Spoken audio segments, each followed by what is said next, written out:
I'm your boogeyman, that's what I am. I'm here to do whatever I can. Be it early morning, late afternoon, or at midnight. It's never too soon. So wanna please you, so wanna keep you, so wanna do it all for you. I wanna be your rubber ball. I wanna be the one you love most of all. Oh yeah.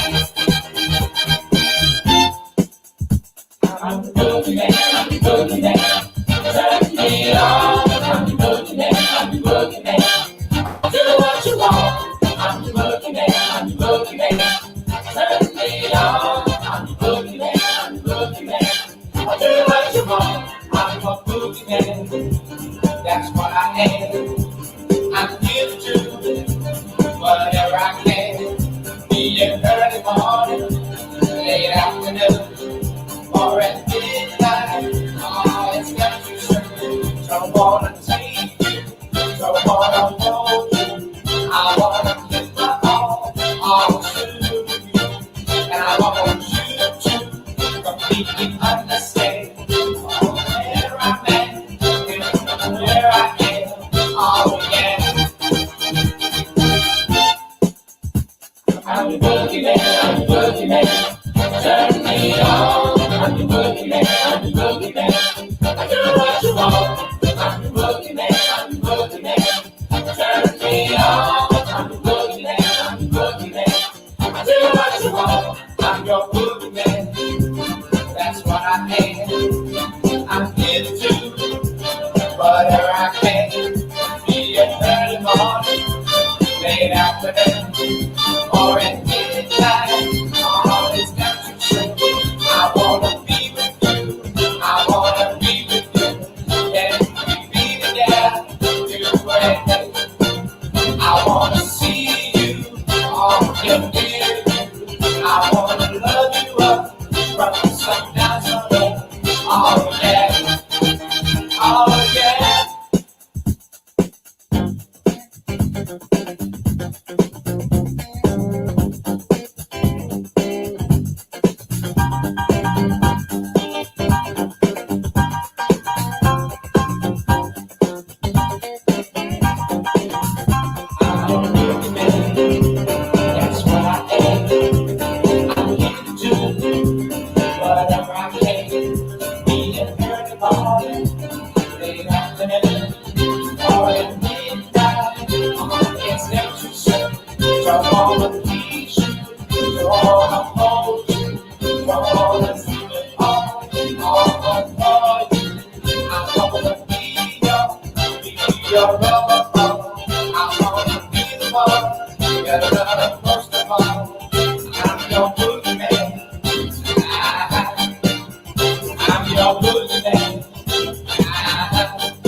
What up, YTBC?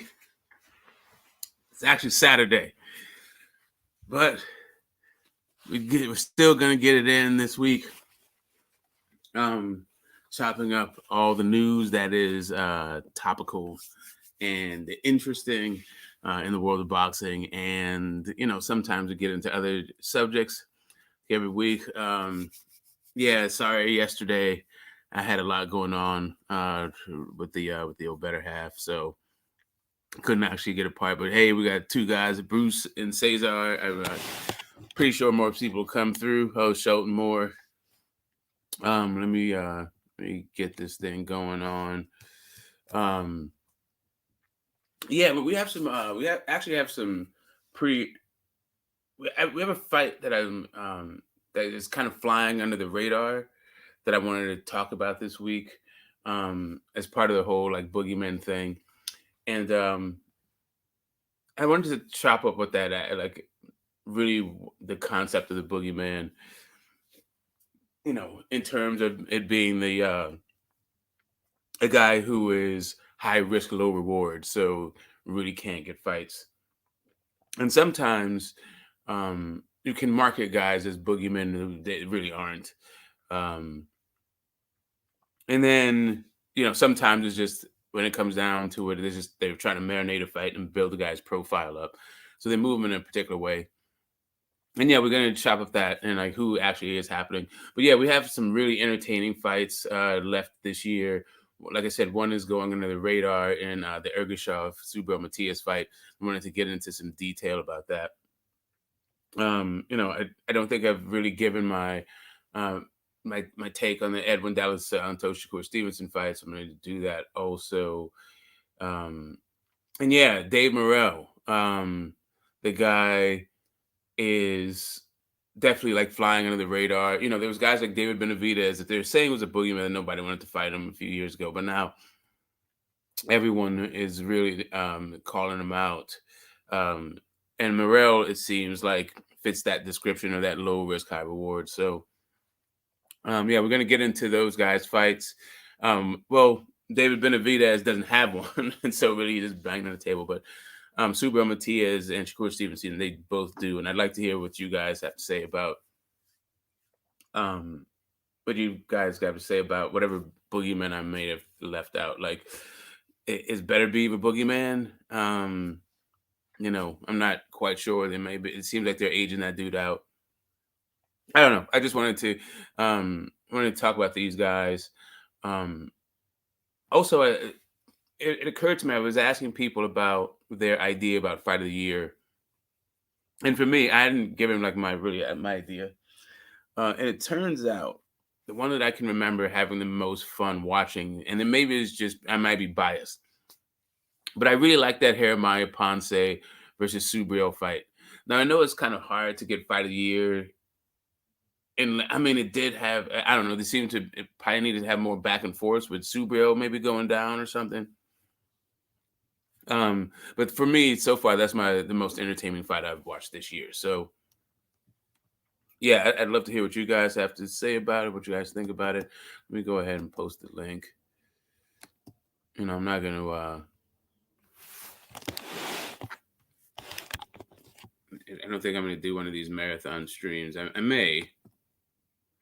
It may turn out that we just that it keeps going, but that's not my. That's not what I expect today. I'm not quite sure what the card is. I'm a little bit out of the loop this week. So hold on 1 second here. Whilst I. Yeah.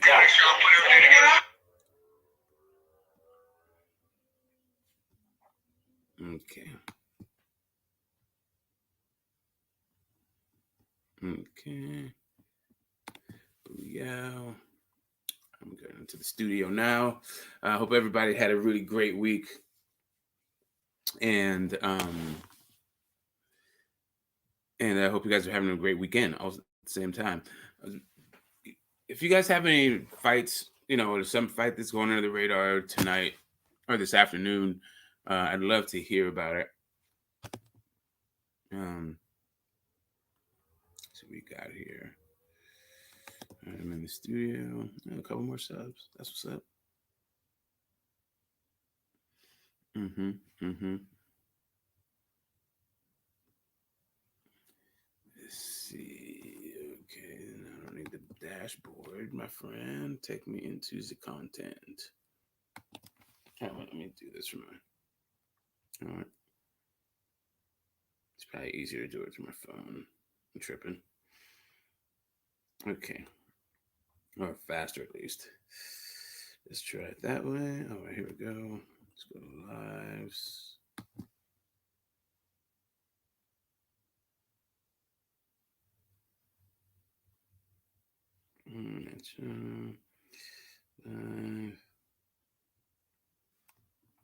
There we go.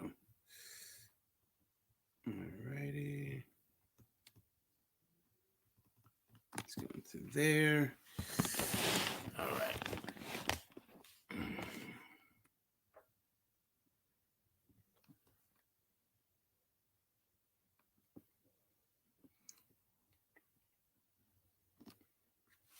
All right. People are coming in by the drips and the drabs, and I appreciate you guys. Hold up. There we go. Control V. Come.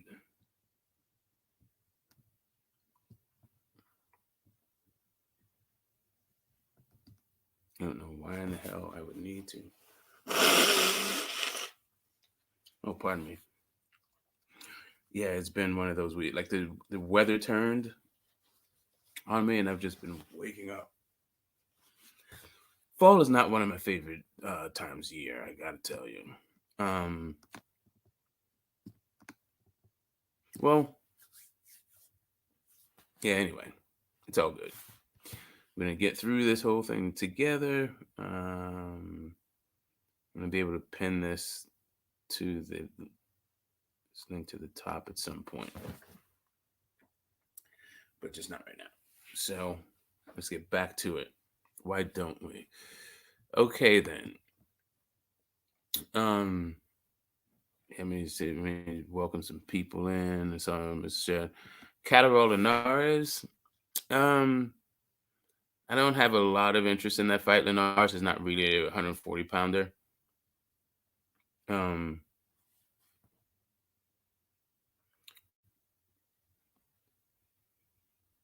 Rocha versus Gualtieri. What?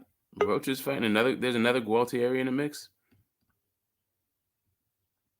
You're not talking about the guy that Janabek just fought, huh? Somebody else? Okay.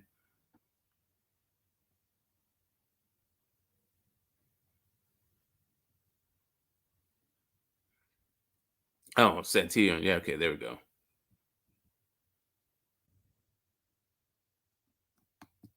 Let's see what we got here.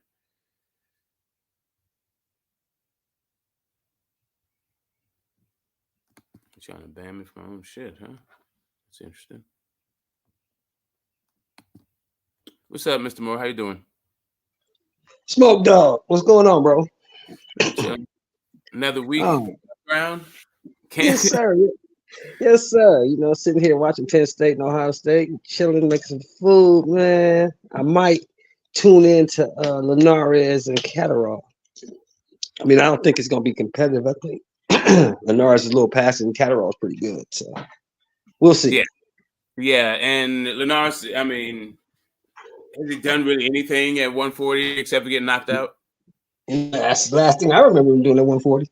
Unless you know something different. Yeah, I don't even. Did he even make it out of the second? Did he even make it to? He didn't make it to the second round. He got knocked out first, bro.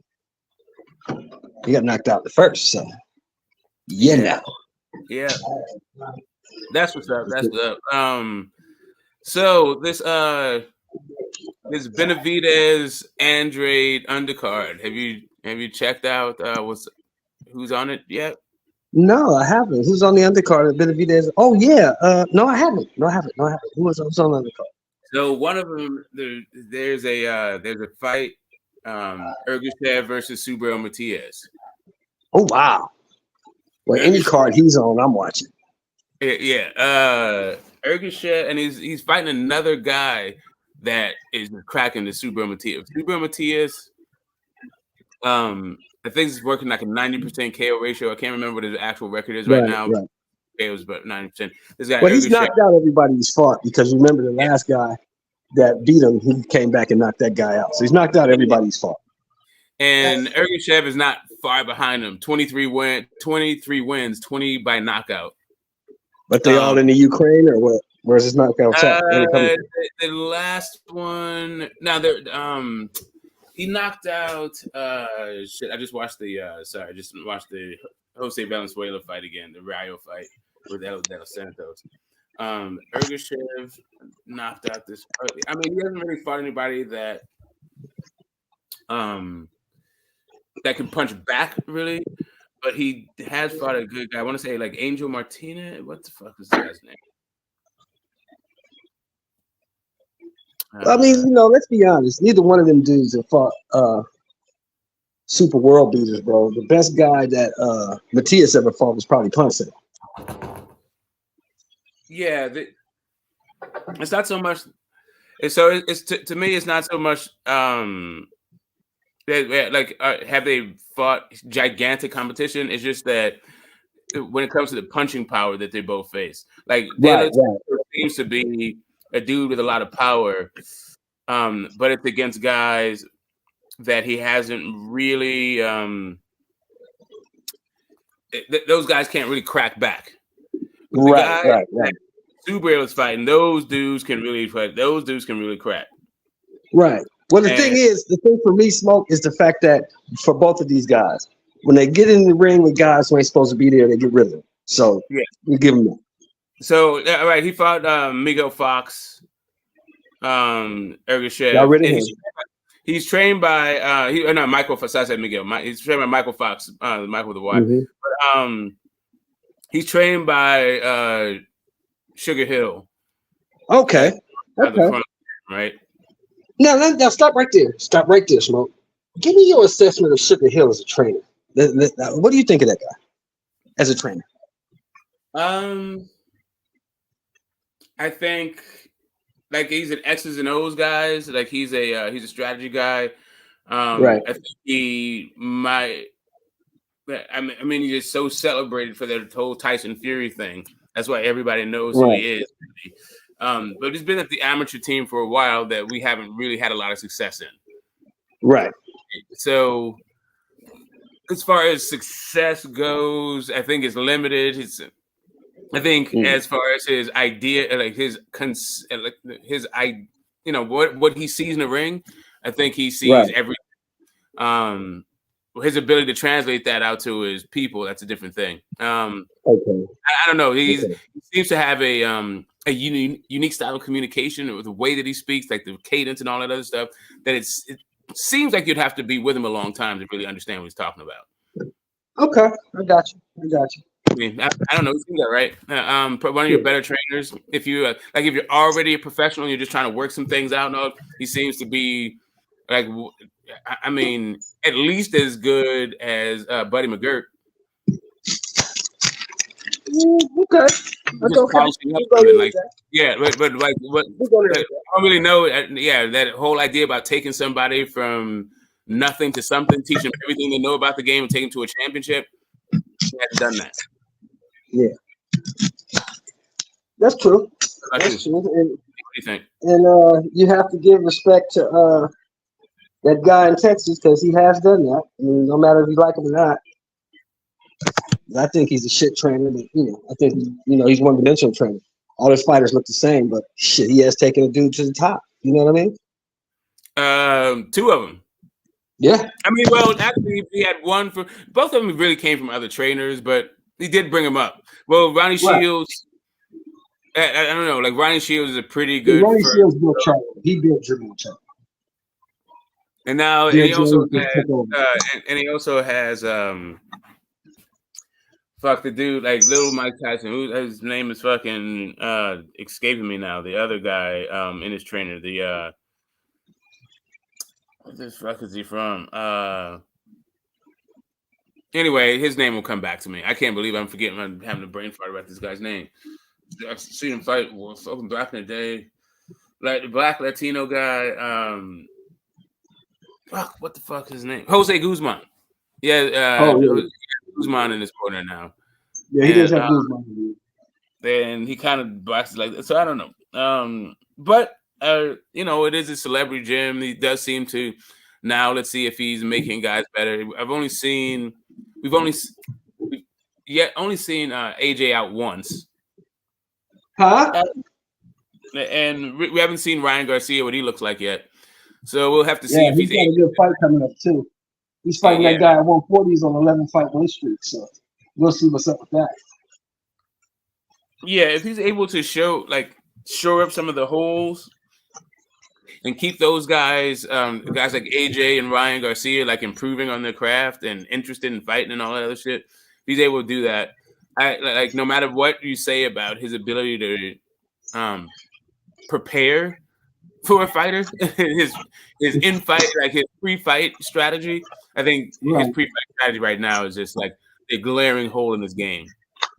Well, I think what happens, to be honest, Smoke, you know, he, I think what happened was he got caught up in the shit that everybody was saying. He actually believed some of the bullshit that they were saying. Well, You know, I he ain't mean, fought nobody. He's small. You're gonna run. He believed some of that shit. He was real arrogant, and it cost him because that's true, but I've suspected this long before he was even well known. Like the way he came out, the way he fought Mikey Garcia, and the way that he yeah, fought Sean Porter was the thing that got me. Like, what the hell's going on with the way this guy prepares for fights? And now the Bud thing is just like the nail in the coffin. yeah. Well, I saw. You already know this, Smoke. I saw it way back. I was saying the same shit. You know, that was my issue going into the fight. Was like, this dude, he has terrible pre-fight strategy. Yeah, when we used to get into it, I used to always tell you the same thing. You can't sit here and tell me that a one-dimensional guy is going to be Terrence Crawford. It's not going to happen. Never. Yeah. Never. He's too good. And as you saw, once that little bully tactic shit didn't work, he had no place. Because he's never had to. It's not it. He's never had to adjust. It was once he felt them bees, it was just like those bees, man. Like those bees, that Terrence Crawford bees, for whatever reason, his punch resistance was gone. But anyway, Hey, I got to take this VA. Goes off. We know Dr. Moore reporting for surgery. But yeah, let me go ahead and mute your mic just for you. Oh, he's gone. Okay. Let me make sure at least he's muted. There we go. Yeah, I did see that Floyd and Mikey Garcia fight was going to be there, but I'm not. I mean, that's cool. Let's see if Mikey gets into the hall. I am not interested in Floyd Mayweather versus Mikey Garcia. Sorry. And yeah, I'm not even. Yes. So for me, oh my God, am I going the same time as fucking Blood? You know what?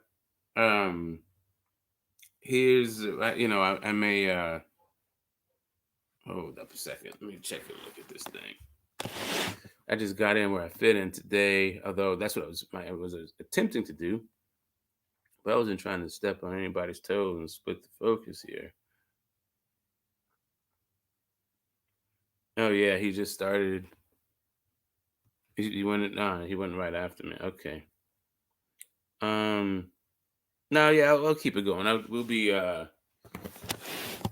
Here, what I'll do is I'll look through like these fights today, like fights together, and we can just do a bit of learning together about the rest of the schedule. So, because I haven't really looked at, I have a kind of through speaking on a bunch, speaking on panels and just absorbing the news, they kept catching chats. I have I think, an understanding of the schedule, but I haven't really looked at it in a couple of weeks.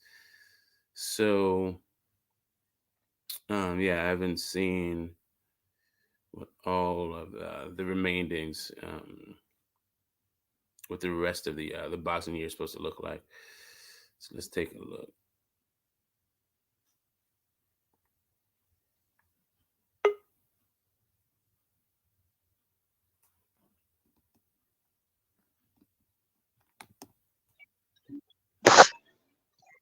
Mm-hmm.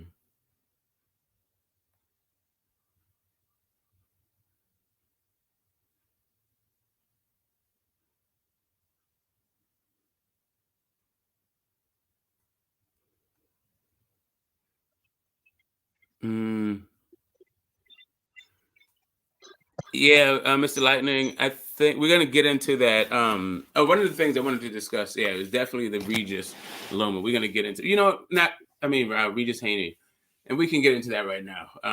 Before I get into the whole box schedule thing, the Regis and Loma. I keep saying Regis and Loma. Regis and Haney press conference. Regis and Haney fight. I I don't sugarcoat it, and maybe I would love to be wrong about this, but I suspect that the the fight is not going to be sold out.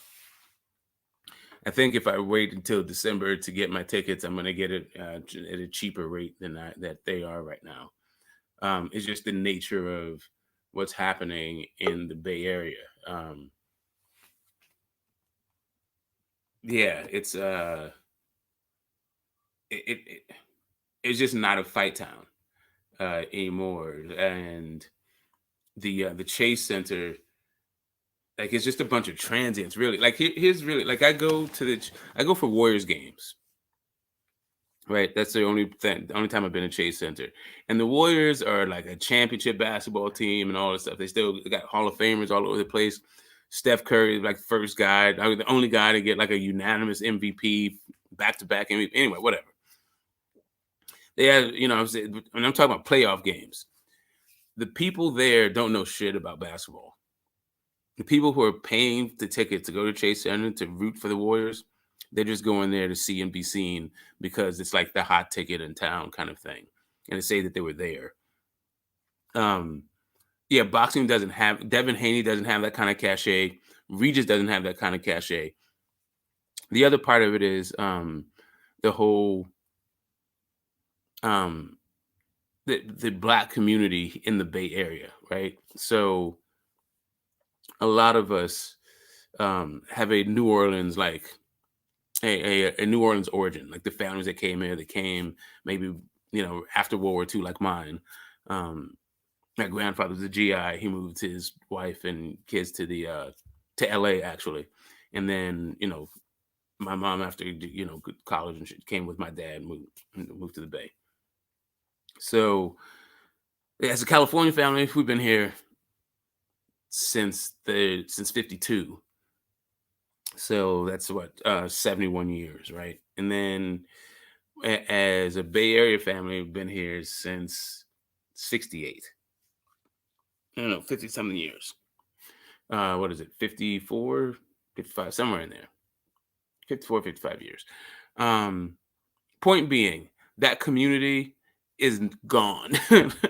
Like, I don't know where in the hell they went, but like my grandparents, my grandparents are both dead. My parents are really old, and the people that they were around live somewhere else. And, moved to Texas. A lot of them went back to Texas. Not back to Texas. They went to New Orleans, and then Katrina and whatever. So the whole Rougarou, Devin Haney, like the cultural thing, where it's just these two guys, the community that would historically and typically support them on some like ethnic culture heritage kind of thing, that community isn't here. So what you're left with is how many people like boxing. And the other thing about the gentrification here, what happened, there was a bunch of .com. So you had all of these privately owned billion-dollar valuated companies. Yeah, the people that populate, for the most part, the people who have disposable income in the Bay Area, they don't watch boxing. This would be better off as a UFC event. I know I'm going like deep and off on a tangent. I'm just saying my read of what's going on in the Bay Area today is this fight is not going to be hitting the way it is. I plan to get. I probably get some. Right, Smoke. You're absolutely right. I mean,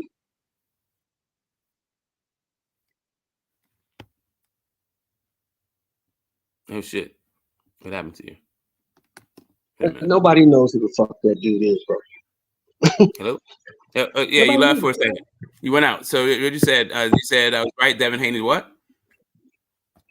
I said Haney has accomplished a lot in the sport of boxing. He's the undisputed lightweight champion. He's going for a belt in the second division. He's undefeated, and nobody knows who the fuck he is. No, they don't know who he is. They don't watch boxing, and the people who could afford what the current ticket prices are probably are not willing to pay for this kind of thing. There's just not a hot enough ticket. So I plan on getting ringside seats on the cheap. He's kind of in a position. He's kind of in a position that even though boxing was a bigger sport, people knew who he was. He's in a position that Hearn and Hagler were in. You know, they're really great fighters, but they had to attach their name to Leonard to start getting the bucks that they needed to get. You know what I'm talking about? I do know that exactly. And that, I mean, Hagler showed up in a tuxedo, thinking he was going to get a Sugar Ray Leonard fight for a guy who was a welterweight, and Sugar Ray Leonard retired on his ass, like brought him out there, like he invited him to a retirement party. That like he went to a guy 2 divisions below him and got dressed up for it in order because he thought he was going to get a fight announced. Yeah. And he's Sugar Ray sunned him. I remember that. That was some shitty ass shit. I didn't like that. That kind of soured me a little bit on Sugar Ray. You know what I mean? Well, you know, I'm like you're a fucking asshole, bro. Yeah, well, I was too young to judge like that. I just thought that's what you do. Like, you know what I mean? I realized like Sugar Ray, the way Sugar Ray moved. That happened in like 83, 84. So I think 83 it happened. So I was like, you're a piece of shit, bro. You son that man like that. I'm like, look at, you know, that's big brother and uncles kind of stuff. Yeah. I'm like, oh yeah, that's what the big kids do. Yeah. You just son that dude like that. I was like, man, Hagler gonna beat your ass. I did see. I wasn't a big Hagler fan because I thought. Because all right, so the Ali, the way that they sold those that conflict was one guy was smart and witty and just won on boxing and skill and intelligence. Yeah, one guy was an animal. Guy was a mean, brute, strong.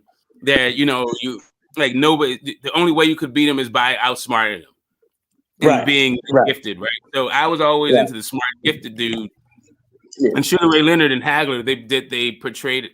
It was like that same thing. I didn't realize how smart Hagler was until later, and all that, you know. Right. Until you really started to analyze the sport, I got you, Smoke. Yeah, exactly. Until I understood, until I became a grown person myself, and then, but yeah, back then, Hagler was just that mean guy that was was tough as nails. I'm like, I mean, Joe Frazier was that. Yeah, George Foreman was that. Yeah, exactly. Sonny Liston Liston was exactly that. Exactly. You know what I mean? So I was just kind of like, nah, Sugar Ray Leonard's my guy, and all those other guys. Yeah, you have to be somebody like Sugar Ray to beat a guy like that. Somebody like Ali to beat a guy like that. That's the fight that really gave me the Hearns fight gave me a lot of respect for Leonard. But the Hagler fight really, solidified it because I thought Hagler was gonna knock his ass out. Because Hagler got knocked out like the last 11 guys he had fought, if I'm not mistaken. Just knocked everybody out. So when Ray pulled it off, I'm like, man, this dude's the shit. He pulled it off. I can't believe that. Even though I thought, on points he lost the fight, but he pulled it off. He stayed on his feet. He didn't get knocked out. And he fought back. You know what I'm saying? It was a close fight. It wasn't like that shit we just saw 2 weeks ago with Charlo. When one motherfucker just quit. It wasn't like that. I take except I don't know what the hell is going on. So I needed people keep talking. All right. So hear me out when it comes to Charlo. Maybe we already talked about this. Because that's true.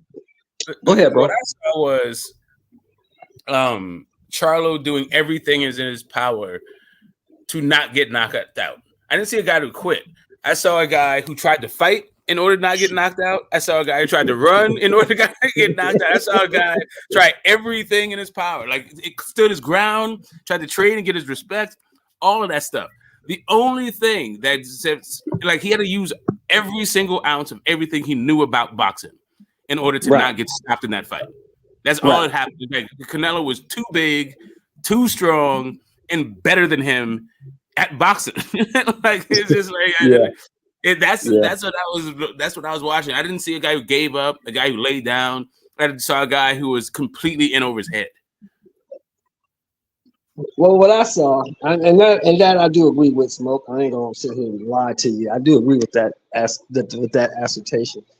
But what I saw was a guy who got fucking tamed, and I think he tamed him like in the first and second round. He tamed his ass with them body shots, and based on them body shots, he didn't want nothing else to do with Canelo. He just wanted to make sure he made it out of that fight on his feet. So, in my estimation, to me, you quit. You didn't go on the attack. You didn't try to win. You was just hoping not to lose. Well, so all right. So there is a part where you go, okay, in order to win, I have to go all in. Right. Right. And the consequences are I may get knocked out. Right. So if that determination, if you know that you're in fact going to get knocked out, then it seems to me, I think fans at that point want you to do it anyway, even though you know that at your best, what you're going to get is knocked out. They want you to go ahead anyway. And some guys, I don't know, man. Like, I think that's why Wilder won a lot of fans back in the third Fury fight. Even though they didn't want to give him any his respect, they had it like, okay, that dude, he was swinging, he was dead on his feet, he was still trying to win. He didn't give up, he didn't take a knee, none of that stuff. You have to put him down. Give it to him. I had to give it to him. You know, I didn't like Wilder. You know that. I didn't like the excuses. I didn't like none of that shit. But I had to give him his respect after that third fight because he stood in there and he fought. You know what I'm saying? Even when he was dead tired, he fought. Right. He fought. He didn't quit. Right. So I have a different thing. I like when I look at Riddick Bowe, right? And like Michael Spinks, and the thing about Roger Mayweather, Floyd Mayweather Sr. Right. The damage that I saw those guys take, and I am not, and really this changed for me after the McClellan Nigel Benn fight. Right. Just couldn't. Yeah, I just don't have that kind of bloodthirst for the fighter. Like, if you want to go out and do that, that's cool. But I already had respect for Wilder, and I never thought he was that smart to begin with. Like, he's not. I just open the door. So just kind of like, to me, I think Charlo showed me that he is smart. I think that he showed me that he's smarter than Wilder. But Wilder shows that maybe he has more of like what people are looking for when they talk about heart. Right. Well, my thing is this, man. I'm an older cat, so I was brought up different, man.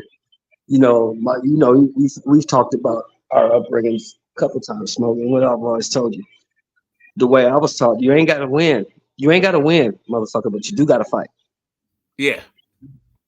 And that's what I look for. You ain't got to win. Sometimes you just can't win, but you do have to put forth the effort. You can't just let a motherfucker punk you and pass you around the ring, beat you around the ring like you're a goddamn speed bag. He chasing you, you running. He chasing you. You can't do that. You got to stand your ground and try to fight this dude because you never know. You might catch this motherfucker and knock him out. But you'll never know if you don't try. Yeah, I hear you. Yeah, I hear you. No, I get it. And that's what I'm looking for. I get that part of it. I'm just saying, after I see what guys look like long term, I am not like, this is not the job. Like, this is part of the job description that makes me uncomfortable about the whole thing. Like, I am not going to be taking care of you in your old age when your knees don't work and you don't know where the hell you are and the family's looking like. I'm not going to be the one like, oh, I will be the one that talks about your fights that put you there. But being a caregiver for you after the fact, that's not me. And as a result, I just have if that's what your thing is, cool. I can't say that I don't watch brutality. What I don't do though is penalize guys who go, I don't want to end up like that. And it seems like there's a whole bunch of people who are willing to penalize guys for making business decisions about their long-term effects of their health. I am pretty sure that your family didn't send you out there to get killed. Well, it's just the same thing, you know. You know, when they say fights, but like the way that we used to fight, like, yeah, you might have a couple bumps and scrapes. Maybe there's a black eye, you get over it, you heal fast, kids, right? You forget about that shit. And you get. I just try to hold them all to the same standard, Smoke. You know what I'm saying? You know, like when they say, oh, you know, this guy made a business decision. He's supposed to fight this guy, but he got some money, so he decided to fight this guy. Well, you know, if you don't talk like that about one guy, you talk about the other guy who came in there and said he's a liar, he's going to do this, he's going to do that. He laid down on his paws and act like a kitten. You got to speak on. So the business decision I was talking about is in the ring, where you go, you know what? I could not give a good goddamn about my faculties long term and just in the minute go for it. And as boxing fans, I feel like we should appreciate guys like that. But I don't know that we should necessarily require guys to be that way. So when they're not that way, you start talking about them negatively. So they are actually pressured to be this fucking way. That is the thing I'm talking about. Like, I don't mind the wildest thing if that's how he is. And we should appreciate it, the people who are like that. But the idea that people would have to be like that, they're going to talk shit about them, that is the issue. That for me, and I get the same stuff. Just meaning, like when Anthony Yard got knocked down by that Kovalev jab, he could have got up. He's tired. He's tired. Yeah, he's tired, but he wasn't too tired to get up. He was too tired to get hit by that next shot. Yes, he is too tired to get up and get hit again because of how hurt he was. And that is when you're tired like that and you get up, that is when you get injured. Right. No, I'm saying I get you because I'll never say, you know, I'll never call. Now, one thing I'll never call Jermell is a coward because I'm not getting in the ring with Canelo at all. You know what I'm saying? So I ain't in no position to call that man scary or a coward because I'm not even getting in there. I'm not making the ring walk. I'm not doing none of that shit. You know what I'm saying? Yeah, I'm not gonna do any of that. So I can't get mad at you for doing something that I can't do. Yeah, will it get will it be totally embarrassed in front of the entire world? Yeah. At least you had enough heart to get in there. I'm not even getting in there. So you know, that's why that dude. Yeah. So I mean, I was getting doing my best. What do you call that, Smoke? I'm doing my best Sean Porter impression on that one. Man, I'm not fighting him. Yeah. You remember? Now, who did he say wasn't going to fight? I thought Sean Porter was. They were talking to him about Boots. He's like, man, I'm not fighting him. Oh, yeah. Crazy. Fighting that young dude, man. Yeah, I don't even get what would the point be? Yeah. What would even the point be? But let's take a look at this. Let's take a look at the schedule. Yeah, I just went. Okay, hold up a second. Boxing schedule. I'm gonna make sure the images. There we go. We got. I want to see what fights are coming up, and then check out. Dismiss. Thank you. See if I'm in. What do you got out of this Shakur Edward De Los Santos fight? I think it's gonna be a decent fight. In the beginning, Shakur gonna have to box and wait till De Los Santos' power dissipates, and then Shakur's gonna go in. Might want to stop it. Because De Los Santos is a hard puncher, but he's one-dimensional, bro. One-dimensional guy ain't gonna be Shakur Stevenson. I don't care what they say. He's not just one-dimensional. His hand, he's so technically flawed. Yeah. He came in and shocked Jose Valenzuela. You know, he did the business on Rayo, but I don't know. Rayo were into different stratospheres. Well, we saw that El Rayo wasn't what they said he was when he fought Chris Colbert. Garcia. No, I'm saying Garcia knocked him out, and Chris Colbert beat him because he's not what they say. Oh, yeah. I mean, that decision, that was a crazy fight. But yeah, Shakur is not. Yeah, there's levels to it, as they call it. No, sorry, it's levels. Let's see. Chantel Cameron, no, not interested in that one. David Benavidez, Andrade. Interested in that one. It's the undercard that's good though. Yeah, let's take a look at some of these undercards here. But yeah, the Edwin De Los Santos, he throws combinations without moving his head. It's always on the line. He comes in on a straight line. I think who is going to jab in oblivion. The only time like El Rayo would stand still and trade with him, Shakur's just not much of a toe-to-toe brawler guy.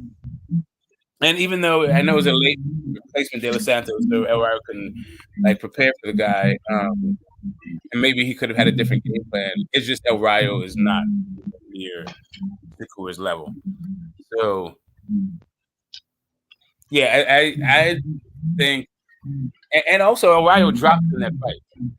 I think that Shakur was probably going to stop him. Even extend the whole like idea. I mean, at least put some of people's questions to bed about Shakur's power. I don't know. I don't think it'll put it to bed. Actually, I think it'll give people a false measure about his power because he'll be working on a 2-fight knockout streak at welterweight. I'm sorry, lightweight. I don't know. I'm not believing Shakur's power. Well, I think he's a good boxer. It's accumulation for me. I mean, you get hit with enough dirt rocks, it's gonna hurt. Yeah, it's an accumulation, and it's level of opposition. Yeah, and punch placement. Don't forget about punch placement. Yeah. It's shot selection, punch placement, all that. But yeah, let me see what that undercard is looking like so far. I know there's supposed to be a December 9th card from Top Rank. I think Keyshawn was talking about it, fighting in December 9th again. A quick turnaround. I don't know. Keyshawn, their whole camp is just kind of weak. All right, let's take a look at this one. Take a look at the event. Keyshawn's in Crawford's campaign. Oh yeah, but he's they're oh wait, Navarrete is fighting Conceição in the undercard. Oh, of Shakur? Yeah. Oh, wow. Yeah. So you see what they're doing, right? Yeah, they're building the fight, looks like. They're trying to build up Navarrete Shakur. Okay, let's see. I think Phantom is trying to connect here. At some point, there we go. Edwin De Los Santos is tough. He's just not good. They fans. I agree. There's one thing I do know, Smoke. What's up? Navarrete will fight him. Navarrete crazy. He'll fight anybody. Yeah, Conceição. I don't know. He is what he is. He's all good. Like I'm not. But most of his things predicated on his amateur career. He's like a 30-something-year-old dude that had one title fight or something. I don't know. I think most of Conceição, he was just built up to make Shakur look good. I think Navarrete's gonna beat the shot. You think if Shakur loses to you think if Shakur loses to De Los Santos, that makes him a hype job? Yes, figure it out. It sounds like he's in his classic car.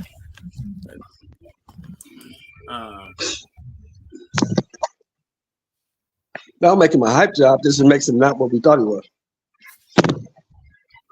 Who we talking about as a hype job? Well, if Sheldon could hear me, you couldn't. I don't know.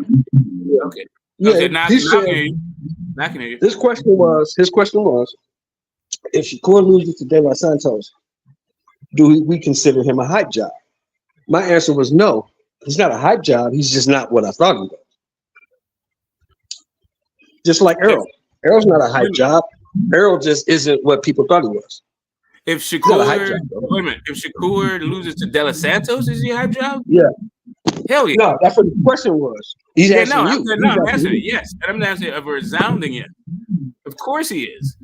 Who the hell is Edwin De Los Santos?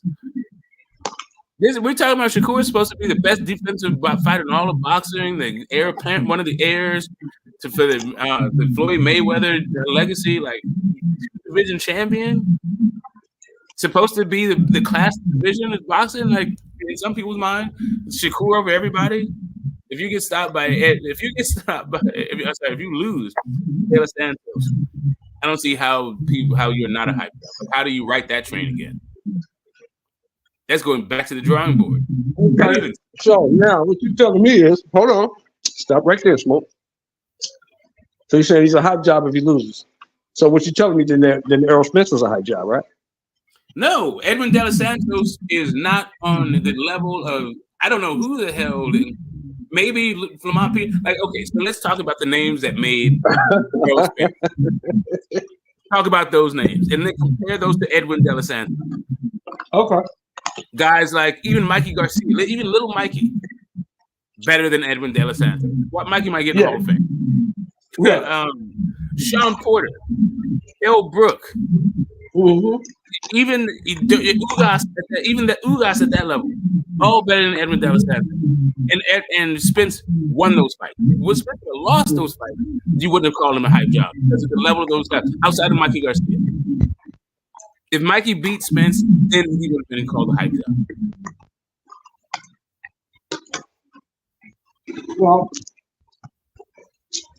the only reason I asked and brought it up is because, as both of you know, I've been calling the nigga a hype job. Right. She talking about Shakur? No, I'm talking about the Spence dude.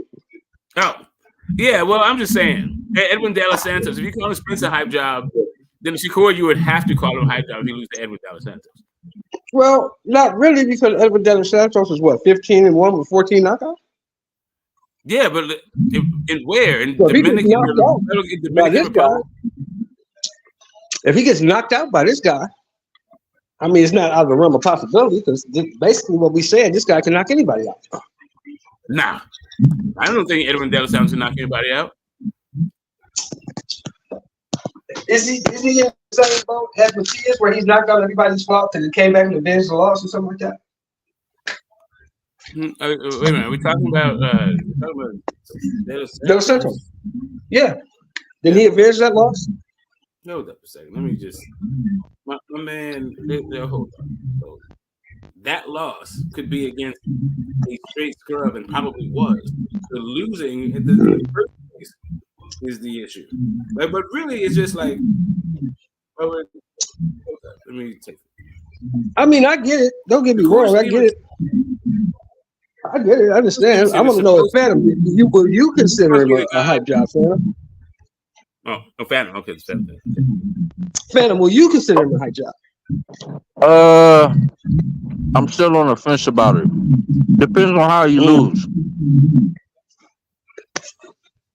Because let's say if he get knocked out, yeah, hype job. But if it's like a close decision and he lose, then I don't think I can say it. Okay, I got you. Still hype job. Edwin De Los Santos.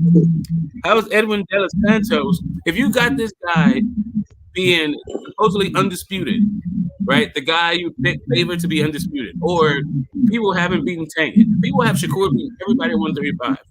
Who in the hell has Edwin De Los Santos even being a champion at 135? The dude fought a bunch of dudes in the Dominican Republic. Not just from the Dominican Republic, in the Dominican Republic. You're talking about losing to regional fighters.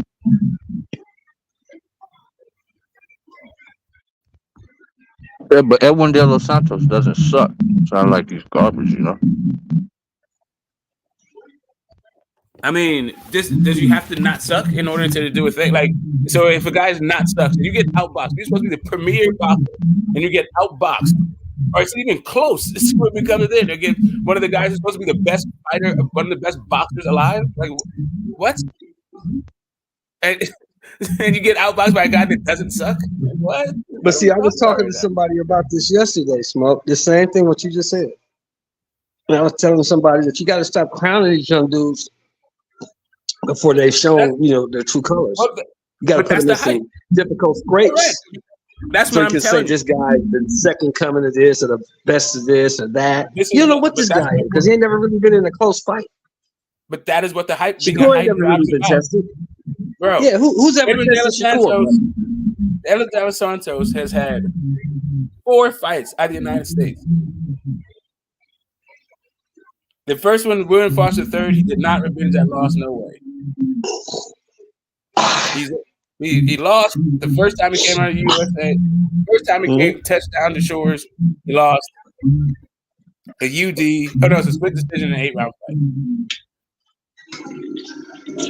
He was fighting 8-rounders last year and losing.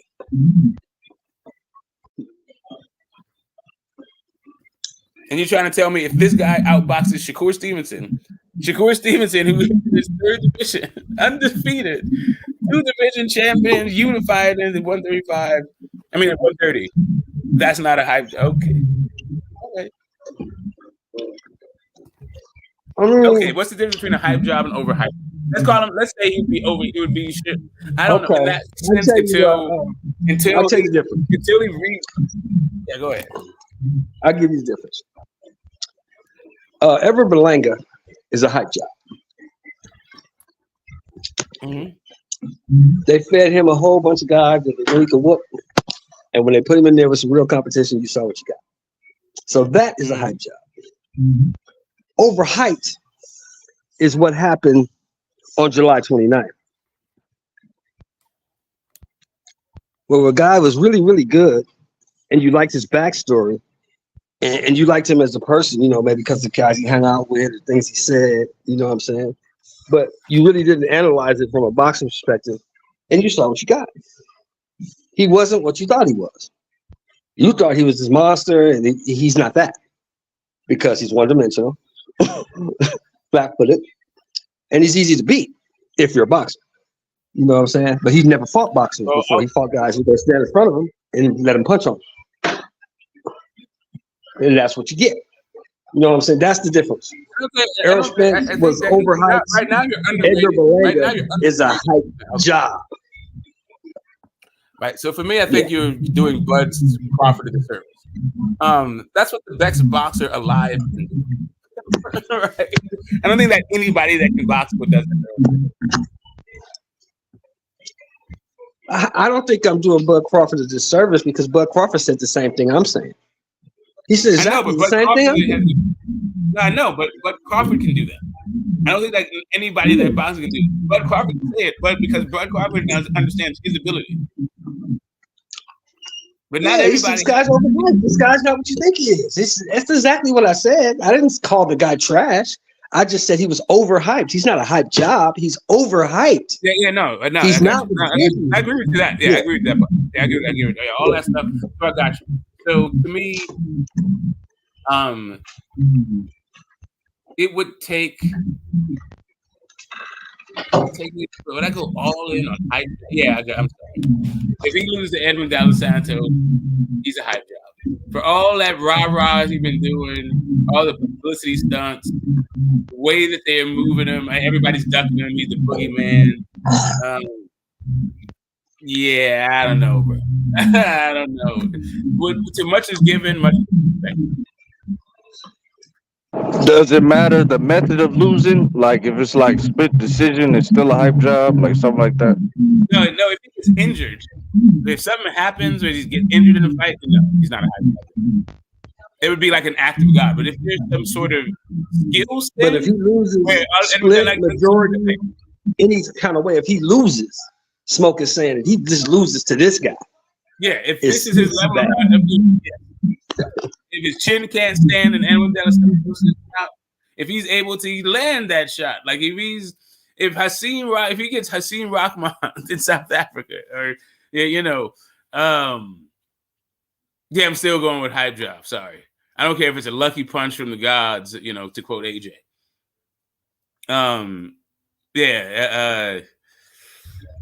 Hey, yeah, Phantom, do you remember what Tyson? Do you remember what Tyson said in his last fight? Remember he lost to that guy Williams or whatever that guy's name was? What do you say? He said, "Hey, look, man, if I can't beat this guy, I need to hang it up." Remember that? Nope. Yeah, that's what Tyson said after his last fight, the fight he retired, when he got knocked out in that last fight. He said, "Look, man, if I'm losing to guys like this, it's time for me to go, bro. I can't stay here. I'm losing to guys like this." Listen, if Shakur gets DQ'd in this fight, like I'm gonna say, he's like if Shakur can't beat this dude on ability alone, he starts having to rough, dude's low and start getting dirty. All that stuff. Yeah, I'm a hype job.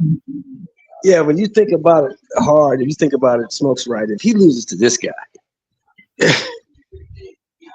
you ain't beating no Haney, no Tank, no. You ain't beating nobody, bro. If you lose to this guy. Yeah, Edwin De La Santos, come on, bro. Yeah, in 2022. Let me tell you the month of 2022. I think it was in April. Let me. When's the last time Shakur fought a southpaw? Sorry, no, it's in January. The last time he fought, wasn't the Japanese dude a southpaw? Nope. He wasn't? You sure? Nope. What does that mean? I'm just saying, you know, when's the last time he fought a southpaw? He's fighting one on December. I mean, what does it matter? On November 16th. Yeah, I'm he's saying, fighting one on November 16th. Yeah. But what does it matter when the last time he fought a southpaw? Just asking. It doesn't seem like I can get an answer. So, you know. He's trying to give. No. I mean, you can look it up. I'm just saying, what is it? I'm trying to figure out what is the significance. But once we find the date when the last time we found a southpaw, then what? Well, I'm saying, Does this like, have anything to do with the conversation? You're talking about a No. I'm just saying. I'm just asking. When's the last time you fought a southpaw? For my own reasons. You don't need to fuck it up.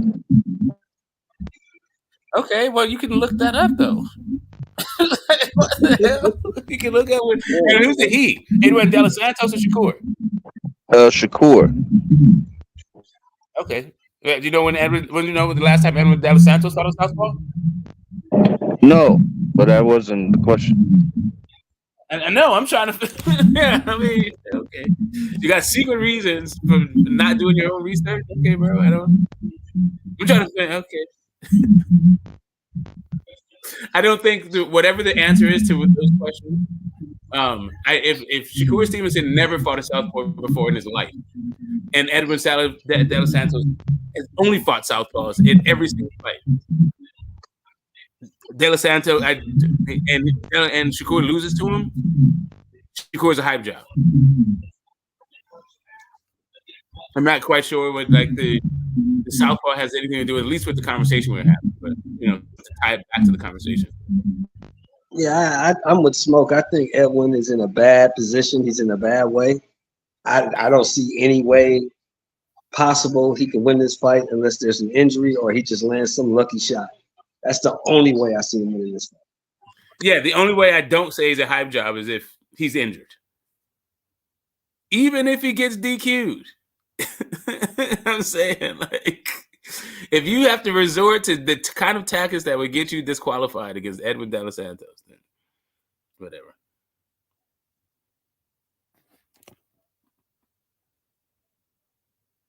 No, if he struggles with the guy, I'm not gonna call him a hype job. No, because it's not like the dude sucks. I don't know if you can hear me. Can you guys hear me? Am I going in and out? Hold on, it might be me. No, I heard you, Smoke. I got you. Okay. I got you. Yeah, I mean, if he struggles now, I mean, like figuring out a guy and like having to navigate, it's a fight. I'm not saying that the dude can't fight. I'm just saying, like, if he loses the fight. Yeah. As long as he wins, he's good. Don't care how he wins, as long as he wins. But if he loses, it's bad, man. It's really bad. If he wins a split decision, I'm not gonna be like, oh, he's a hype job. Like, come on. Some guys are just tough. Some guys are bad matchups. Some guys on the night come through a thing. You know. I'm not like, oh, Shakur has to wash him or he's a hype job. No. No, it's Victor. Victor's gonna come out and tell us how Tank is. I don't think Tank is a boogeyman. Sorry, I think Tank. Everybody will fight Tank. Tank needs to just send an offer and stop bullshitting on the terms. I won't say bullshitting on the terms. I would say treat guys who don't have to capitulate to his terms like you could just whoop them anyway.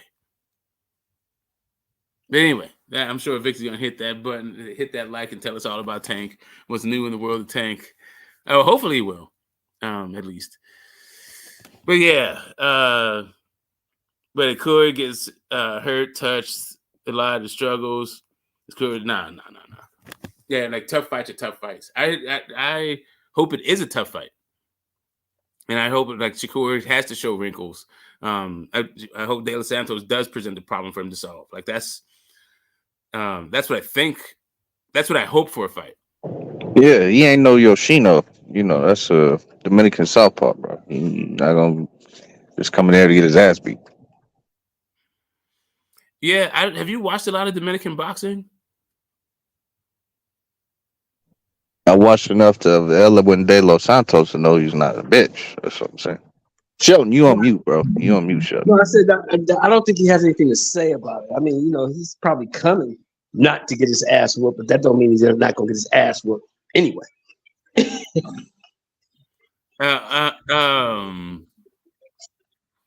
Yeah. For me, I have watched a lot of Dominican boxing. Having the majority of your fights in the Dominican Republic is just not impressive to me. It's just like I'm gonna shout out to Champ Ross right quick, wherever he is. So like the prediction league, because there's so many fights and they do all the undercards and all this stuff. In order to get your predictions right, you wind up doing a lot of research on fighters, and you find out that this regional fighters is like kind of a thing. Like Mexico has its own thing, Dominica has its own thing, the U.S. has its own thing, England has its own thing, Japan has its own thing, and Russia has its own thing. And you start to see what it's like to come up the ranks in these various systems and with the kind of fighters they produce. And there's a reason why Dominican Republic is like after the Cubans and the Puerto Ricans when it comes to like there's a hierarchy. It's not like they don't produce a lot of fighters. It's just that the fighters they produce tend to be really limited.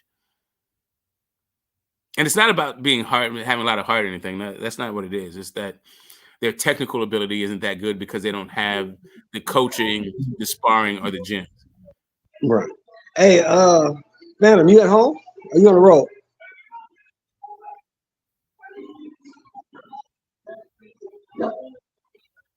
He's not there. Smoke, you at home, right? Yeah, I'm at home.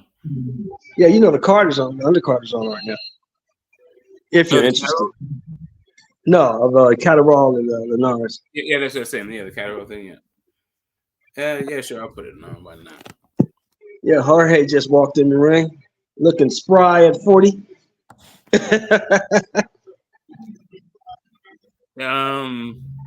Looking nice and spry at 40 years old.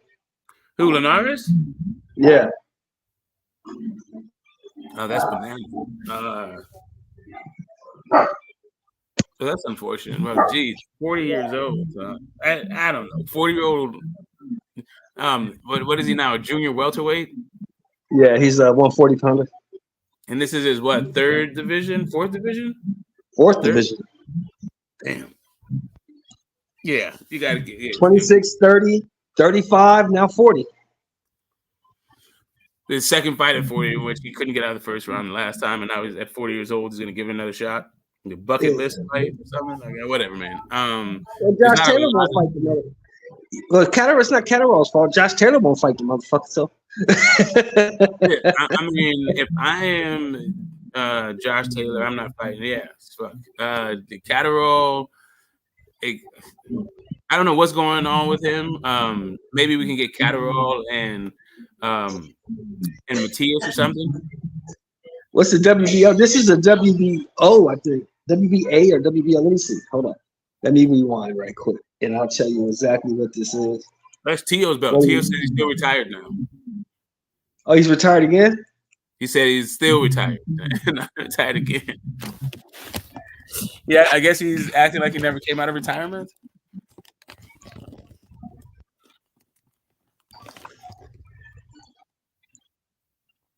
Stop doing that. This thing is going too fast. What I would like for Tank to get in the ring with, if he, you know, I'm not mad at who he fights, and whatever. Okay, here it is. It's a WBA. So who has the WBA? Oh, we can get Catterall against Rowley. WBA Intercontinental Super Lightweight title. Yeah. So we need Catterall against Rowley. I got Catterall on that one. Yeah. I got Linares against Rowley. Shit. Rowley can't fight. Yeah, the DR does have some nice. My homie went down there and got himself a wife. Passport bros. You a passport bro there, Smoke? Nah, man, I don't go native like that. But no, he brought her back. He brought her back to LA. Yeah, my partner Ricky Parker, when we went to Korea, we was on the DMZ. He got him an Ajima, a house ma. You know, you get an Ajima over there. That's a lady who comes in, she cleans your barracks and she washes your TA-50 and all that shit, right? Mm-hmm. Cooks your food, all that for them shit. Well, my boys started fucking his Ajima and got married and brought her back. How'd it work out? Well, after 2 years, she became an American Korean lady and was talking shit. I mean, they still together. But after 2 years being over here, you know, she went from no speaking no English to motherfucker, where you been? You know. Yeah. Yeah. I mean, housekeeper mentality is I mean, if you can deal with it, you can deal with it. Was he like a dispatcher? Was he also a guy who isn't bothered by women like that? No, I mean, you know, he loved the broad. But, you know, he's a country dude. He's from Warner Robins, Georgia. Oh. So he was cool with it for a minute. You know, he put her in her place a couple times. You know how it go. He's now they're in a good space. They've been together about 18 years. And he's been married to her about 18 years. They've been together damn near 30. You know what I'm saying? But he just became supervisor of some kind of trucking company. So he's doing well. And they in a good place now. They're both in their 50s, and she went back to what she really knows, which is being a housewife. And he calmed down in his older age because when you're young and fresh out the surf, you know how to do smoke. Somebody can't tell you shit. Why do you want to see motherfucker on the block? You think you're the baddest motherfucker on the block and you still chasing broads. You ain't but 25, 26. So, what you gonna do with yourself? I already forgot about who the hell we were talking about. Who were we talking about fighting Rolly? Catterall. Oh, Catterall. Right. So the reason why I'd like to see that fight, because as long as it lasts, be fireworks. Both of those guys are going to come forward and fight. But I don't think Rolly has a shot in hell to win that fight. Oh, he can't box with Catterall. That's the problem. He can't box. Yeah, Rolly versus Ryan Garcia is kind of an interesting fight for me. Although I think either guy can get knocked out, because neither one of them have skill, but either guy can punch. Yeah, exactly. So I think as long as it lasts, I don't think it's going 12, and I think it'll be like entertaining. It'll have moments. The way that Rolly goes about his work is it not unentertaining?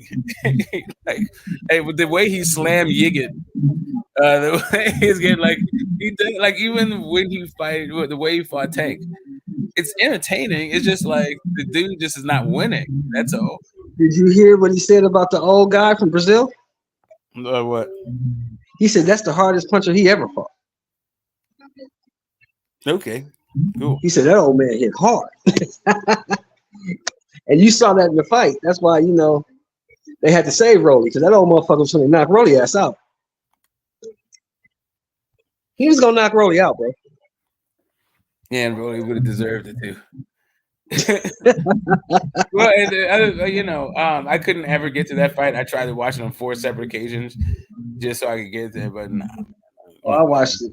I watched the big-eared old guy. He was punching the shit out of Roman. All you gotta do is go to your Showtime, bro. Go to your Showtime app. If Paramount hasn't dissolved yours yet, go to your Showtime app. It's on my safe fights. I have a whole bunch. As a matter of fact, let me just put it in. It'll come up. 2 safe fights. This guy Mas Jid is getting his ass beat though. Any smoke? I didn't even put it on. Let me put it on. Yeah. Mas Jid is supposed to be the new young English prospect, and he's getting handled by this Pharaoh guy. Oh, right.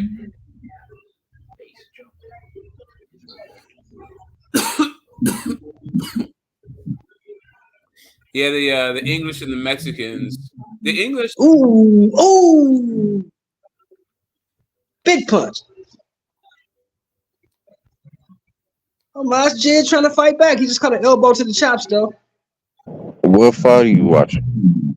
Mas Jid and Pharaoh. It's on the undercard of Linares and Catterall. Are you at home, Phantom, or are you on the road, bro? I can watch it.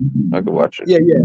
Turn on the undercard for fucking Catterall and Linares, bro.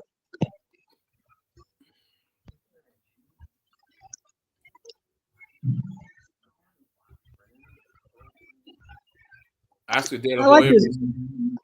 Yeah, I like this Mas Jid guy. I watched him fight. You know, he's an Olympian, but he's getting handled by this Pharaoh dude. This Pharaoh dude is bullying his ass.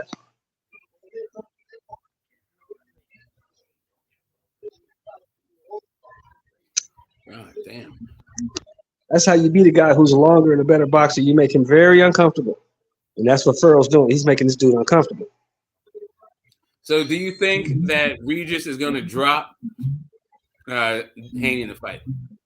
Yes. If Regis cracks him, because the problem for me, only problem I have with Haney, bro, is that Haney's never seen a left hand that he didn't like. He just, for some reason, cannot get out of the way of a left hand. It doesn't matter who's throwing it. He just can't get out of the way of it.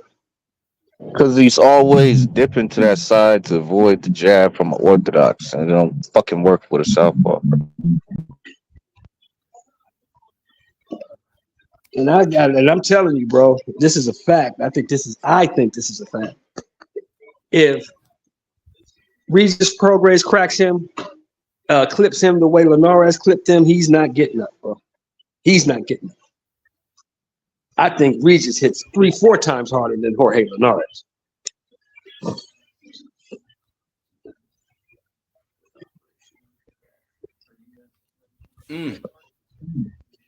Canelo versus Angulo. God damn, really?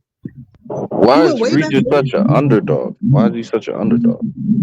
Because people are prisoners of the moment. They're people who are prisoners of the moment. They just seen Haney beat Lomachenko, and they just saw Regis have a shitty performance against Zorilla. Also, so they automatically assume that both of those two are going to translate. They don't realize that this is a different fight, different guys, different time. They don't understand that part. It'd be great if we had like odds makers on here too to talk about how they break it down.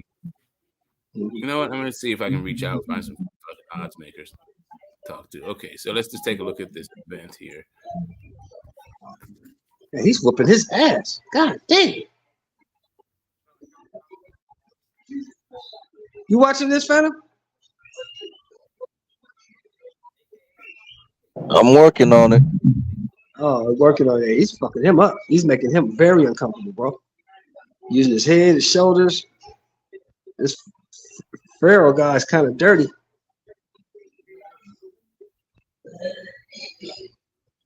Pharaoh's very dirty. That kind of.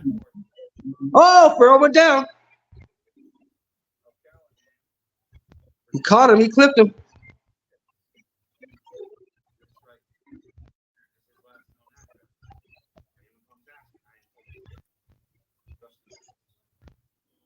Is Mas Jid gonna finish him?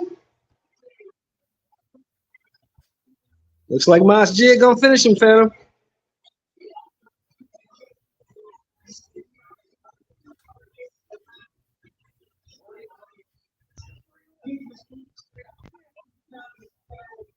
Oh, he back. Oh, now he's headlocking him.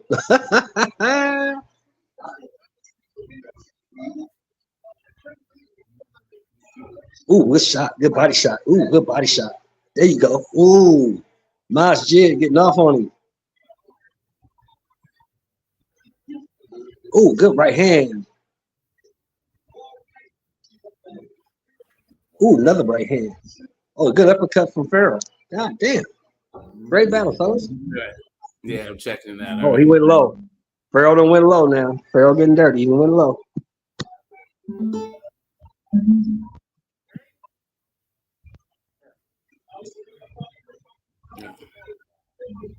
Masjid let him off the hook, fellas. He didn't finish it. He let him off the hook. Yeah, that's a rough fight, but yeah, Yeah. not really a whole lot to it. There's not a whole lot to the fight. Hold on, let me turn it down here. Yeah, Farrell's a tough guy. I can see, but yeah, you can see Rebels is from last year. I was trying to get Sometimes I think you don't have respect for tough guys. So. It's not that I don't. I'm just saying. I'm like, you got to throw something back. I mean, I appreciate it all, but like, Rocky movies are Rocky. You know what? Rocky. You know, if you remember, Rocky could turn it around with one shot. Yeah. I don't know if this guy can. So did anybody get dropped in this fight yet? Who got dropped? Farrell got dropped. And that's the white dude, right? Yeah. Masjid dropped him with a body shot, actually. I just saw it, Smoke. It was a body shot that dropped him. Mm-hmm. He got a half guard, no guard. He's slick enough, I guess, but he's just not. Yeah. Okay, so we got Andy Cruz. So the Regis Prograis fight. The undercard is Liam Perro versus Montana Love. Andy Cruz is fighting again. Ebony Bridges is fighting. Damn, that's Liam Perro. Montana Love's fighting Liam Perro. Yeah, he's in trouble, bro. Liam Perro's gonna beat him up. Yeah, that's what the undercard's looking like. I don't know. All right, let's see this fight here. When's that supposed to be happening? Perro and Love. What? That's on the undercard of That's it. Haney Prograis. Regis and Devin, right? Regis and Devin, yeah. Yeah. That's on Regis and Devin's undercard.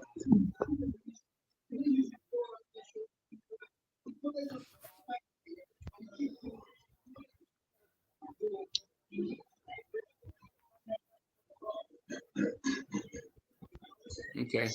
I think I'll keep Oscar and Hector Camacho. I don't know. That fight was kind of terrible, though.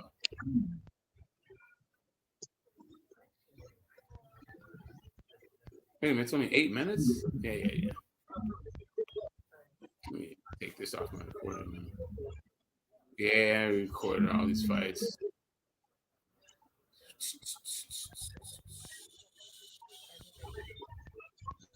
Delete that. Tim Zoo versus Brian Mendoza. Who's Andy Cruz fighting? Some 2-0 guy? No, he's fighting Hector Tanahara, 21-1. Exactly. Nobody. Okay. Yeah, he's nobody, but he just has more than 2 fights. Dude's got 23 fights. 23 fights. Yeah, he's an experienced guy. Yeah. 23 fights. Yeah. I mean, I can't really shit on Andy Cruz. I don't know what he's going to turn out to be. Yeah, Andy Cruz has only got 2 fights. He's 1-0. Andy Cruz is 1-0. He beat all I know about Andy Cruz is he beat Keyshawn in the amateurs 3 times, and the amateurs really don't mean shit to the pro. That's all I know. Yeah, but Keyshawn Davis sucks. I think Andy Cruz would beat his ass right now, bro. Tanahara. You don't like Keyshawn there, fella. The guy's fighting is he's a guy from Texas. And he has been fighting 6-rounder. His last fight was a 6-rounder. He's 23 fights and he's still fighting 6 rounders? His last fight was a 6-rounder. Put him down again. Oh yeah, he's down again. He got 23 fights and he's still fighting 6 rounders, bro. Yeah, fight's over. Fight's waved off. So he retired against Segura, who was the only Cepeda Segura, the only name on here, and that was his only 10-round fight. In the last couple years, that was in 2021. He lost The Palestinian one. That's what's up. So Masjid got him out of there? Yep. He was fighting 10-rounders. He was fighting 10-rounders all the way up until he ran into Segura. And then Segura, he retired in the 6th. Well, he's 23-1-1, so it'll I think he trained by Buddy McGirt too. Is that Buddy McGirt? You see Buddy McGirt? Who's Masjid? Yeah. Masjid, yeah. Damn, Buddy McGirt went all the way, huh? I haven't seen Buddy McGirt's beard look like that. I didn't even know he had the Santa Claus beard. What the fuck? Yeah, I told you, Phantom, that this Masjid guy's an Olympian, bro. Like a silver medalist and shit. Oh, is it new? Yeah, he looked pretty good. I don't know if he's chinning like Amir Khan, but shout out to Palestine, man. Yeah. You mean Pakistan? I don't give a fuck. They're all Palestinians. That's a low blow. Wait a minute, Palestine. Pakistan is not Palestine. They're all Palestinians now, all right? Everybody's Palestinian over there. Okay. Everyone? Okay. In England? Pakistan. Who was that's what Hamas came from Pakistan, right? No. What the hell are you guys doing to me? I'm asking. No, Palestine is Hamas. Pakistan is next to India. One is I was thinking about something I heard yesterday. There's parts of India. Pakistan is like an offshoot of India. There's some that's Pakistan. Yes, that's Pakistan. Yeah, they're in Pakistan. Yeah, it's an offshoot of India. Yeah, that's what I'm thinking about. Right. Yeah, Hamas is Palestinian. Yeah, the Palestinians still think that the Jews stole their land in 1948. That's why this thing is going on. This has been going on for a long time. People just didn't know about it. Yes. They still pissed about 1948. They still pissed about that shit. And now it's just turned into a fucking massacre. It's getting ugly over there now. It's bad. Okay, so this is actually like, well, they really are like hyping this thing up. He's very. What's like America? Yeah, I was gonna say, what's Masjid's record? He's undefeated, right? Yeah, Masjid's undefeated, bro. He fighting at 140. Yeah. That's just from looking at him. Like I was like, that looked like a 140 pounder. They hoping that this thing, that's why they hoping they can get Catterall the shot, so they can get this Masjid doing the shot to title.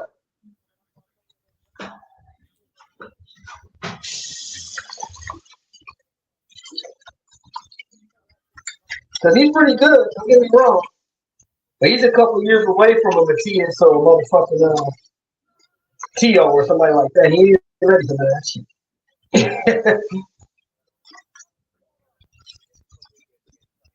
Yeah, Richardson Hitchens beats them all at 140.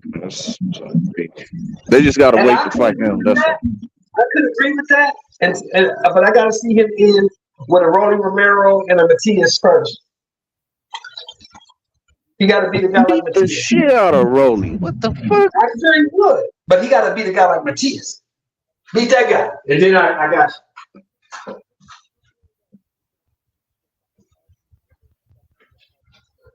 Because I told you a year ago, and I'm standing again today, ain't nobody at 140 beating that Subriel Matias guy.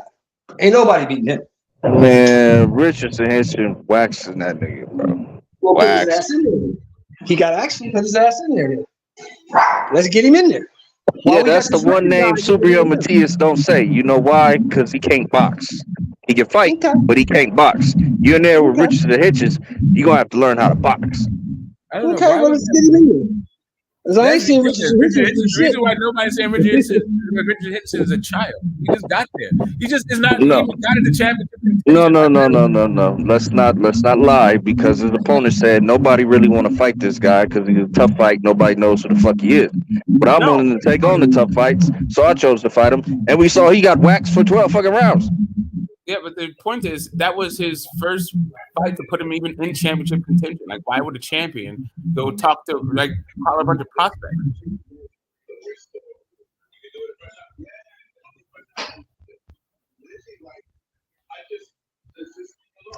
Hey, let me ask you this, bro. And you too, Phantom. We gotta talk about this, bro. How the fuck does motherfucking KSI versus Logan Paul do 1.3 million pay-per-view? Because the How people does that that happen? KSI is a very charismatic guy.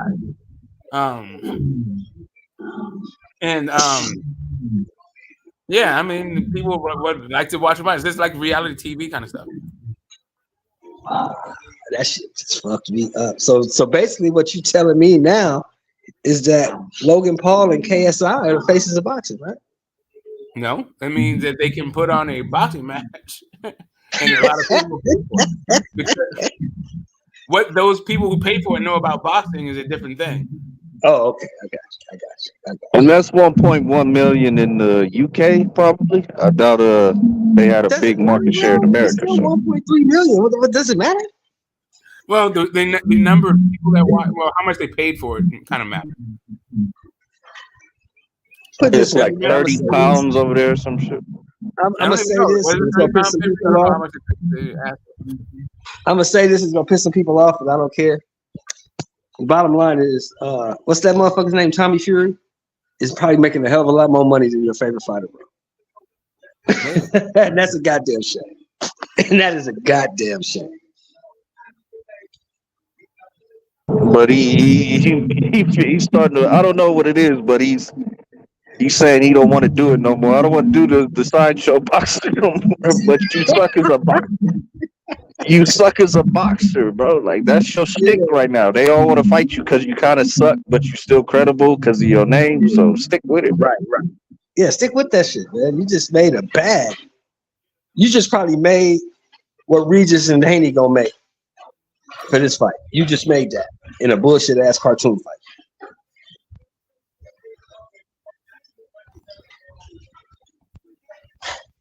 Yeah, Haney and Regis ain't finna make shit. You know, but even if I don't go, I'm gonna try and support the young man. But that ain't I'm gonna watch hitting the fight on the zone, but damn, the dudes ain't popular, bro. That's the problem. That's what people are trying to overlook. But nobody knows Regis and nobody knows Devin. I'm sorry. YouTubers know him, but that's about it. You can't walk down the street and say see no posters of Devin Haney or hey, let's talk about Devin Haney. Who the fuck is Devin Haney? I don't know. Hey, Smoke, remember when you was saying that Haney was more popular than Ryan, you crazy motherfucker, you? I didn't say he was more popular than Ryan. I said in boxing world, not just as a person. As a boxer, Haney has put more butts in seats than goddamn Ryan Garcia has in boxing. Is he a more popular guy than Ryan? Of course not. That's not what I was arguing on.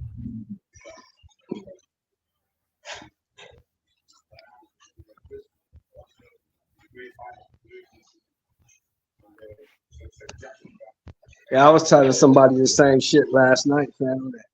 You know, Haney's done way more in the sport of boxing than Ryan Garcia could ever hope for.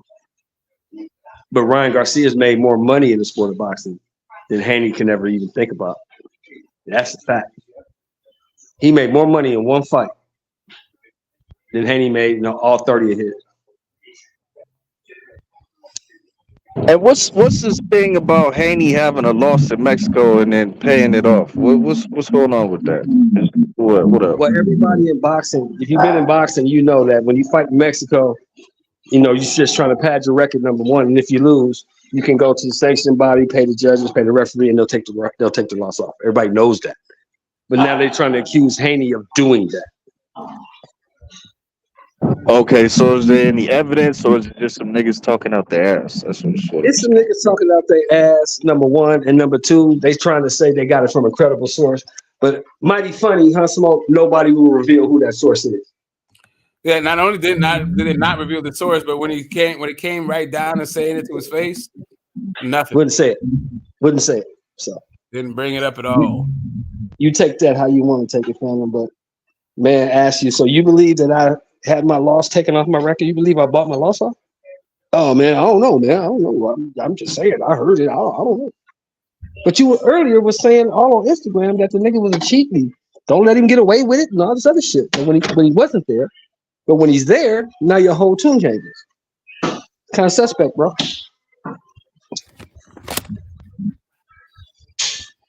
Yeah.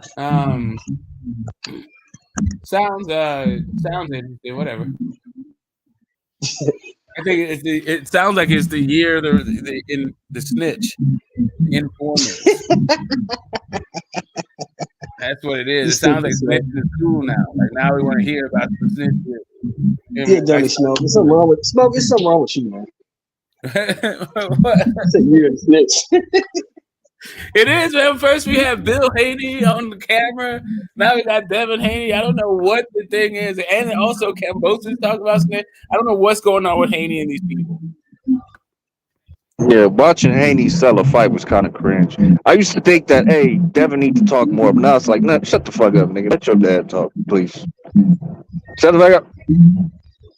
Yeah, I mean, whatever. Teach his own. Like, other people liked it, that he was chirping. They didn't like the fact that Regis wasn't. I always thought that Dad had a better mouthpiece than Dev, but whatever. I just don't get where the street thing comes from with Devin Haney. I just don't get it. I didn't know motherfuckers in England listen to Jay-Z, bro. Oh yeah, everyone everywhere listens to Jay-Z. I see that. That is that's how we import our culture to the world. That's part of our hegemony, man. We don't win the war just with bombs and whatnot. We gotta win hearts and minds.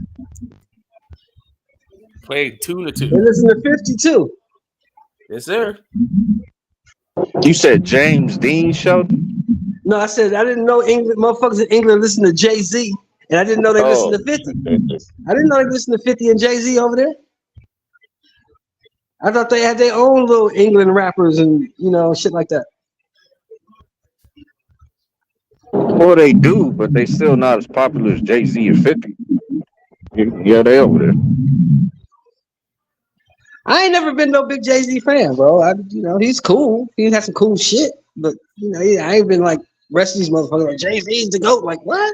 No, nigga. They said it to him in the press conference. They didn't say anything. No, it wasn't that they said anything. He had a guy who was over there to troll and throw whatever stick to the wall, but Regis didn't say anything. Now that fat motherfucker, the strength and conditioning guy, he was talking a whole bunch of shit. Yeah, the seal guy. Yeah, he was talking shit. You remind me from Kissing a Rose on the Grave. That guy. Yeah, he was talking. Knock you out, nigga. Never said who you gonna knock out, nigga. Who you gonna knock? You're not even fighting, so shut the fuck up. As a matter of fact, nigga, who are you?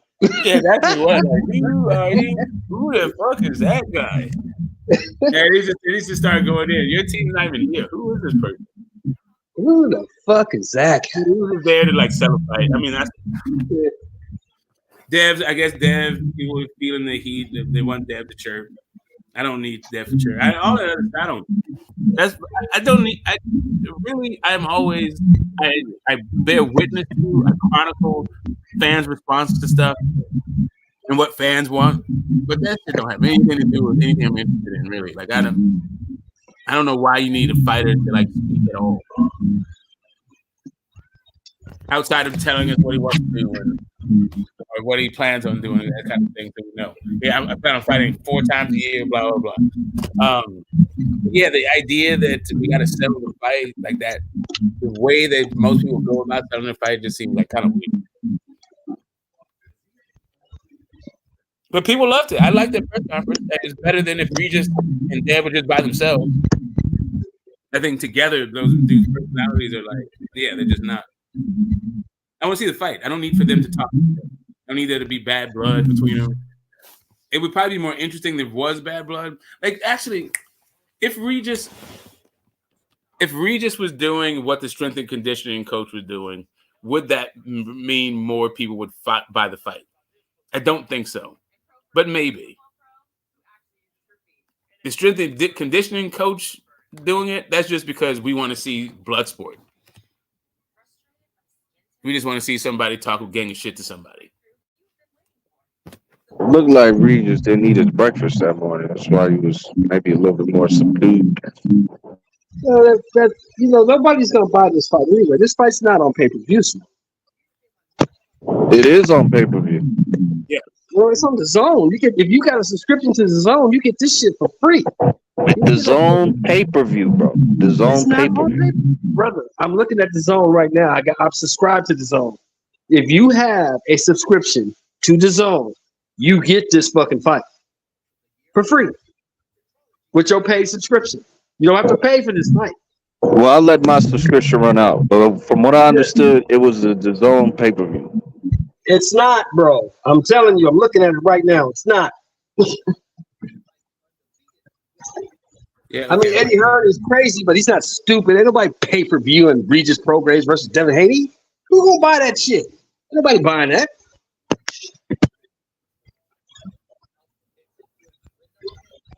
They didn't buy the motherfucker against Lomachenko. Why would they buy him against Regis Prograis?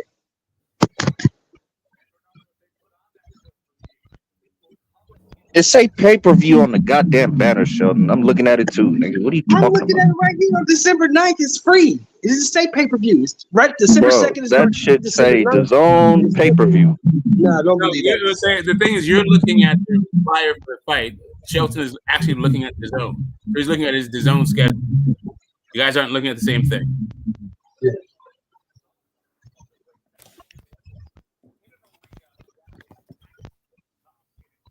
Mm-hmm. Baby, yeah, we get Garcia and that whoever that dude is, the 11-fight win streak guy. We get him on the 2nd, and we get Prograis and Haney on the 9th. And it's not pay-per-view. I guess we'll just wait and see. Maybe they took it off pay-per-view. I don't know. No, it is a pay-per-view. He's saying it's not pay-per-view for the Zone subscriber. That's it. It's the only thing. What? He's saying it's not pay-per-view if you already have the Zone subscription. Oh, okay, I guess. So the pay-per-view is basically the subscription. Is that what it is? Something like that. I don't know. How much is it? How much does it say on your? Once they hit your bank account, you get the fight, bro. Once they take that $25 out, you get it. So how much is a pay-per-view? So that's how they're doing it. Okay, that makes sense. Now, if you don't have the time, pay whatever they're charging for the fight, you know. So how much does it say the pay-per-view is at Phantom on the thing you're looking at? It doesn't have a price. It just says the Zone pay-per-view. Mm-hmm. Okay, what the hell's going on with mine? What is going on right now? Is it over?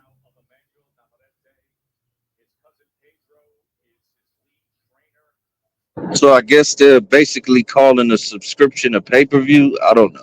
It is what it is.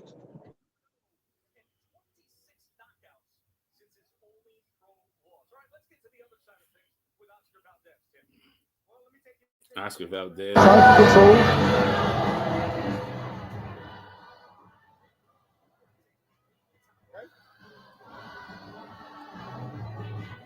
Yeah, what a weird kind of thing. I don't know what's going on right now. Mm-hmm. Don't let him get any range. Yeah? Because at the moment, he's trying to pull. Make sure you step out. Yeah, how much was the pay-per-view, Phantom? Well, from what I'm understanding is they're basically selling a subscription as a pay-per-view. That's what it's seeming like to me. So. Hello. Right. You get the subscription, we'll give you the fight for free. Bilotti, I'm looking at this fight on the Zone, this Catterall undercard. A lot of local fighters, regional fighters. PT. What's up, man? How you doing? That's fine. And the Phantom's here. Oh, there's some good little scraps though, Smoke. There's some real good little scraps, bro. Yeah, the thing about British boxing is the guys aren't necessarily the best fighters, but the guys they're matched up with are the same level. So it's a good fight because they're pretty evenly matched, even though they're not Right, particularly either one of them very good. right. But it's also not they're not terrible either. So it's kind of like they're decent. Yeah. I mean, they're okay guys, and it's a really hard contested fight. And you know it got to be, for me, it got to be a decent scrap if I'm missing Penn State versus Ohio State, bro. Oh, yeah. Oh, I mean, the guy's trying to box, keep it long. Guy black and red, snapping the jab, Yeah. maintaining distance.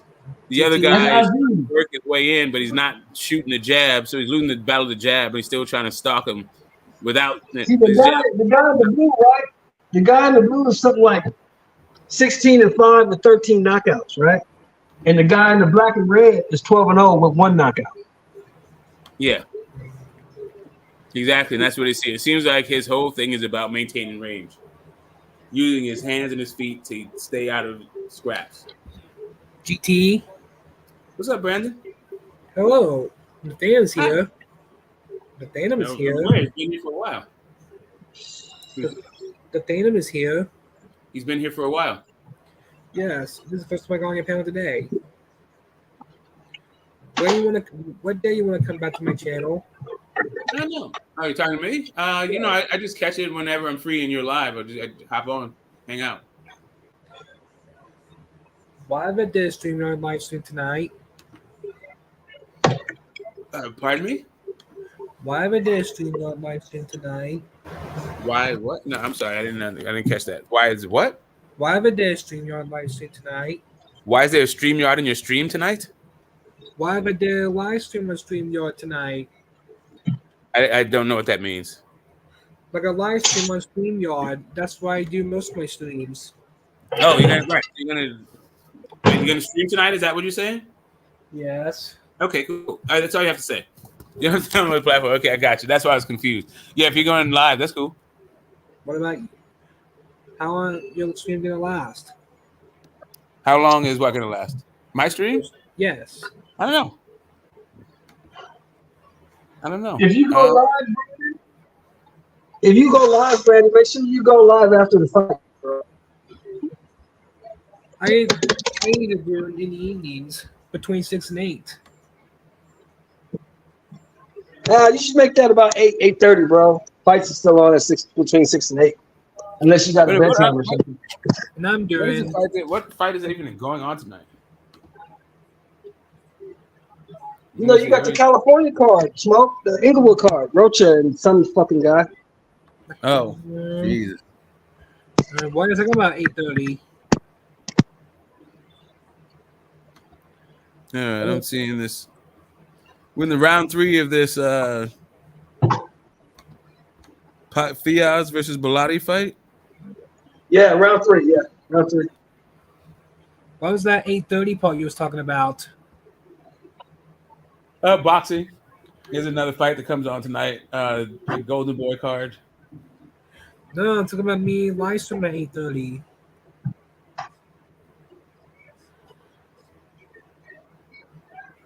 You're being counter-programmed. No, I'm talking about a live stream on StreamYard. Yeah, cool. What Yeah, was you that? said you're gonna go. You said you're gonna go live tonight at 8:30. Shelton was saying maybe you want to move it back a little bit, but I don't think your crowd watches much boxing anyway. So No. Yeah, they probably do. Yeah, you're right, Smoke. My bad. yeah.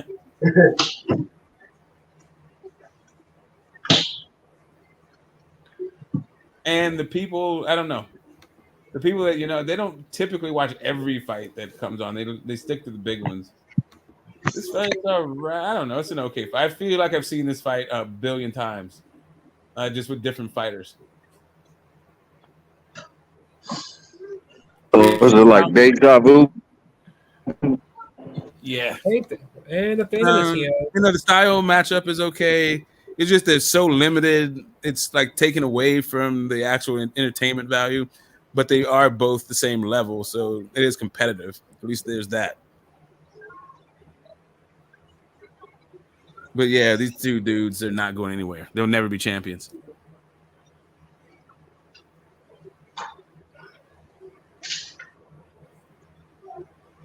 There's just neither one of them are good enough at their style to like compete at the championship level.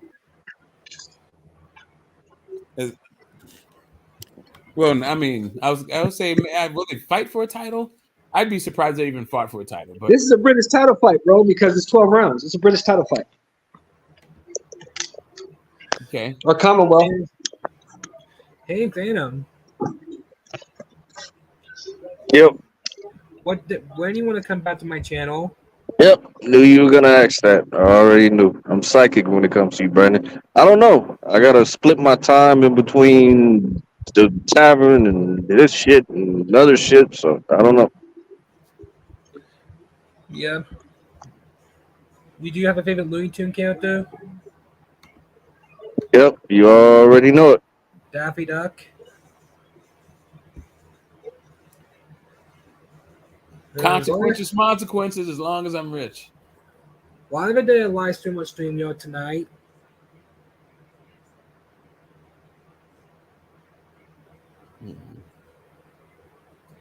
Oh, wait a minute. How many subs you have, Brandon? Oh, wait, this fight's all right. I mean, 2261. We got Berlotti on this stalk. We got Fies trying to keep distance.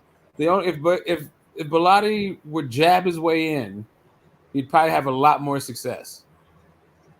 But he's getting timed on his way out. I think Fiaz's length and the activity of his lead hand is just disrupting everything Berlotti has going on. And then he doesn't know how to cut off the ring. Can't jab his way in.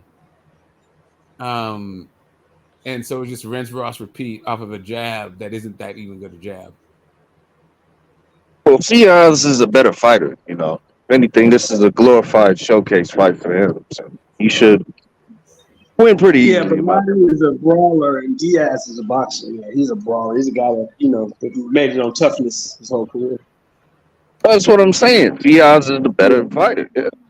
Yeah, exactly. You're right, bro. I don't know. I'm tripping. I don't know. Already turned back to Penn State, Ohio State. 10-6 in the fourth. Ohio State pulling out another ugly victory. You can already see them. They get to the playoffs, they're going to get smoked. They ain't that good. What's up with Deion's Buffaloes? What's going on with them? Oh, man. They took a shit last Friday, bro. Oh, they took a shit. They was up 29-0 at the half, man. And guess what? Ended up losing 45-43, bro. In overtime. Wow. So you gave up 45 fucking points in the second half.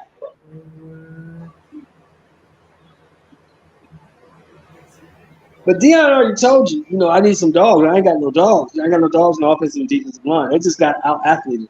They had a receiver at Stanford, a sophomore. This dude was like 6'4", 225. Man, he was abusing Travis Hunter, bro. Abusing him. Let's see if I can get through Rolly Romero right now. Little dudes, you can't fucking guard me. Get this little dude out of here. Yeah. So Showtime's leaving, huh? Showtime's leaving boxing. Why are you shocked, Smoke? Really? Shocked? I want to know, why are you surprised? I'm saying, I was stating a fact. I'm not talking about surprise or anything. Smoke, the reason I said that, and I'm going to tell you why, because I know you're a business guy, right? Yeah. And you know that in any business, if I'm spending more money to put this shit on than I'm receiving for putting it on, what am I going to do? Yeah, no, man, I get that. I mean, Yeah. if all them lies that they've been telling you on the internet about this guy's making money and 250,000 pay-per-views is good, all that shit is bullshit. Because when Paramount Plus bought that shit, they audited the books and was like, oh, hell no. We getting rid of this shit. I don't know that it was. I could just tell that it wasn't sustainable business model. All doing pay-per-view and the fight. Man, the shit ain't making no money, bro. It's making money, but it's not making enough money to keep the suits happy. That's the bottom line. It wasn't making enough money to keep the suits happy. Correct. So and we not fucking with this shit because Yellow Jackets makes more money than this shit. Right, Basically. that's their primary business, right? So Yeah. if Steven Espinoza said that the fighters were getting 90 cents on a dollar, there's no way that that's sustainable for the network. If you're Yeah, giving, it was a stick up, bro. That shit was a stick up. And shout out to Espinoza and Al Heyman, nigga. They stuck up the suits. Nigga, fuck y'all. You know what I'm saying? well, Espinoza but they are suits. But you know Yeah, goddamn but he's well, a suit working for the fighters. That's the difference. Yes, but exactly. you know goddamn well, Smoke, it wasn't no goddamn way in hell that fighters is getting 90%. That was a fucking lie, and you know. Well, I don't know it's a lie because it seems like Showtime is like, these margins are all off. We're not doing this anymore. It seems like they were paying them that much, and that's why they're getting canceled. Well, it wasn't Fact. Showtime. Fact. It wasn't Showtime. Exactly it was right, actually Smoke. Viacom. Because Viacom owns Paramount Plus and Showtime. So Viacom decided that It's all Showtime one Boxing company. and hold on, and Bellator. They got rid of Bellator as well. They got rid of all that Yes, shit. they got rid of all Showtime sports. Why But what they I'm did- saying is, What what was I'm that saying going? is, like, What was that going live at 8:30 p.m. tonight? yeah, it's cool. You're going live 8:30. Put your link in it. Put the Yes. link so that you're live in the chat. I just now got ready. Yeah, cool. Yeah, put the link for it in the chat. Yeah, so Paramount Plus is all of them now. Like, there is no more Viacom. It's all Paramount Plus. But they just did a name change. Yeah. That's it. It's not like they restructured. It's not like Paramount Plus. Viacom always owned Paramount Plus. They just changed their Right. name now to Paramount Plus. Paramount Plus, yeah. Yeah, I know that. And they're it's- repackaging all of their content, and sports just doesn't fit. But they do have CBS Right. Sports. So Yeah, CBS CBS is gonna be there because CBS Sports is an established brand. It's gonna be there because you got CBS Sports and CBS. Yeah, and CBS has that.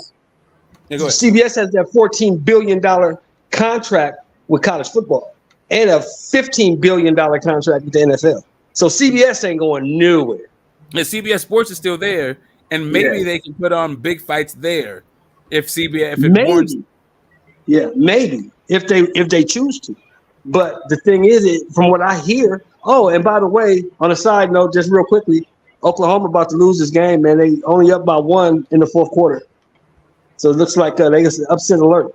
But what I hear is that boxing is moving. They making a deal with Amazon Prime, bro. Amazon Prime is what I heard. That's it. Yeah, I mean that's also, but that doesn't seem to be a kind of deal that we would hear about it first. If there's like an actual deal. Supposedly, you can correct me if I'm wrong, Smoke. They saying it's the toss up is between going to the zone, which I think is a better idea because you can get more fights that way, or striking up an exclusive deal with Paramount with Amazon Prime. Which one do you prefer? Amazon Prime. Yeah. Easy. Why? Eyeballs. The amount of eyeballs you have. Yeah, exactly. Everybody has Prime. And my God. Oh, you almost had that motherfucker. I can't believe you overthrown. Everybody has Prime, bro. Everybody has that shit. So yeah. Yeah, and it's the global nature of boxing can be served with a global platform like Prime. They're going to the zone, bro. They're going to the zone. Well, how so, fan? Why do you think that? Amazon Prime don't know fuck all about putting on no boxing fights, bro. They're going to the zone. But Amazon Prime didn't know fuck all about putting on the NFL either, did they? That's easy, bro. That's easy. But if you're talking about being in boxing and making money, Amazon Prime don't know how to do that shit. You're talking about they're not supposed to. This is just a distribution. They're not the producers of the product. Yeah, PBC will still be producing their television. Right. So what kind of money are they going to give PBC for that product? What do you think, bro? Probably tons. Fuck no. That's why they're going to the zone. What? Do you think the zone can outbid Amazon now? What? No, they can't outbid Amazon. Kind of money the zone is willing to. Yeah, it just depends on if Amazon wants him or not, because Jeff Bezos, his money is, they can't outbid that guy. They can't outbid Bezos if he decides he wants it. If he wants boxing, he's going to get it because he's got the money. The motherfucker's worth like $180 billion, bro. Motherfucker's rich. And the sad thing is, I'm talking to you right now, Phantom. I'm looking at an Amazon truck outside my window. This motherfucker's still making money. Yeah, they don't stop. Like that's a 24/7 operation all around the globe.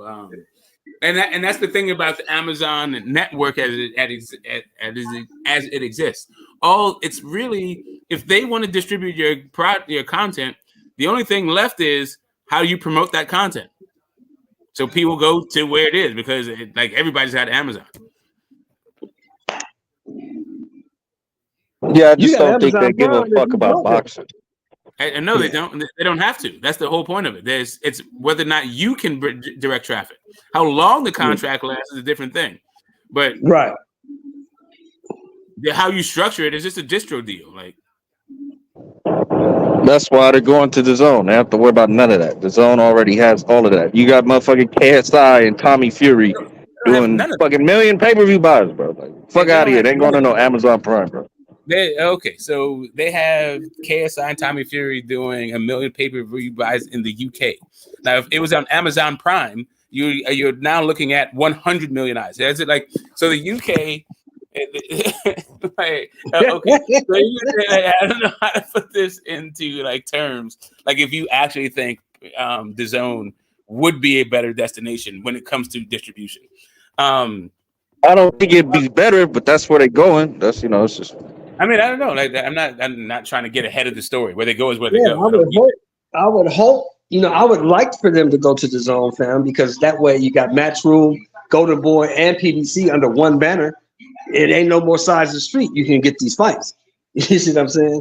But I'm thinking if you think globally and you're thinking about keeping the sport going, Amazon Prime would probably be the best move because how many times you think people could be sitting on the couch and scrolling through Amazon Prime? Oh, it was a fight. Who the fuck is? Oh, let me watch this. You see what I'm saying? Amazon's just not going to throw the money at PBC like the Zone would. The Zone is a desperate buyer. They're going to get PBC's product. They just throw money at, like the Zone is throwing money at anything. The Zone is not throwing money around for anything. Like the Zone has been getting like killed. Like whatever. I don't see the Zone throwing money around in the way that you like they were a while ago. Yeah. I remember when they first got here, there's like $1 billion and all that stuff. I don't know. They doing that shit no more. They doing that shit no more. BBC is necessary. I mean, maybe they'd go to the Zone for a higher like sign. I mean, I don't know what kind of deal it would be. What kind of deal you need for your distro? Right. But the one thing we know about Bezos is he ain't no dummy. And if you can't show him that he can make some money fucking with you, he probably not. Yeah, he's probably not, because he's pretty smart. Say what you want about Jeff Bezos, but he's a pretty bright guy. Amazon does have a lot of direct-to-consumer products and operators on their platform. I think they have a pretty good understanding of you being autonomous and we just being a distro, and you can, as long as you can have your product in front of our community's eyes, they don't have a problem having it. Like I don't know. Right. I think it's more of an issue of, sort of how do you promote in this new environment versus what we're used to doing. Like what you're saying is, hey, yeah, it's all streaming, so let's go to the Zone because they are focused on sports, and B, they have a market share of boxing. But all of that shit goes away. Like if a operator like Amazon Prime gets involved in sports, which they already are, and then if boxing goes over there and MMA, then there's no way that the Zone can compete with Amazon. They can't. Yeah, some big ifs. I still think PBC is either going to the Zone or YouTube, or those are the two options. There's not an if. Just so we understand each other. There's not an if. They've already have MMA and already have football. Yeah, where's the boxing? I think they have baseball too. Like Amazon is clearly getting into Amazon got baseball, basketball, football, soccer. If they wanted boxing, they could have had it. Well, so where's that? I think they're gonna get it, bro, because you brought up YouTube. The conversation is. You brought up YouTube. You know how much that shit costs a year, bro, for YouTube TV? No, I mean like just the platform itself, YouTube, just YouTube. Oh no, it's not gonna be. You're not gonna. You wishful thinking, bro. You're not gonna get no free top level competition fights on no YouTube. Just turn on your. No, that's not gonna happen. If you want that, you're going to have YouTube TV, and that shit costs like $249 a year. Ain't nobody paying for that shit. I remember somebody, I think it was one of the Pauls, they put a fight on YouTube, something like that. Yeah, but that's the pause, bro. Yeah, it was They KSI Paul made and their KSI. money It was off of a fight, YouTube. and it was the first fight, the first YouTuber fight, KSI versus Logan Paul. It was a YouTube fight, and it was $5. No, no, I got no. Oh, this was recent. No, no, no. You could buy the Jake Paul fight against, I think it might have been Nate Diaz on the Zone, YouTube, and somewhere else. Like it was like on 3 different platforms, bro. Oh, okay. ESPN. I think it was the Zone, YouTube, and ESPN that his fight with Nate Diaz was available. Well, all I know is I'll never pay for YouTube TV when I can get YouTube on my Fire Stick. I'll never pay for that shit. $249 a year, bro. I'm not paying for that shit. Yeah, this fight. Damn, they're still going with this bullshit ass fight, bro. Like, no. I'm watching a football game, bro. I'm waiting for that shit to be over. Yeah, I was. I put on the Barrios thing. This fight is terrible.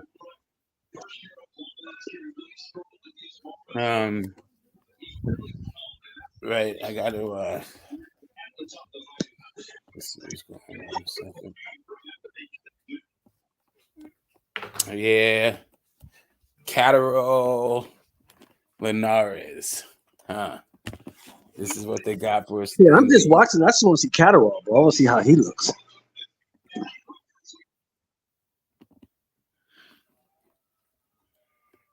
Watching this dude inch forward, not doing shit, and this other guy and get popped with jabs. They're inaccurate. There's no creativity. It's just the same damn thing over and over and over.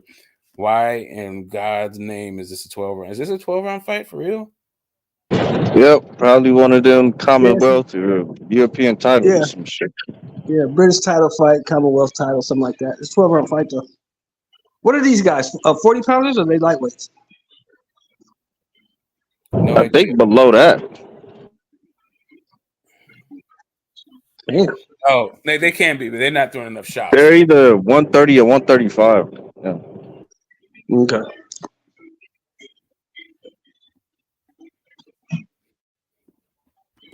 Yeah, these dudes. They better hope they're 130. They're 135, they're just food.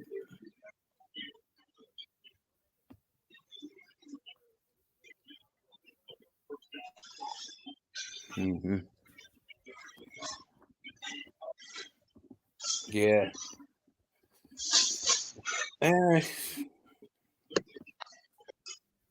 Well, yeah, I'm impressed. This will be over soon. I think is this what's the co-main on this card?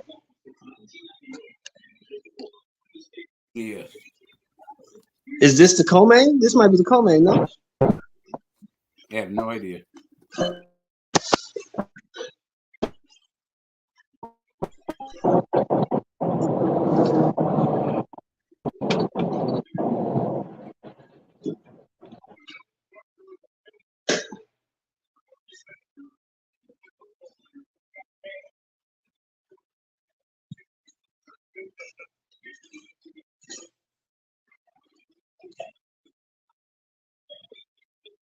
Touchdown. Oh, he got a first down. If it's an offside, this game is over, baby.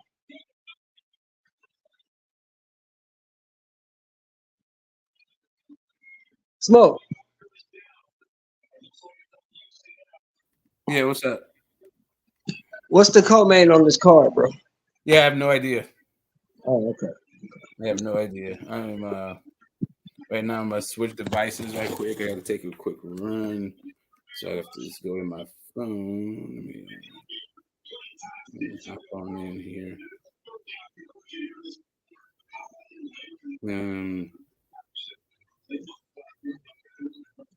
Yeah, man. This I gotta say this is some uninspiring stuff. Yeah, I'm not watching that. Oh, touchdown. Touchdown. He scored. Game over. Oklahoma wins.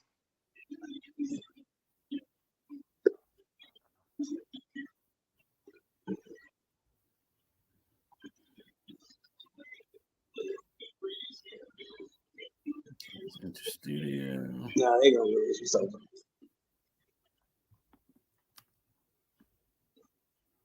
Yeah, what do you think? What do you got? Jose Benavidez. Who's he fighting? He's fighting somebody. Andre. He's fighting Andre. Jose Benavidez is. Oh, you talking about David Benavidez? Oh yeah, sorry. Jose Yeah, sorry. No. Lara. Oh wait a minute. You know what? They made the Lara Danny fight. That's one of Yeah, the. that's on December 9th. That's on December 9th. And the co-main on that card is going to be Thurman and Stanionis, bro. Yeah, Thurman Stanley. Is that December 9th? Oh yes. That's on the Floyd card. Floyd's fighting Mikey. Haney is getting counter-programmed. Horrible. Yeah. But will people really tune in for Floyd and Mikey, bro? They will if you got Thurman Stanionis and Lara and Haney, I think. Lara and Garcia? Yeah. Oh, that's right, Jose. You talk about Jose. Jose, you know who Jose's fighting, right? He's fighting Jamal Charlo. He's fighting Big Maul. Yeah, that's what I was gonna say. Right, Charlo's coming back. Yeah. Yeah, he's fighting Big Maul. I don't know when that fight's gonna happen though. Take this thing out. Let's go. Yeah. Two beans. All right. Are you intrigued by that fight?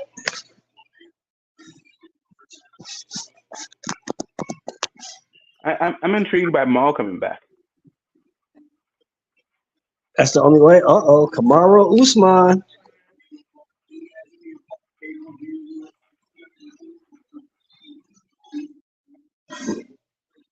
Usman and Chimaev. Okay. Let's see what's up with old Usman.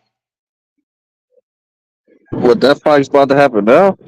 Looks like he just walked into the arena, bro. It's in Dubai, I think it is, right? That shit's in No shit. Fight Center in Dubai, I think. I'm gonna check it out right now, see what's going on with it.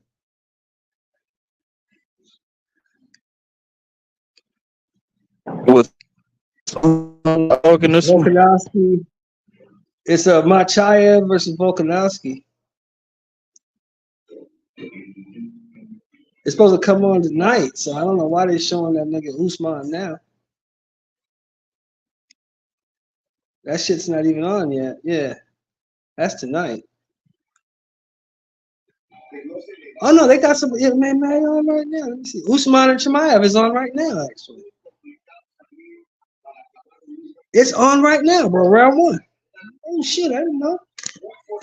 He's fucking Usman up too.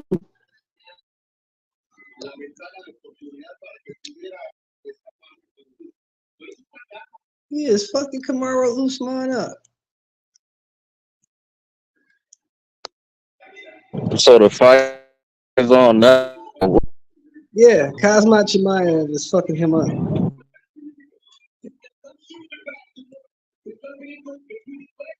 That motherfucker Chimaev is good though. He talks a lot of shit, but he's pretty good.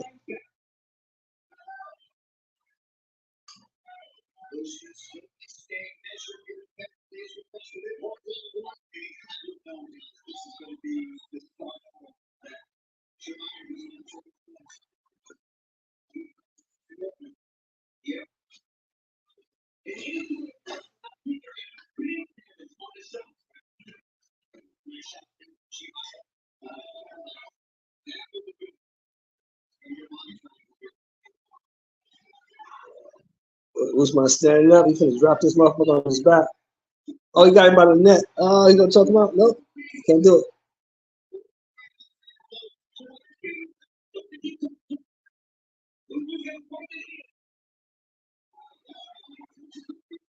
Oh, Usman dropped him on his head. Dropped him on his motherfucking dome. Okay.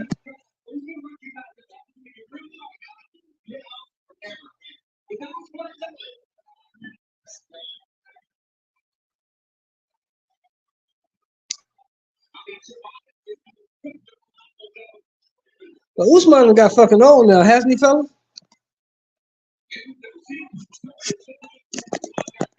I never thought he was that good. People were like all going crazy for him. I was like, I don't know, man. Yeah, I know you think that's something. Today's fighters are just not that impressive to be in the UFC, but whatever.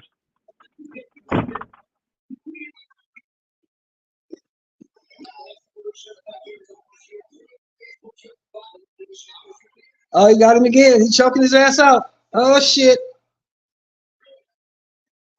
Now he's just on his back with a body triangle punching him in the dome. This shit crazy, smoke. Just punching him in the dome, bro.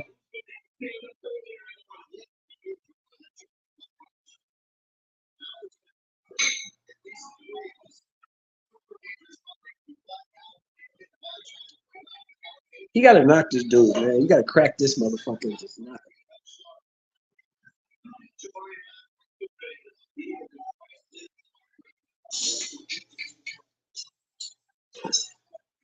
Hey, Phantom, did you lose money on Izzy? I didn't bet on that shit. You didn't bet on Izzy?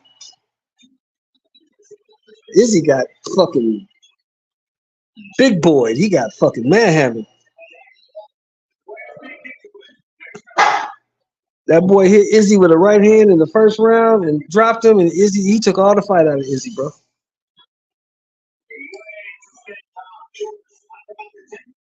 But wasn't it like I heard it's like weight thing, like he shouldn't be at that weight no more or some shit. He need to move. No. Izzy's at 185. He's been dominant at 185. And that boy hit that motherfucker with a right hand and spent him around in a circle. And Izzy didn't want to fight no more. That's what happened.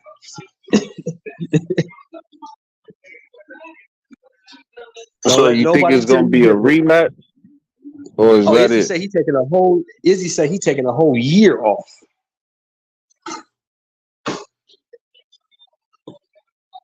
He said he been fighting too much. He's taking a year off to rest. Yeah, to learn how to box. He hoping somebody else beat that dude and say he ain't got to fight him again. That's what he do.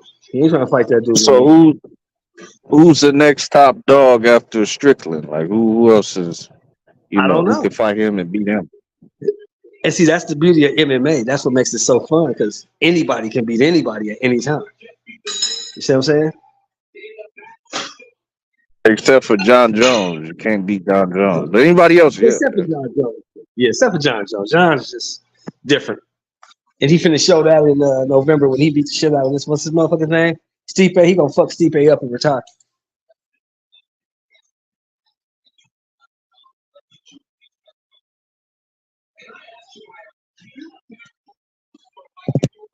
Cause Ngannou about to get smashed. You know that, right?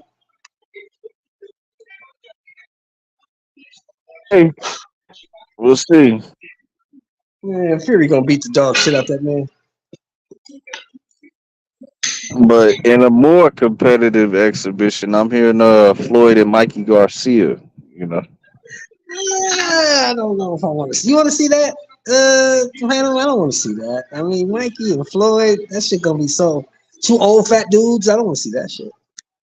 two old fat dudes. I want to see that shit, man. You know, Mikey fat as a motherfucker right now, and Floyd been gaining a little weight. Floyd got a little pot belly going on. Yeah, the last time the UFC was real good to me was when they had both John Jones and Mighty Mouse in there doing their thing. Right. They had the Delajaws and Nick Cruz and they just had a whole bunch of guys. What was that? Gustafson. There's just a whole bunch of guys. Gustafson, John Jones. Yeah. But now I don't know. It just seems like the guys who are at the top aren't very good. They're not as good as the guys who have been in the past. Who is at its pinnacle in its recent history? And let me ask you this. Did y'all think it was fucked up when John Jones came back and he was fighting the guy from France? What's his name? The guy he just choked out.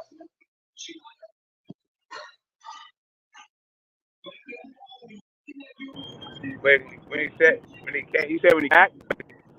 No, when he came back to fight that guy, and he said, "This guy ain't very good. Man. I don't know why we're even wasting my time with this dude."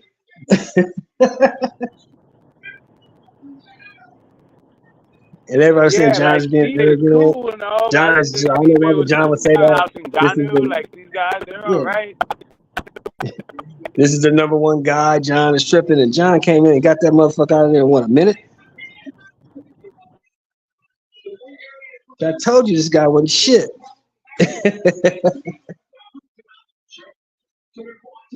I'll tell you what though, I really one time before YouTube and World War III is over, I need a Shelton Moore and John McSmith collab. What do you think about that, Smoke?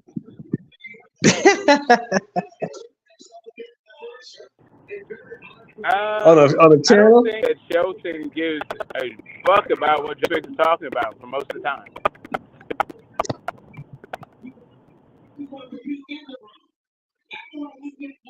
Just one time, just them two on the panel at the same time. I think that'd be funny. Funny as shit. Yeah. Sure, but I just can't imagine them ever talk about a subject that they both have interest in. And also, like, they participate in the whole thing. Like, Mr. Moore goes to fight. Instead of just watch the fight, he goes to them.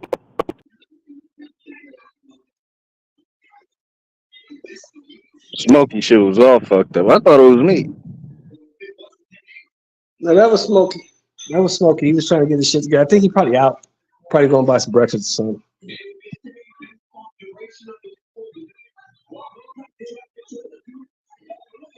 Uh-oh. Uh-oh. He got him down again. Yeah, you got to cool it now. They got him down again. This motherfucker, man, he's letting Chimaev just, I don't know what's wrong with this. But Usman getting old. He's like 34, 35 now. He's getting old, bro.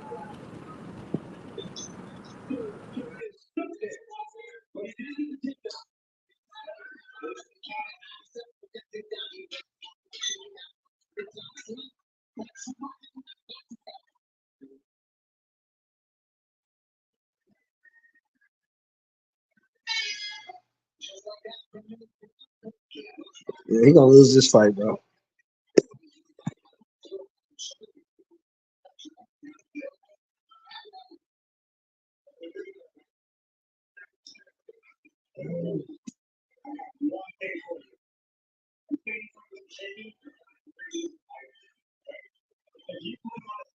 So is this fight 5 minute rounds or is it 3 5 minute rounds? No, this is a 3 5 minute round. This is not a championship fight, bro. Neither one of these guys got a title. Oh, It's a okay. 3 round fight, bro. 3 round fight. See, for me, I don't know. Maybe it'd be better if they like the non-championships was like 5 5 minute rounds and the championships was like 7 5 minute rounds. I think that'd be better. Then you trying to make them dudes' hearts explode. But you better have your cardio in order, nigga. You trying to blow these dudes up, man. You know how hard it is to do that shit for 25, 7 times 5, 35 minutes? That'd kill a motherfucker. 25 minutes is long enough. Yeah, don't give. I don't know how you're going to, like, have top position be a thing that people want to see for longer, right? Like, nobody, who the fuck cares? Like, nah. Well, see, that'll come with a change in rules and maybe perspective on the sport. Like you stand them up more often, because you got more time. I mean, you'd have to get rid. Yeah, you have to get rid of more than just that. You'd have to do like if all you changed was the number of like fights longer. Nah, I think you'll wind up losing viewership. You have to. Yeah, I think you have to get rid of the ability to win a fight by just how long you had the advantage in the fight. Like just because you're like laying on a. And yeah, I don't know. Yeah, you're gonna have to figure out how to make it more action packed if you want to make it longer. Yeah, that's my opinion. I don't fucking know. Then again, it could just be, maybe it's perfect the way it is. Who knows? I mean, or maybe you're right. Maybe you're absolutely right. Like the only thing that's missing is long. Just add more time to it. For me, I don't think the guys are good enough. I think they're more well-rounded than they ever have been, but I don't think they're good at any one particular thing.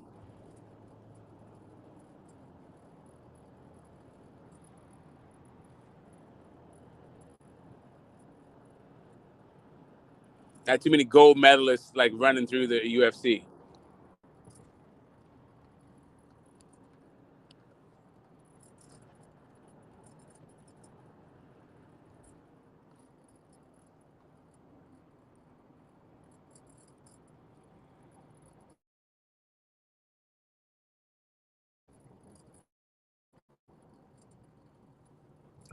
Track star business, to me though, right. So getting back to Haney versus Prograis for a hot second. The strength and conditioning coach, he said he called Bill Senior a track coach and said all Haney does is run. While I don't agree with him in the first part, but the second part shows me where I think they gave their hand up a little bit. I think they want Devin Haney to stand there and trade it. And I think this is why people are saying why the odds are the way that they are. Because unless Devin Haney really just stands there and tries to trade with Regis, it's kind of an easy fight to call if it's just still going to be about maintaining distance. I think the jab is going to be active, it's going to be educated, it's going to be a scoring jab. And I think it'll be enough I think Devin Haney could literally win this fight off of a jab. Whereas I don't think Regis has. I think Regis, that left hand he has is sneaky, and it's a nice one, and it's going to land. I don't know if Devin Haney's going to go down. I don't think he's going to go out, though. But whatever it is, it turns into kind of a puncher's chance for the most part. And, yeah, I don't know. Man, you got dudes out here saying Devin Haney finna knock this dude out and he finna put on a show and all this old weird shit. And I'm like, okay, well, I don't know about that. With this being your first fight at 140 and you're fighting a really good guy at 140, so I don't know about those putting on no show and knocking nobody out. I don't know about that.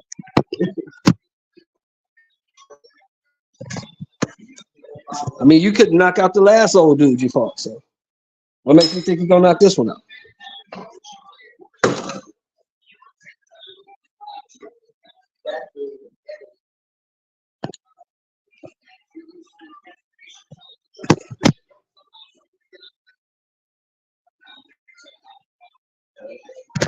I mean, shit, Smoke, am I alone in my sentiment?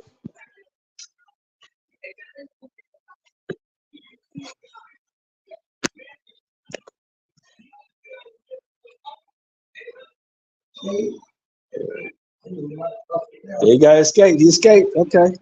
Punch this motherfucker. I said, am I alone in my sentiment, Smoke? Yeah. And what sentiment? Oh, they saying that Haney finna put on a show. He finna go in here to 140. He gonna knock this dude out. I said, well, he couldn't knock out the last old dude he fought. How you make me think he gonna knock this one out? I don't know. Maybe I don't know if maybe the weight has something to do with his power. I'm very interested. Those are two things I'm interested to see are affected by the move up. His stamina, because I've noticed him gassing late in fights, and his power. Yeah. Okay. So those are like the questions that I have answered that I want answered going into this fight. I just don't know. It could be if he has a stamina issue just in general, then I'm not gonna. He's probably not gonna be the fighter that I think he could be. Right? If this dude's continue to gas late in fights, then yeah. And if he doesn't get some more pop, I don't think he's gonna be very good at 147. Well, I don't think he's gonna be very good at 147 anyway, because it's just too many. It's gonna be too many dogs up there for him. Because you still in the era. Haney? Who's gonna be the dogs in 2025 though? Yeah, nobody. That's no man's land. Boots' division. After that, it's no man's land, bro. Yeah, I think. And Boots is not gonna be there long either. Yeah, I think maybe by that time, maybe Hitchens be moved up. Maybe T.O. be moved up. 2025? That's only 2 years away. I don't know, a year away, basically. I doubt it. I don't know, man. It's just, it's some dudes down there. Butayev is still down there. Stanionis is still down there. He ain't going nowhere. There's some fighters that Barrios is looking better than a lot of people thought. So there's some dudes down there that's young. All these dudes is under 30. Barrios is only 27 years old. Don't forget that. So what makes you think that Haney won't move shit at welterweight? What makes you think that? I don't think he go. I don't know if he gonna move shit at 140 yet. I ain't seen it. I gotta see it. You can't just tell me what he gonna do. I gotta see it. Fair enough, but I'm saying you basically saying he got no chance at welterweight, like you said that, right? I don't think he has a good chance. No, I don't. Not against the guys I named. I don't think he beats any of those guys. I don't think he beats Barrios. I don't think he beats Mutayev. I don't think he beats Stanionis. I don't think he beats Bruce Ennis. I don't think he beats any of those guys. But yeah, just froze. Yeah, you might be right. Butayev, I think he beats him, but Ennis and Barrios probably not.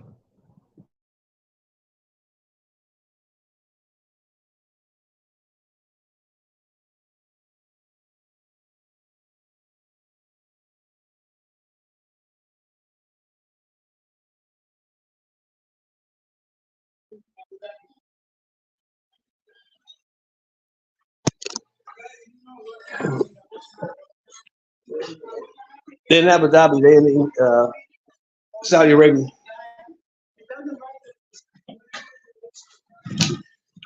Yeah, so I don't know if he beats a Butayev. I don't know if he put it this way. I don't know if he beats Regis yet. So I don't know.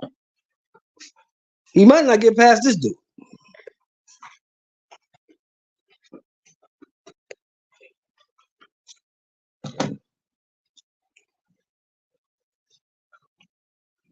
I mean, I know you got him. I know you got him picked. Yeah, I know you got him, but I don't. I ain't got him picked. I think Regis is gonna beat his motherfucking ass, personally.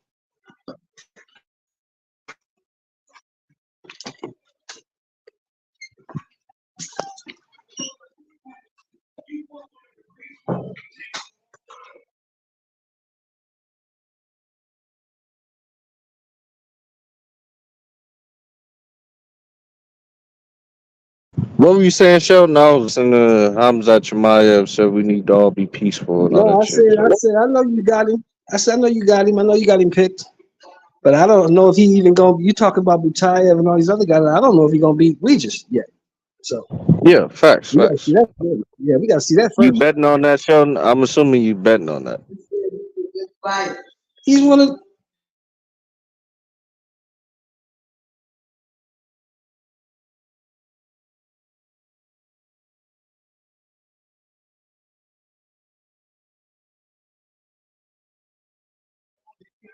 Yeah, I think I'm betting on that, Phantom. I think we can go ahead and December 9th. Yeah, we can put a friendly 50 on that. I got Regis. We'll see. I don't know about that one Oh, just you yet. ain't ready yet? Okay. Well, let me I've know. got Just let me Haney know. winning the fight, but I don't know just yet. We'll see. Yeah, let me know, bro. Just let me know. Let me know.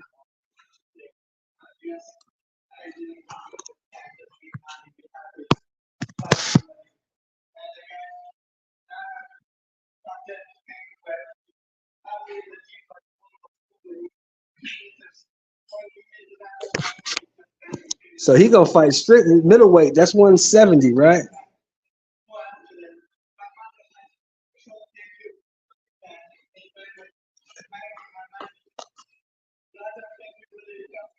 Yeah, that's 170. Who's the champ at 170 right now, fella?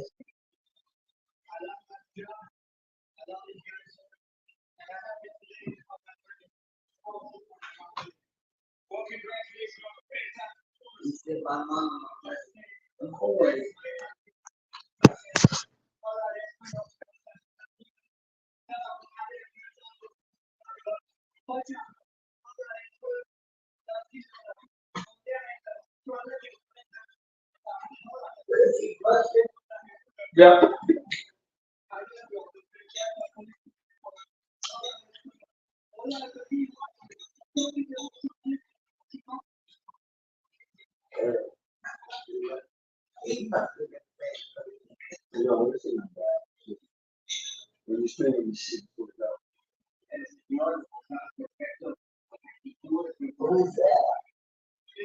That's Muhammad Ramadan. He's the fight. Paulo Costa. Another fight. We want another man.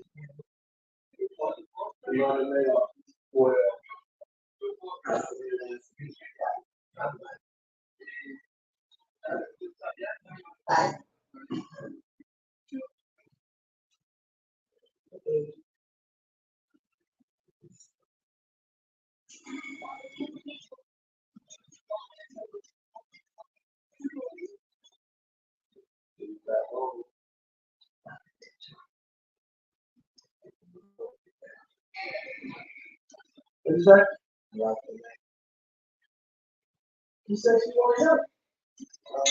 He said she want to help. She want to help. Help you. That's the only reason I can think of it. Oh. Or you think it's something else? I don't know. You remind me with the family. You know, when it's real, I do. Okay. Well, they always say, I'm not real. Really. Really should not be different. I always do, but because I don't matter how go extra, I'm going to give them the benefit of the doubt of what they do for me. I am going to do that, and I am to appreciate it. But it just is not vice versa. It just seems like, it should come both ways, stuff like that. That's the way I was raised. That's the kind of environment I was in. That's what I was talking. When somebody do something for you, you appreciate it. When somebody offers you something, don't thank you.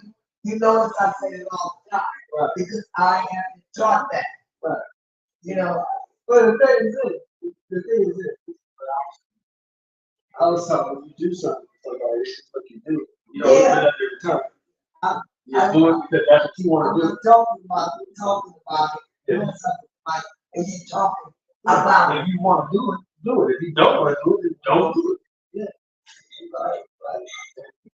Don't sit up and talk about what you did because nobody gives a shit.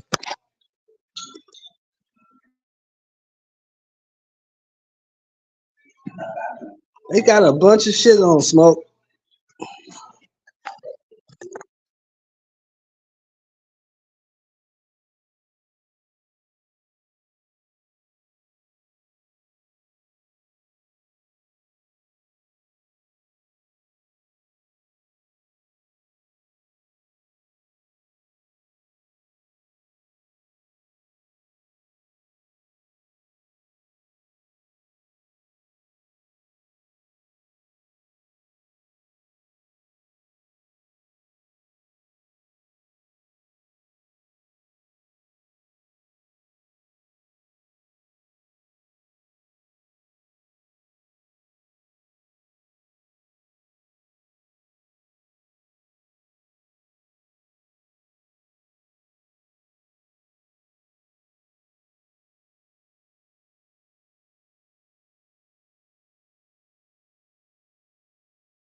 Oh man, I'm still talking to me. Sorry, people. Had some technical difficulties that couldn't work out. Yeah, just shout out to Phantom and Mr. Morris. Thanks for like soldiering through however whatever portion you did of that for us. And let me see. I'm back on the saddle here. Let's see what's going on with these damn fights. No, that's not it. There we go. Catterall and Nars. Let's get this thing on this. Get this show on the road. I don't need to twist one. I need to get back to the swing of it all. Hold up.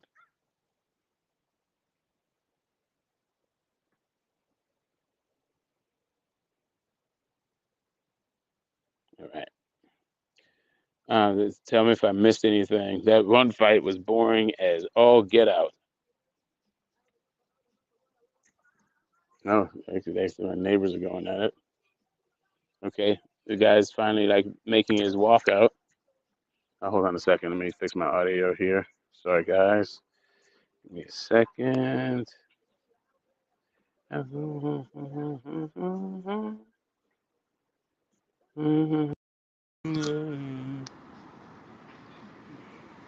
I need too much.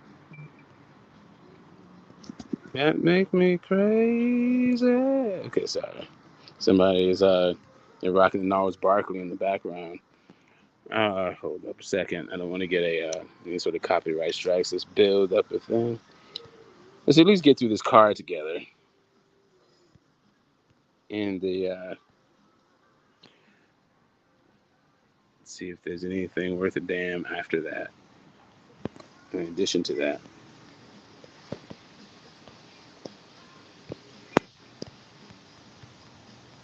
Now, damn, is the fight over? What the hell? Did I miss the fight? What the hell's going on here?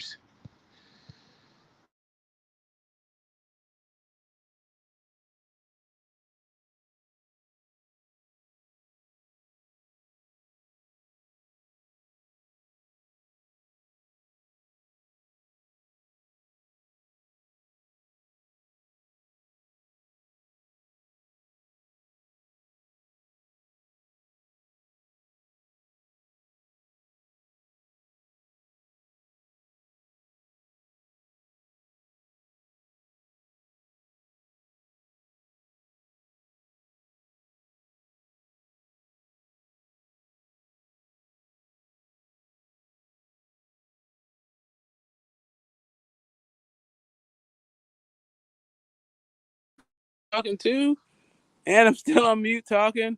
I am here. Sorry, people. So, what did I miss here?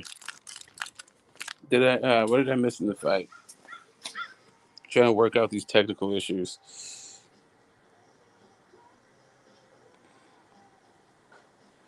Let's see. No, I don't think he's a great fighter. I think he's an okay fighter. There's nothing like really that impressive about Usman to me, but whatever. Um, I also think it's like a clownish. I think you're a clown for. I mean, yeah, most of the shit you say.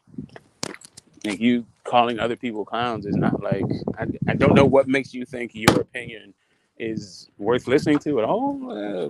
Ultimately, like, like you're some expert going around calling people clowns and shit for their opinions about people. Like I don't need to like the guys that you like. I don't even have the same values that you have. I'm just telling you, like as a person who watched the UFC since its inception, I preferred it when you had guys who were masters of arts, not just well rounded in arts. Like if you were a jujitsu guy that could also box and could also do some other thing, cool, knock yourself out. But your discipline is jujitsu. What I'm seeing now is guys who are not great at jujitsu, are not great wrestlers, and are not great strikers. They just know how to do all three things. Pretty, decent enough, which is decent enough for what it is. I'm just saying it's not very compelling, especially when you when you can. All right, so in boxing, you have the art of the clinch, right? How to clinch, when to do a clinch, and all this other stuff.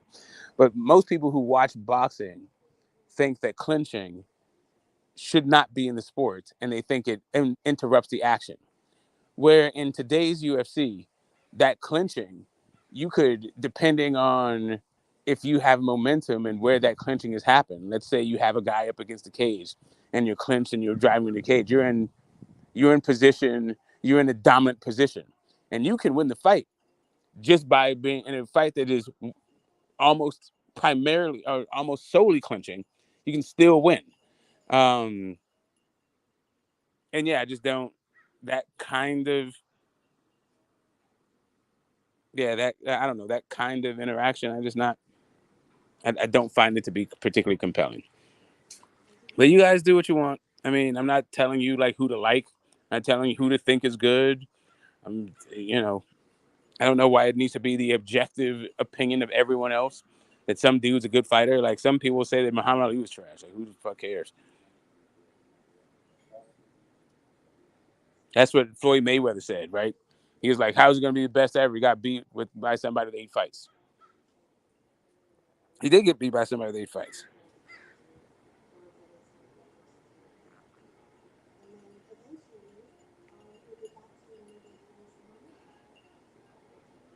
Yeah, I don't really care. This is the thing about people who just want to make personal attacks based on popular opinion. It's at a certain point you're just gonna have to like branch out, be a man, take the slings and arrows from people like you, and you realize like trying to like be included in the thought processes of people like you is just like what you don't get anything out of it. Like there's no percentage in you agreeing with me or disagreeing with me. Like what the hell should I care?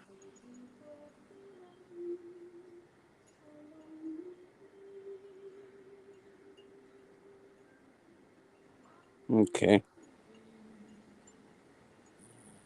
Anyway, that might have been a long time ago. If there's anybody listening, can you tell me what happened in the Catterall fight? If not, I'm gonna go check out. Let me see if I can find it for myself.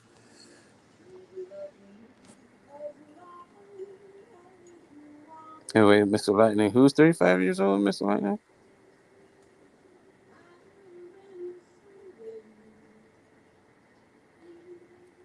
No, I don't know. Mike's only 3 years removed from his professional career. What does that mean?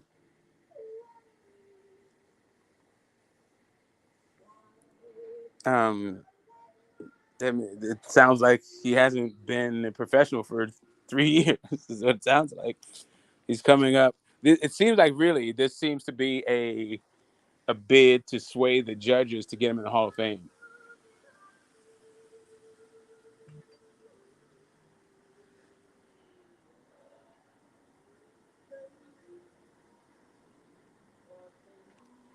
Yeah, I don't mind guys saying they need to take breaks, especially after losses. Climbing the ranks and doing all that stuff takes a lot out of a person. And going a loss should have you reevaluate where you are. It should get you like to think, hey, now I've seen um, there's holes in my game that needs to be shored up. And yeah, I'm not mad at guys reinventing themselves, taking the time it takes to reflect off of a wins and losses and how to come back fresh. I'm not mad at that at all.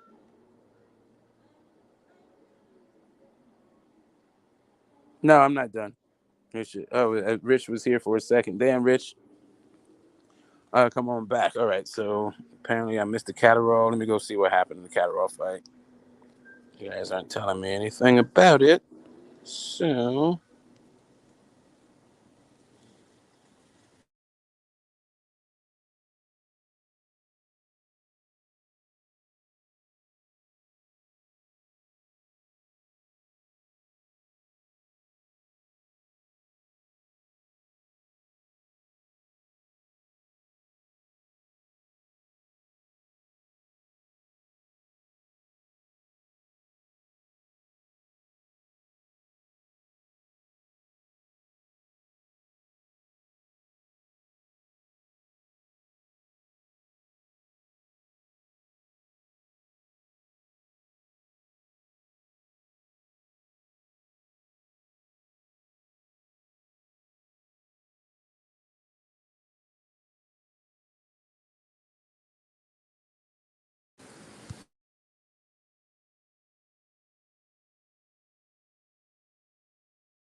No, it's a good fight. Damn, I keep going on mute. Okay, hold up. Let me get you my laptop. I'm having these technical difficulties, all this stuff. I'm sorry, guys, about the this disjointed nature of this particular stream, but um, you know, it's kind of the impromptu and ad hoc nature of the streams that we do in general. But then also, yeah, I've never really actually tried to watch a fight and stream at the same time. I mean, I have, but not a lot. I need to work out the kinks in that particular in my system right now. But hold up 1 second, guys. I'll be right there. I got to go grab the laptop.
Okay.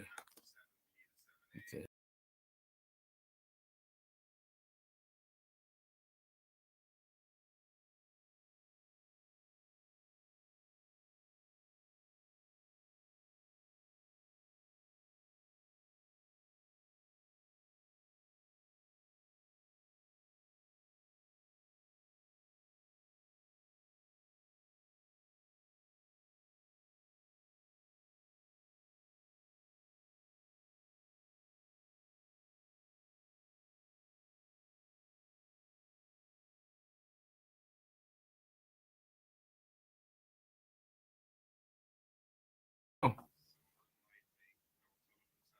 there I am. Okie dokie.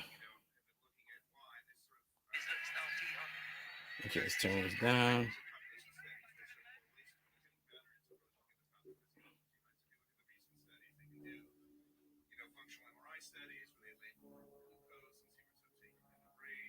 Shut everything else. Let's restart this thing.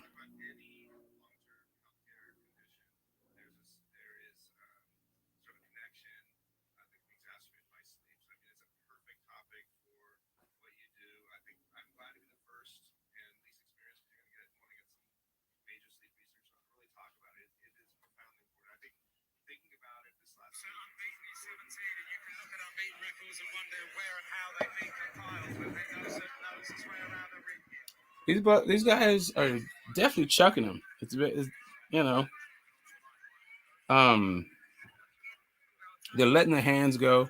It's high activity, fast paced fight. Entertaining. Neither one of these guys are particularly accurate. Both of them, their feet seem to be they got their feet tangled up. It seems to be like an open stance fight, so you're gonna get those kinds of entanglements from time to time.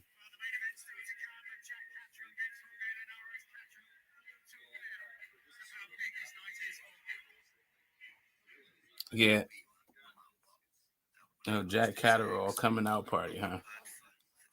Jack Catterall as a main event fighter.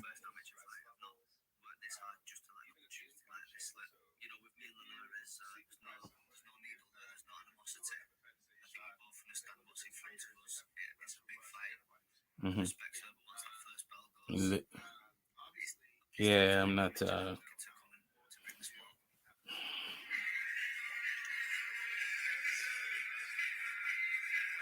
In particular, wild by.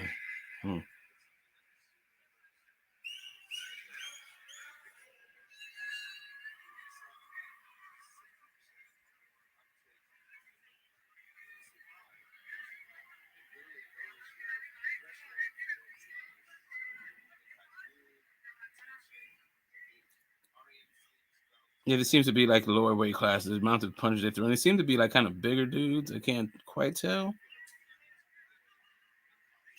but I do like their activity. It's just like there's not just a whole lot of punches landed, even though there's a lot of punches thrown. The accuracy is all wrong, and mostly because their feet are really pretty bad. The guy in the white trunks keeps lifting his feet up to throw shots. He keeps switching stances, but yeah, there's no leverage on his shots when he does it. And his shot selection is okay. I like it. They both have different speed on theirs. In there, I wonder what weight class this is. Again, not seeing a lot of championship talent or attributes right now, but we'll see. We'll see. Oh, that was a nice body shot by the Blue Trunks. McGrail, let's go.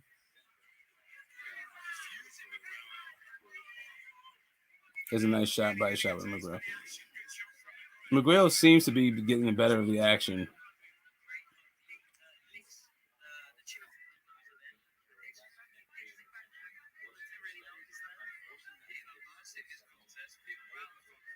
Yeah, I don't know if Mendoza's trying to set him up. Doesn't seem to be that bright. I don't think he's playing possum like that, but maybe he is cagey like that and is trying to catch McGrail with something that he doesn't see. But yeah, Mendoza seems to his feet are just all over the place. He can't get the proper leverage or the shot selection. They go both now they're both southpaw.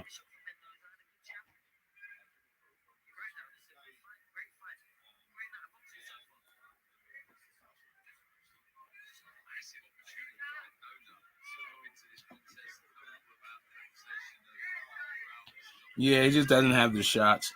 He doesn't have the power, Mendoza. And I think there's some of the speed and snapper coming off the shots. McGrail, still no great shake, still seems to at least be a lot gamer. Oh, that was a nice shot from Mendoza. A nice right hook over the top.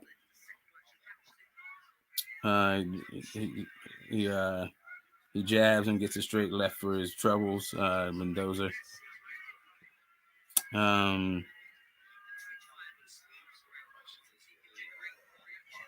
it does seem like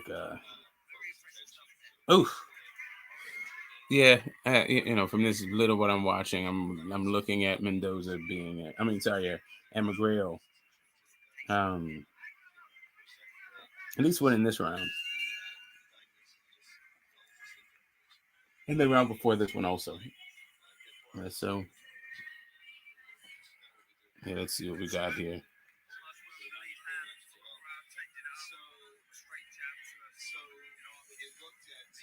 Yeah, I'm gonna see if we can keep going through this entire fight. I don't particularly go on Saturdays because I generally keep it for the family, and but I did start watching that. We do have an afternoon fight, so hey, let's call it. This is our weekly show, and I have a question for you guys when it comes to these boogeymen. Like, who do you guys think that David Benavidez is a boogeyman? Do you think that Better Beef is a boogeyman?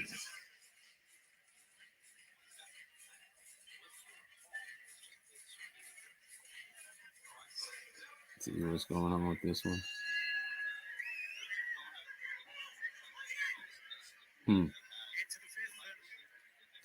High guard, Mendoza comes out.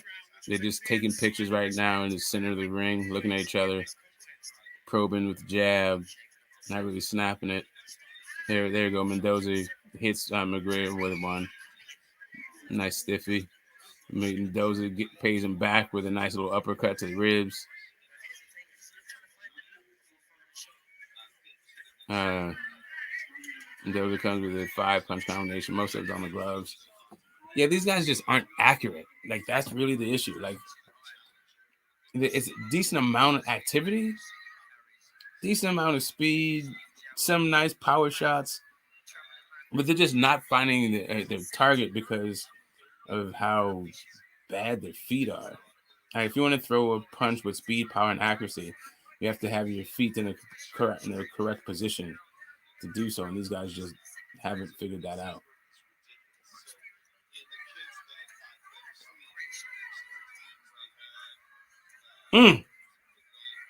McGrail, that's a nice little exchange. I think McGrail got the best of him with a left hook. I think that was a scoring blow. But, I mean, there was 4 punches thrown by both guys. And only 1 punch from both of them got through. So that gives you they exchanged hooks. McGrail low, McGrail high. The other guy low. He's all right, though. I think Phantom's coming back. Oh, my gosh. Let's see what we got here.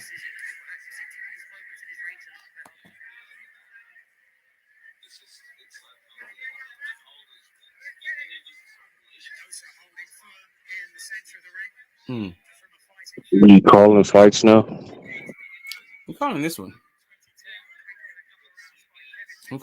I don't typically go on Friday, but yesterday was just like too much for me to do it, So I'm doing my weekly stream, and this happens to be fight day. So,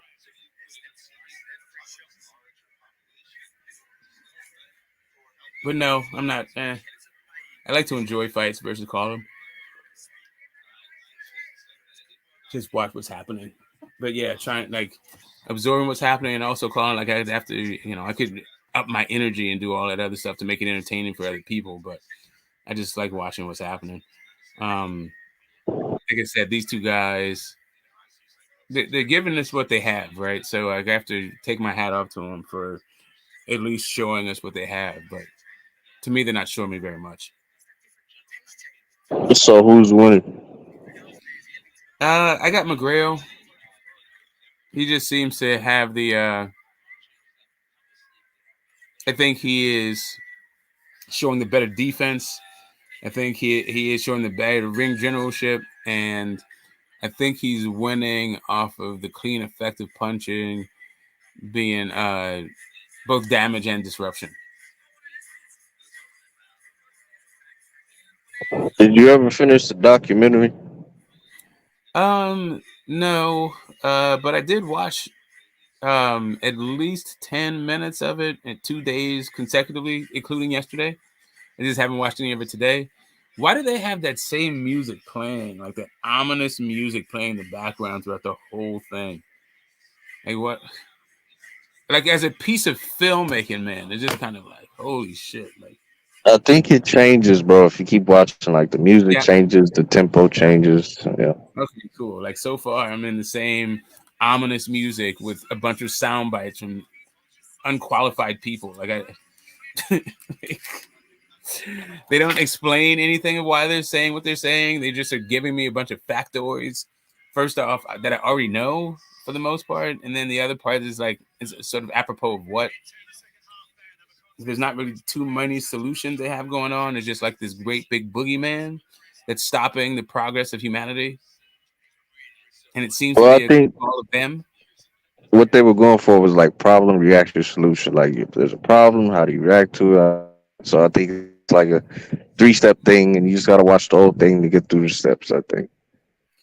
Yeah, or you could just tell me what the hell it is. We have a conversation about it, but whatever. Nah, you could just watch the documentary. No, it's not. I know because whatever. I don't think.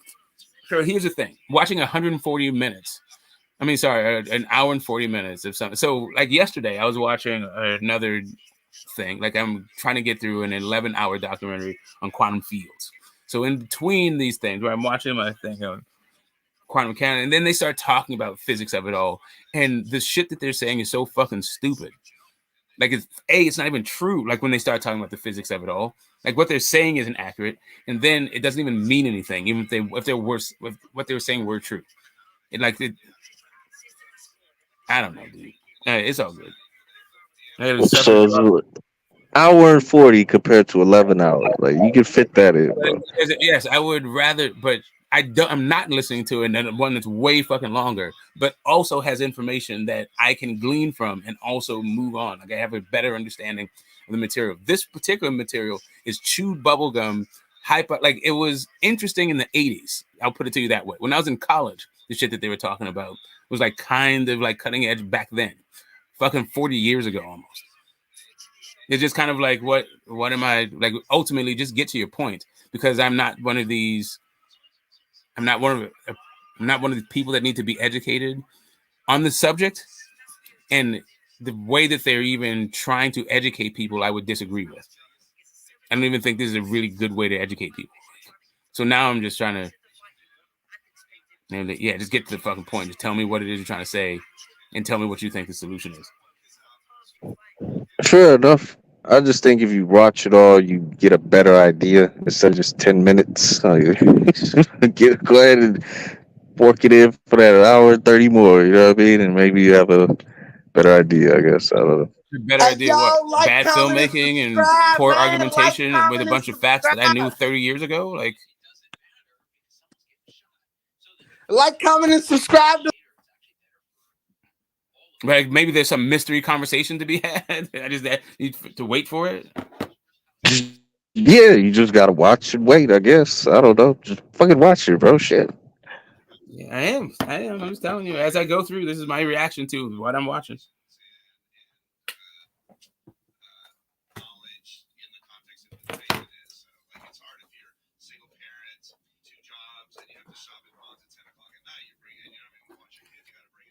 I am more likely to. Okay, so my very first foray into like into a position of authority when I got out of high school, when I was still in college. I did a bunch of fundraising around a bunch of political organizing, but it was literally based on the environment. So like, cleaning up the Superfund, putting more teeth into the Clean Water and Air Act back then, Maxine Waters. Like the environmental thing that they're talking about, I've been pretty keenly aware of since, like I said, the late 80s. So I'm not like one of these people who aren't like yeah. I feel like they documentary for people who have no idea that there is an environmental issue. So they have to tell them, yes, there is an environmental issue. Then they have to go through why they don't know. So most of it is about hidden knowledge, about like why more people don't know about it. It's like what it doesn't get to though is how people don't give a shit about it because they have more pressing issues. Right, I think they get to that later. That's the point. Like they get to all that later. No, but you keep saying that it's a later thing, later, but it isn't going to be a later thing. I know this. There's no way to get to it later. 10 minutes. You watched 10 fucking minutes, bro. I got you. You don't have to keep telling me to watch it. What I keep saying is, what is their overall message? And you just keep telling me to watch it. I got it. I can still watch it, and you can still tell me what the overall message is from your perspective. I don't know why. Part of the hidden knowledge, but this entire thing about conspiracy theorists is that they're really long on like, it's your impression of a thing versus just giving me what your idea is. And then I can see if I see it from the thing that you're watching. So you're the one who, and you told me to watch this thing without telling me what your impression of the thing is. So yeah, about the point is for you to just watch it, regardless of my perspective. Just watch it. Right. I will watch it regardless. Okay, hold up a second. I would never watch this regardless of your perspective. So like that whole idea is self-defeating. The only reason I'm watching this shit is because of your perspective. So I don't Okay, know let's why you're just telling me. scrap I the don't know why whole you. project. Let's I don't scrap know. the whole project, bro. Family, I just Never want mind. to say, Like, hey, Smokey family, I just want to say I love y'all. God bless y'all, man. Like, comment, and subscribe to the Smokey channel. You're a real one. All right, man. I'm out. Take it easy. late. Already. Texas shit. Yeah, I'm like, I don't. Yeah, I would, I'll get through as much of it as it. Like, if you were to tell me it's a good piece of film, it's a good piece of propaganda, it's an educational piece. What's.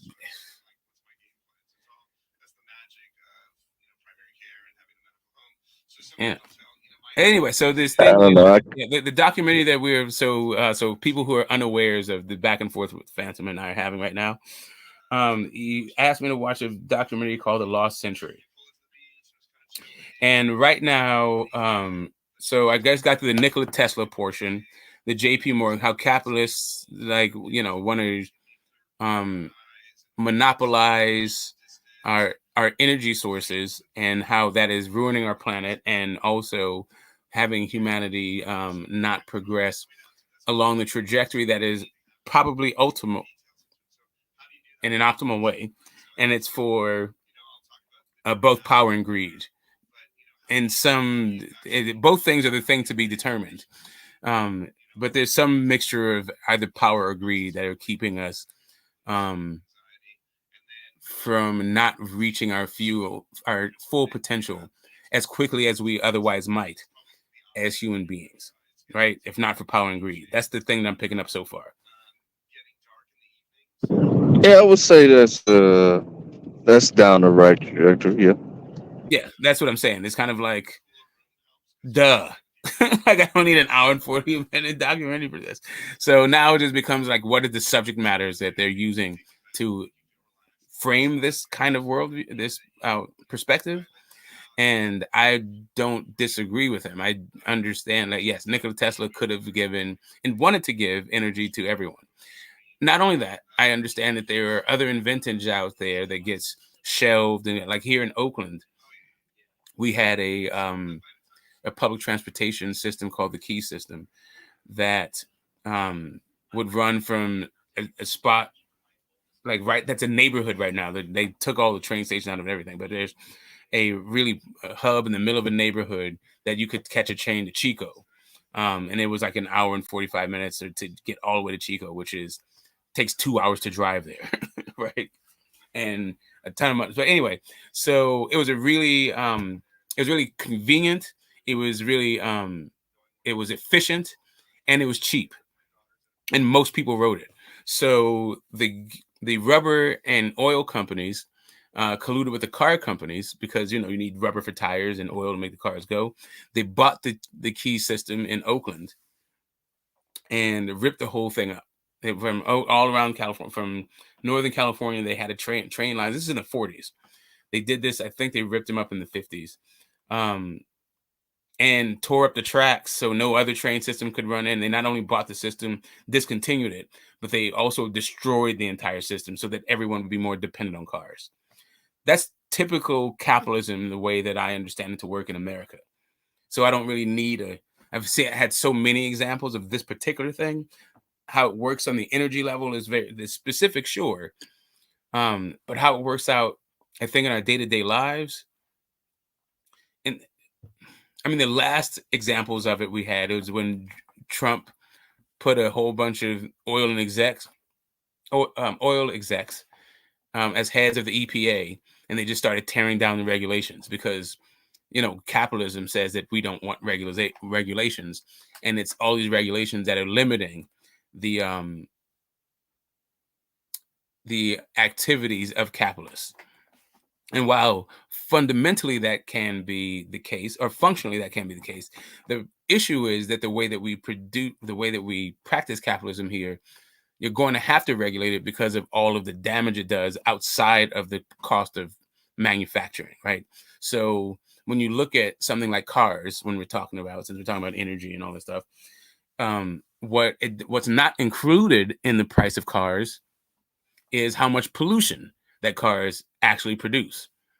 And so while the car manufacturers are only interested in selling you as many cars, while they're doing that, they're killing the environment, right? So now you have to That's bullshit.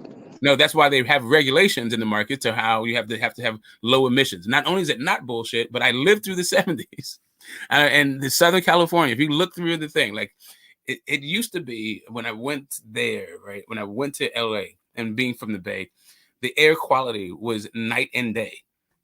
Before they had things like told you that you must have things like mufflers and you have to have, low, like it used to be gas was all leaded before they had things like unleaded gas and all of these market regulations in order to cut down the amount of pollutants that were put in the air by just using the product. Right? This is the external. That's why we have low emission cars now. That's why they're trying to do a no carbon thing because of the particulates. Now, the question becomes how much of human activity is affecting the global climate? That's the thing that they're talking about and whatevs. And I don't mind the back and forth and how it's been politicized and now who's trying to like frame the narrative. And I get all that. I don't know that this thing addresses it. So it would be great to hear what their solution is. I don't mind getting through it and going through their argument and all that other stuff, but it's kind of what I dedicated. I don't know. I've dedicated a large portion of my life to it. So these are like their examples are like chewed bubble gum for me.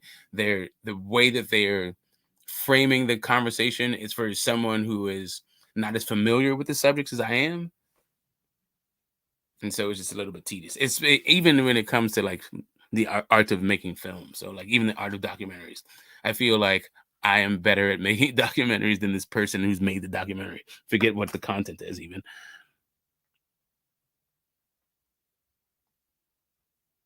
I think, I don't know. But maybe not. Maybe I'm not better.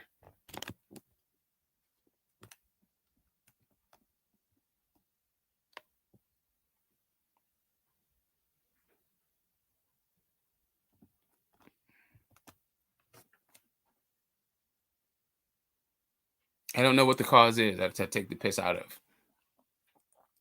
We could just discuss the cause. That'd be great. If we're just talking about how money and power are working in order against our own self-interest. Yeah, no shit.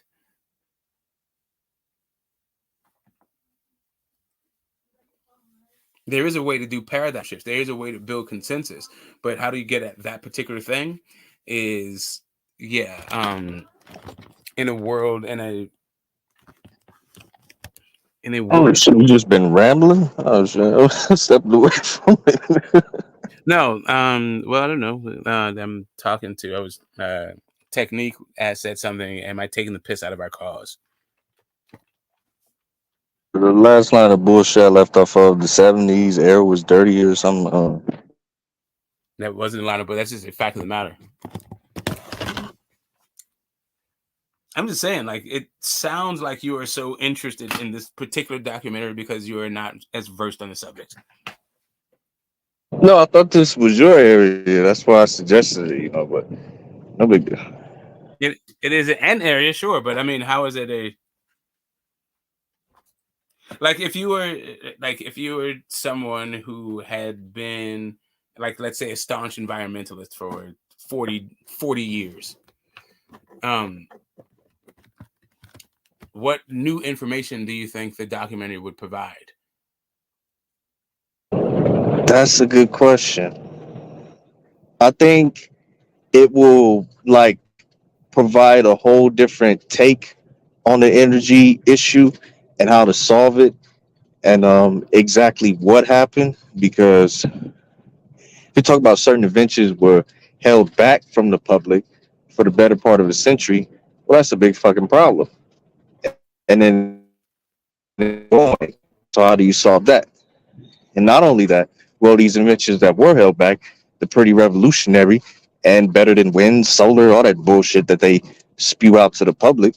So that's another area. You know what I mean? So it's just another way of looking at it. Right. The theoretical, right. So when it comes to like the alternatives and are they more sustainable and like so, I think that most activists have heard about alternative solutions and also understand the challenges of getting the status quo, like the mainstream people, to give a fuck about better alternatives, which I think is actually the issue. Not really when it comes down, like, yeah, this is one of the ways that a general, like, the way that the paradigm works, like this, yes, is going to work on the environment, but it works really at every sort of fabric of our life. If you think that in order to get your own needs met, you need to give your power away, right? So, and that's what I was saying. We've had this conversation about. What do you mean by that? Well, so in another sense, and the same, and I was just going to get there. And we've had the same kind of conversation when we were talking about worker co-ops versus hourly wage. Like, hourly wage is definitely something that is more direct to everybody's, like, to most people who are in the labor force. They are keenly aware about how I think they are aware that they are working against their own self-interest by just renting out their labor on an hourly rate. Like, they realize this is the thing, but are they going to try to organize and sacrifice in order to change that reality? And most people either don't care or even if they did care, they're not in a position where they can make the sacrifice. And then the other thing is, can you convince other people to do the same thing? And that's something as fundamental as when you go to sleep, when you wake up, where you live, what you eat. We're not even talking about, like, how do you affect, people's. You can't bring that shit to scale, bro. No, I'm not even talking about what we're talking about is people's desire to affect change. It's not even about can you bring it to scale. It already is scaled. Like, the thing is just, it's enough people being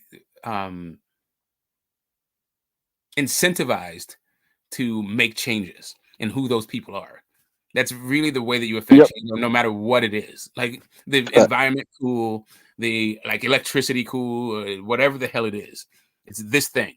So yeah, we're talking about, like, you could have done the same thing with, like, Food Inc. and Monsanto with their beans. It's like literally the same thing, the same concept. People who are in power use money in order to enrich themselves against your self-interest. There's a better way to do it. There's a more healthier way to do it. There's a cheaper way to do it, but you don't have access to that because the power that be and the forces are arrayed against you, against your own self-interest. Whether it's a car that only apparently can connect to some sort of wave field, some quantum mechanics car, so we can just somehow dial up one of the 16 fields of energy that we have. Sure, I don't care if we had a quantum field car, that'd be fine. And maybe you could get and experience every single timeline in a vehicle like this, and you could do it on the cheap, made from a vehicle made from hemp. Cool. We don't get time machines because ExxonMobil doesn't want it. I get it. I mean, I hear you. I get it. Now I'm wondering what the solution is outside of people all of a sudden not being people. I don't know. Evolving, I guess. Yeah, you know what I mean? Like, how do people to get outside of their own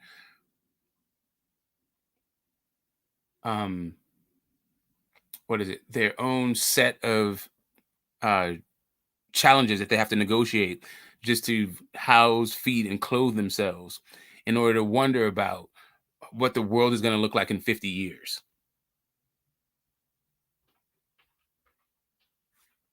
You know, this guy it's that kind of conversation. It's like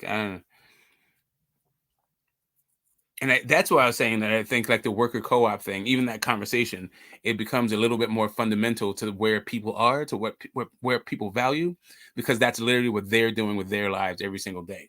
Now, what corporations do in order to that has a negative impact on everyone like that.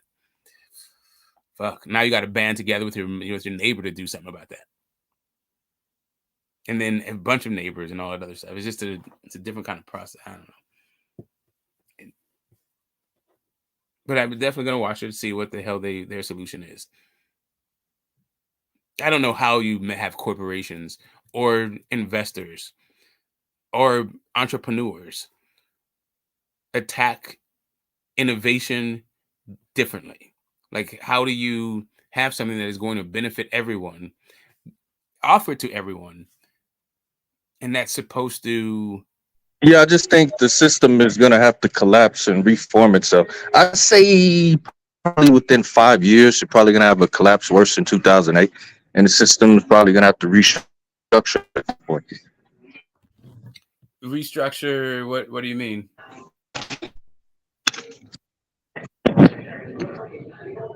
Huh? What? I said, what do you mean? Like, so what? So it seems to be that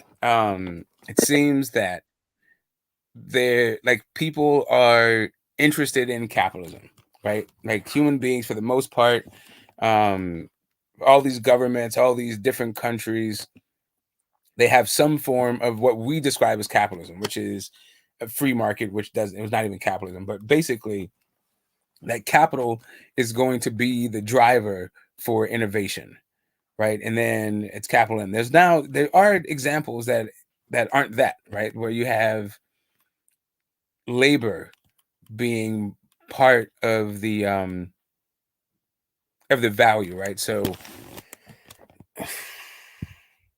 it's not just a profit motive, it's also it's a quality of life motive for all of the people involved in the production of a good or a service. So you're not only taking care of the communities that these environment that this good or service is supposed to be addressing, but also the people in those communities that work to produce the whole thing.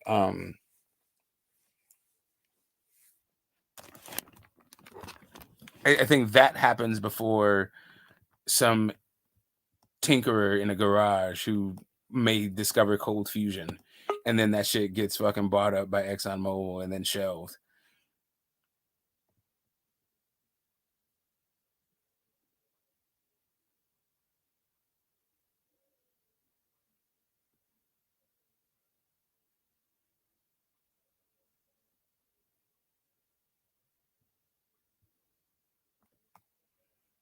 Mm-hmm. Hey Alonzo, are you watching the fights? As a person who has watched the fights, I don't know why anyone who isn't just in love with the sport or personal friends of those people or whatever, like there's not a lot of incentive to watch these fights. They're not very good.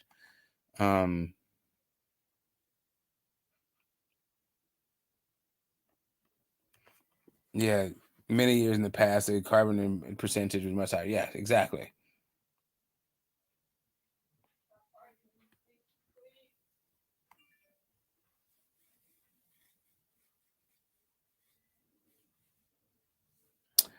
Oh, I was watching the fights. They're not very good. I don't know why I don't have a boycott of distributors. I don't care about this sort of thing. Boxing needs as many distributors as possible. I mean, whatever. I've just watched a lot of fights, and so there's not a lot of going on in these fights. That last one was a dumpster fire, as far as I can tell. Linares and Catalog is worth it. It's worth it to you, but I don't know why it needs to be worth it to everybody else just because it's worth it to you. Or anybody else. Like, it should be. I mean, aren't you happy enough that you're getting what you need? Like, who gives a shit what the hell anybody else is doing?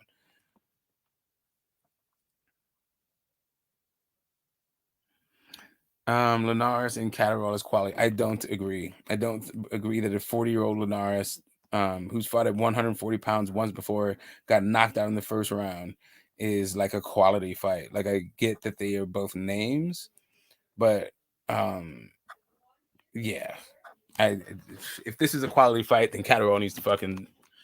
Then Catterall is not the guy that everyone says he is, because Linares is a spent force probably in the entire sport, but he's never been anything at 140.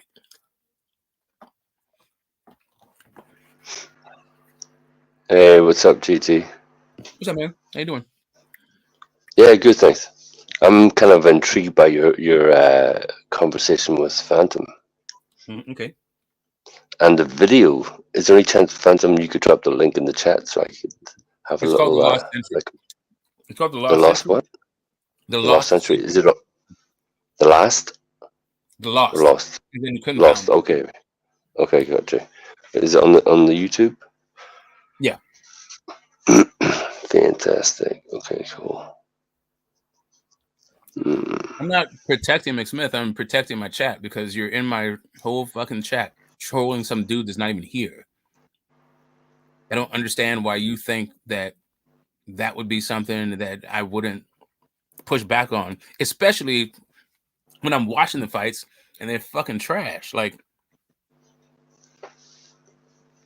I mean, depending on what you're in for. Like, for me, and it's not like I've seen a lot of skill. It's not like I see like the next champion in any of these divisions tonight. So far, I don't think Linares has a snowball's chance in hell to being a champion at 140. I don't know if Linares beats Rolly at this point. How about that?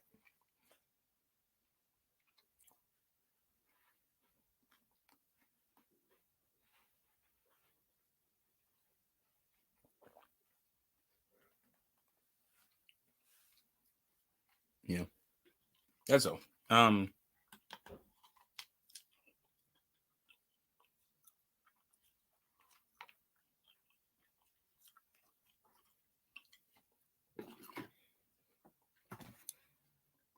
Yeah. Well, let's see what's going on with it. I'll check back in the fight. Why not? What did I do with? Let's turn it on.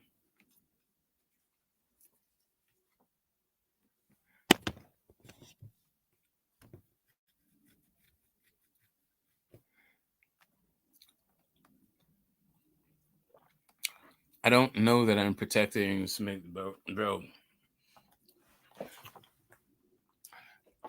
It's really weird how, like, you have a different metric for you than I have for myself. I don't know how you going into my chat talking about McSmith is having McSmith look bad and not you. But whatever, dude. If you think you're not looking bad by coming here talking about McSmith, okay. Cool. Take yourself out. Talk about McSmith all you want. Vidal Riley looks like an average cruiserweight. Oh, okay. Whatever. Yeah, I mean, if we, we are boxing junkies. The fact that we are interested in suffering through and being interested in a fight like Catterall versus Linares does not mean that Catterall versus Linares is quality. Does not mean that another boxing junkie, you're not a boxing junkie if you don't watch it. Like, this is what it is when it comes to these kind of fights. Yeah. I know that a guy like Kurt Anderson, he watched everything. A guy like me, I watch what interests me. That is not necessarily everything.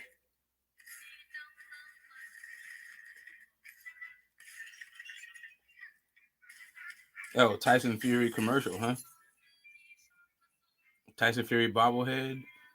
Oh, Ngannou. Oh no, this is this is Fury versus Ngannou commercial. Oh wait a minute, they have Ngannou doing the John Wick.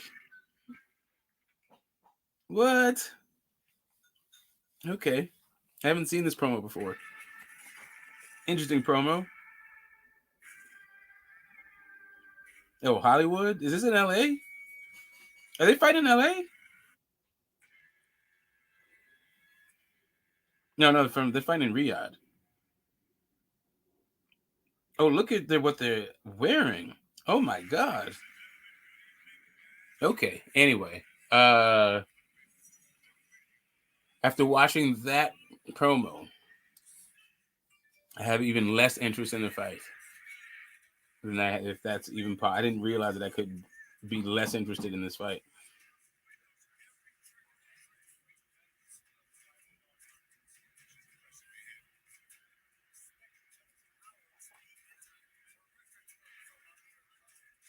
Mm.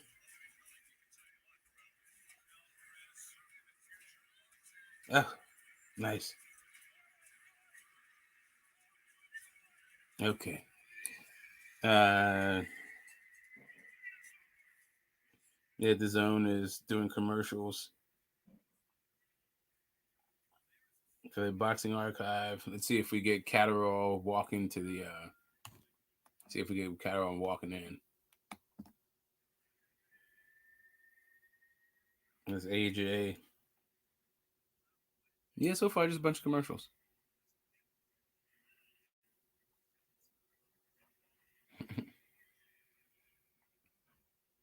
Yes, sir. Yes, sir.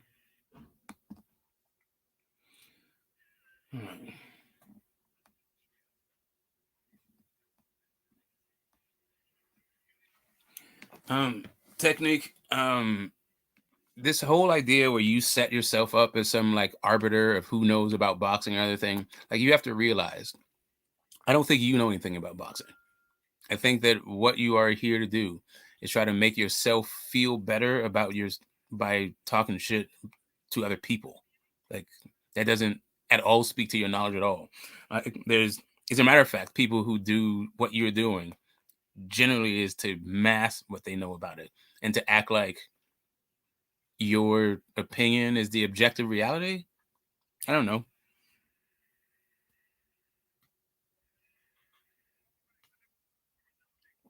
Oh, we're getting the walkouts. Nope, still no walkouts. Get Tony Bellew, Joan Farger. More to Zone.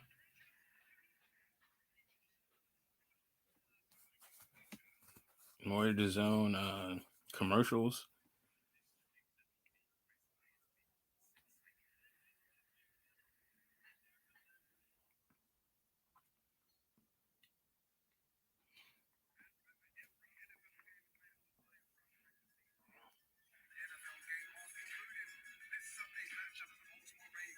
But yeah, if you want to come up and like decide that, if you can always hit the link, Technique, we can talk about the technical part of it. They said you're gonna talking about I don't have a clue about the art. If you feel like you can teach me about the art, come on and help us out. Instead of acting like you're the god of the art and nobody can touch you on this whole thing. It's about edification. Tony Bellew, Johnny Nelson, and somebody else. I want you to. We're going to take the call, but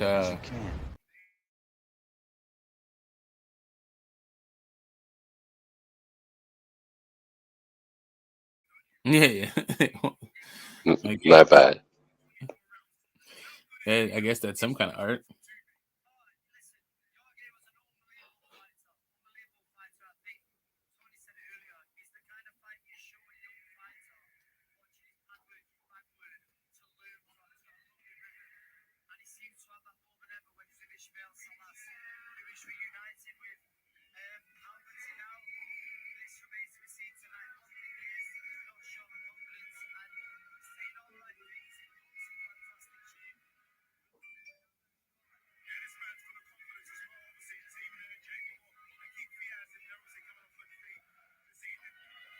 Yeah, all right. They're trying to build this fight. I mean, are they gonna make this fight start? Is this fight gonna start anytime soon?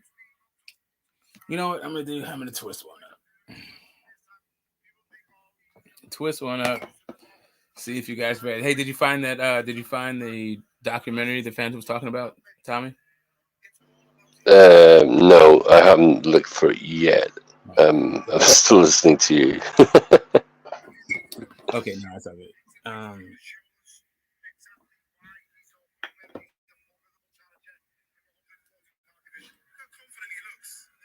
Look how confident Linares looks. He looks so confident, man. What is going on with this call? Like you guys have definitely different sensibilities than we have. Linares looks confident. Okay, is he finally doing his walkout?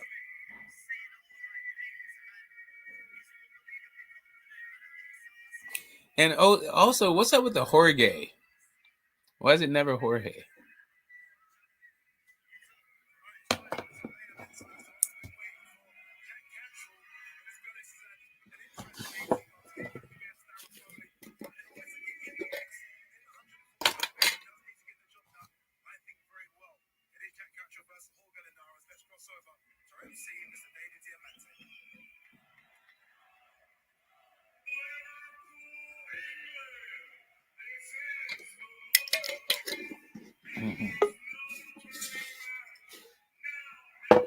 Let's see. Okay, yeah, they're finally coming out. See, he says Jorge. None of this Jorge stuff. You call my man Jorge. Who they about to fight? Yeah, he's walking out now.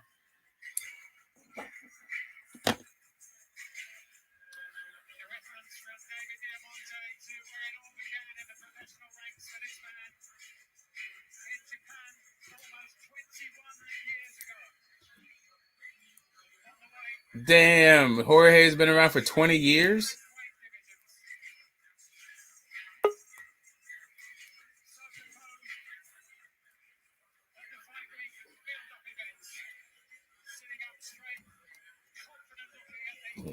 Yeah.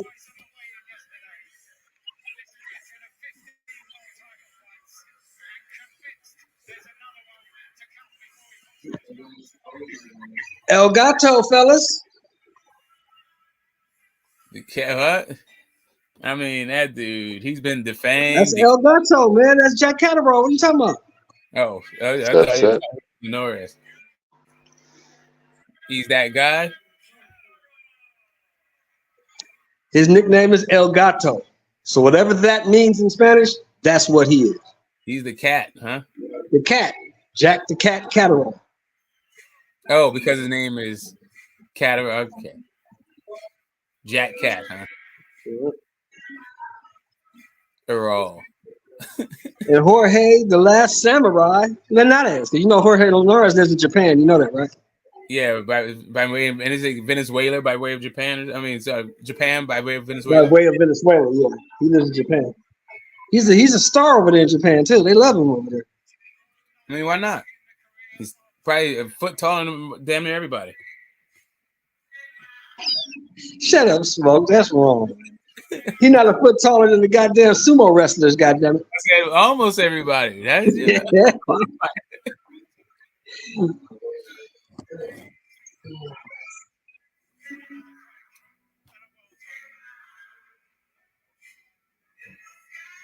How come he doesn't fight any Japanese dudes though? Is it really it's a good question.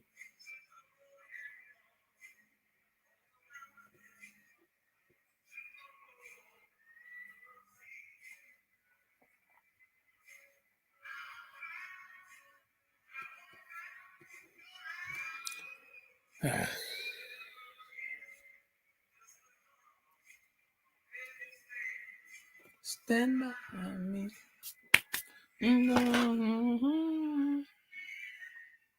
Really? He's coming out to Benny King? Stand by me? That's what he's doing?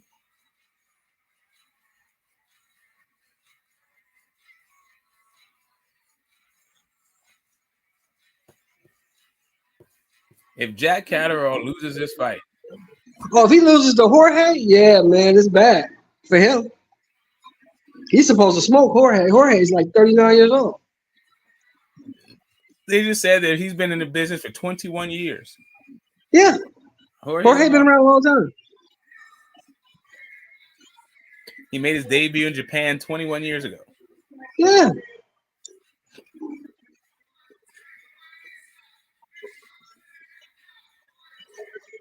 Jorge Linares was a world champion when what's the boy that from Cuba Rigo? that Haney fought? Gamboa? When Gamboa was a world champion. That's how far back Jorge Linares goes. Shit, yeah, the only time Gamboa was a champ is at 126. Yeah, that's how far back Jorge Linares goes.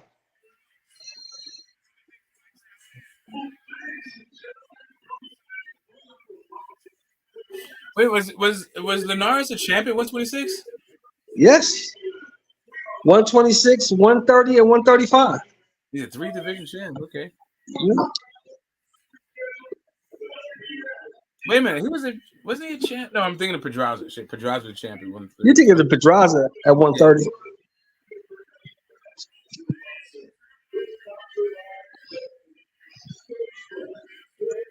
I would love to see Jorge Linares pull this shit off, though. I would love to see that. Wouldn't you? Oh, I'd laugh my ass off. I mean, if he hits the running right at 40 years old and all how patient and humble he is and all that other stuff, if you look at Jack Catterall loses to him right now, I'm going to die. It's going to be funny. It'll definitely put a really interesting twist on the Tiafimo. No, he got a tattoo. A Tiafimo versus Haney fight. Huh? It'll definitely have some interesting implications, right, for Tiafimo versus Haney. Oh yeah. Oh yeah. Oh yeah. What's up, Sir Ambo? How you doing, man? All right. Yeah. Oh, hold that. Hey, just turn your sound down. David Diamante has recovered from his accident, huh? Yeah. Just turn your sound down. Oh yeah, let me turn it down a little bit.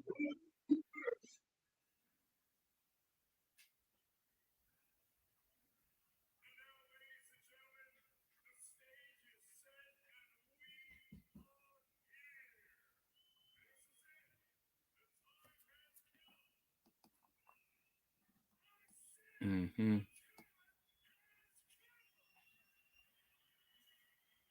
You see what's happening here.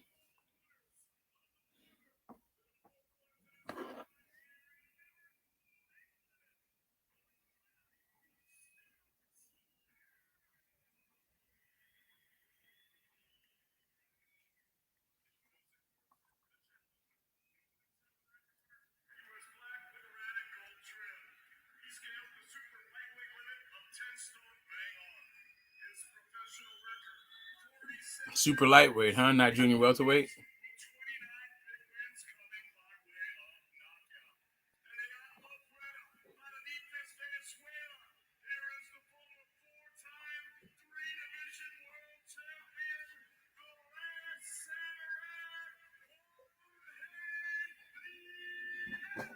Damn, the last samurai is a Venezuelan dude, huh? Okay.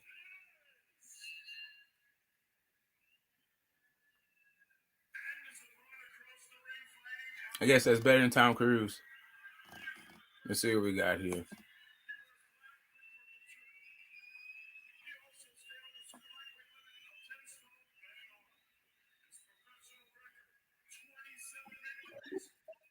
So who you got, Smokey? Catterall.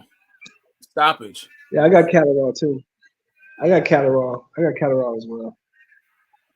I would love to see Linares play that, though. Huh? I don't even think Catterall is that good, but it has a lot of punching power. But yeah, I think he stops him. No, he don't have no power. He's a good boxer. He just don't have no power. I think Linares can clip him. He can stop him. Because Linares can punch. Yeah, I don't know. I still could get stopped. And Haney almost stopped him. I think this guy's gonna be a lot more aggressive than Haney. Haney was super aggressive in that fight. I don't know what fucking fight you was watching. I mean, he got aggressive towards the end. But he was more like Haney got calculated. aggressive since the beginning. Haney was beating his motherfucking ass. I think Jorge Linares might have won 2 or maybe 3 rounds in that fight. Haney was all over his ass. And it was the 11th. Yeah, he only got clipped in the 10th, I think it was. Yeah, exactly. And then he won the 11th. That's the only 2, maybe if he won another round in between there. Yeah, The rest of that fight was all Haney. Linares seems to be moving pretty well. Not really with his hands, but working the angle with his feet pretty good. The jab from Linares, he's thrown like 2 or 3 of these things so far. Not bad. First 10 seconds of the fight. Well, he's just boxing now because he loves to box, because he's already got a ton of money. His legacy's already set. He'll probably be a Hall of Famer. Not first ballot, but he'll be a Hall of Famer. Who? Linares. He's not making nobody's Hall of Fame. Get the hell out of here. Shit, he's a 4-time 3-division world champion. He's gonna go to the Hall of Fame. Yeah, hell's no. I bet you he gets in. I bet you he gets in. He's not getting over Jorge Arce. He's not getting in over Tarver. I named so many people who are not in right now. Tarver's already in, bro. Tarver's in this year's class. He's in this year's class. Yeah, the class is coming up in next June. He's in, bro. Oh, he got in? Who else got in? Who else got in? I think I forgot. I gotta look it up. I'll look it up for you. But yeah, Tarver's in, bro. Hey, that means Zab Judah must be getting in there. There's no way Tarver's getting in there. Yeah, Zab's on that list too. Yeah, Zab's getting in too. And is Mikey getting in on his first ballot? Like, I don't even know if Mikey's on the list. Mike, it takes 3 years to get up to the title, at least 3 years. Yeah, I think this is his 3rd year. I don't know if he's eligible this year or the next year. I'm not sure.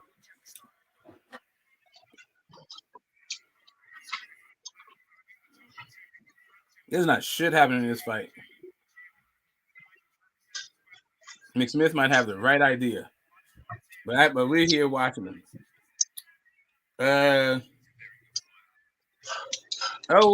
Jack Carroll pumps the jab.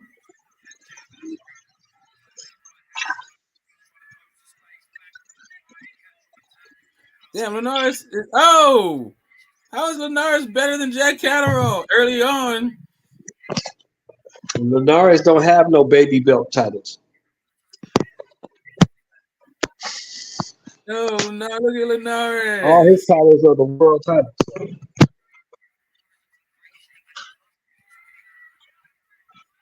They're having a foot battle issue. The lefty versus, open stance fight. Jack Catterall doing that southpaw. Mm-hmm. I gave the opening round to Linares. As did I.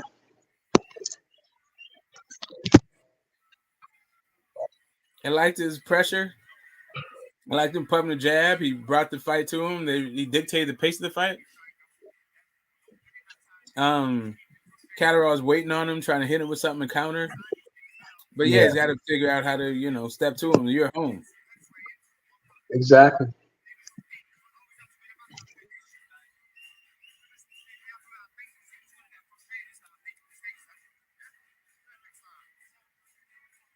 He said perfect start, huh? Okay.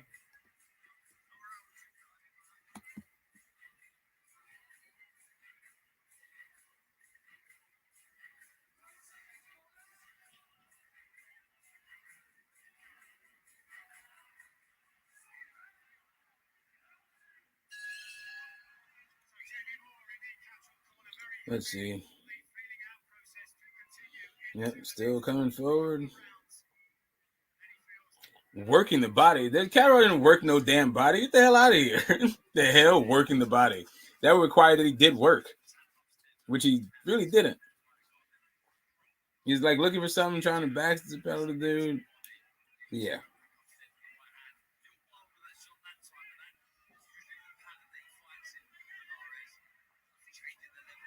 Has a nice straight left from Catterall. Finds one nice straight left down to the body. Jorge looks extremely confident. 1-2 of his own. Jorge looks extremely confident, bro. Doesn't he? But he also looks extremely dry. Both of them. Neither one of them. Both of them are dry as a bone.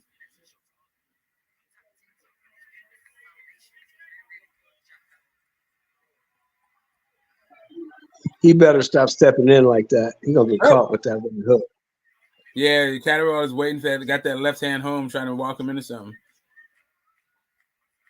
And the 1-2. Now he's letting it go. The straight left for Catterall is doing pretty well. Now he tries to set it up with the jab, dummy jab.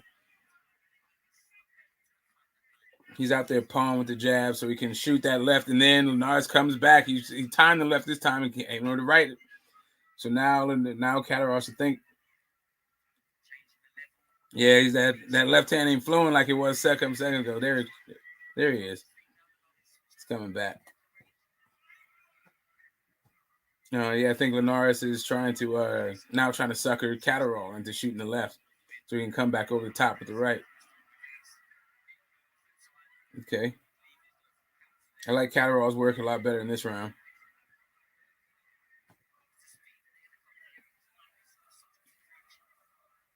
He's pawing the jab out there. You see that a lot when they have the open stance fights.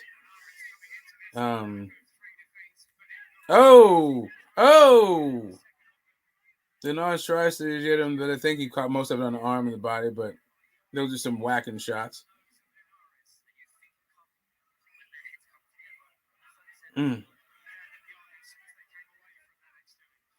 Yeah, both guys are kind of cagey right now. They don't want to really sell out or give too much away. Is this an indoor arena or outdoor arena, Smoke? As far as I know, it's indoors. Okay. It seems indoors.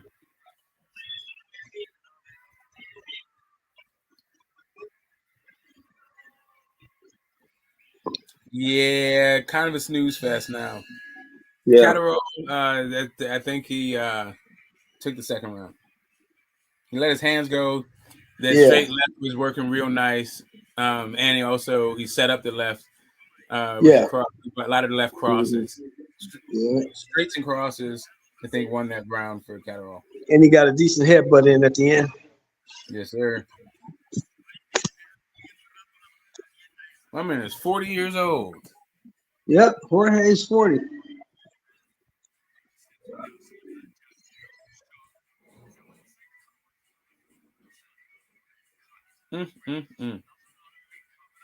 Space Hub? What the hell is Space Hub?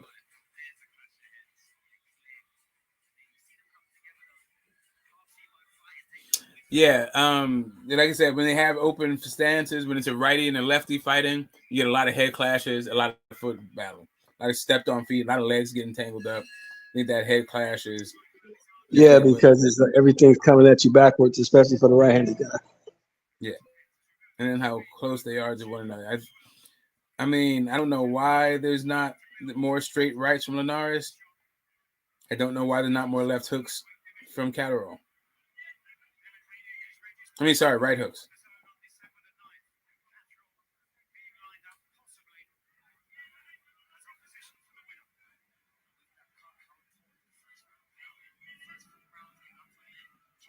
Yeah, all this paw and jab stuff. Now we're going right back to the left crosses to the body from Catterall.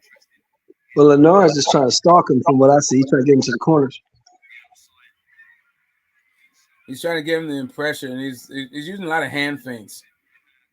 So right now he's just killing his punch accuracy as he throws shots that aren't intended to land, just to confuse Catterall, give him something to think about. And now he gives him a 1-2 to the body, up low, down low. That was all right. Catterall circles out the back door. Now it's in the ring.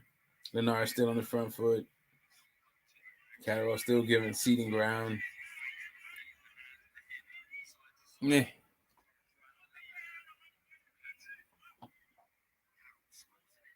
Linares in the front.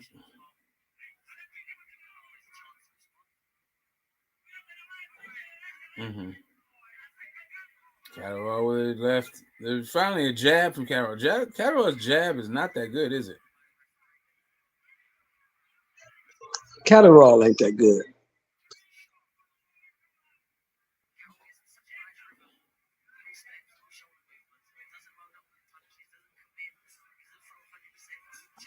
Don't get me wrong, he's a decent B-level guy. You know, Catterall and all that. It's just that Josh Taylor wasn't what we thought he was. Is he a B level or C level? No, he's definitely B-level. Really? Yeah, He's not. He's not as bad as a C. I don't When you know. talking C's, That you got to jab be is talking. terrible. I think he's like still winging his jab too. Like, Yeah. When you talking C level, you talking like Edwin De Los Santos. He's a C. De Los Santos, too little for Catterall.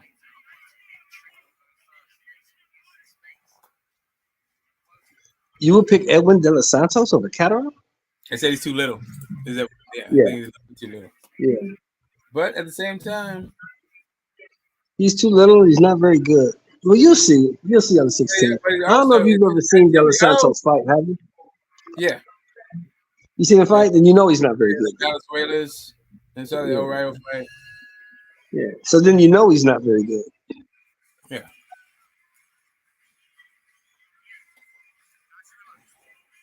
He's taking this fool to school. What school? The school that boring the hell out of me in a fight?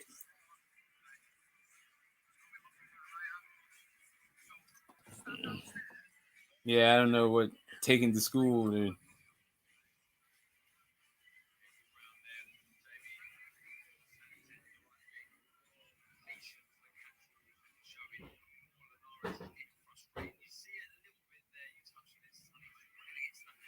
Mm-hmm.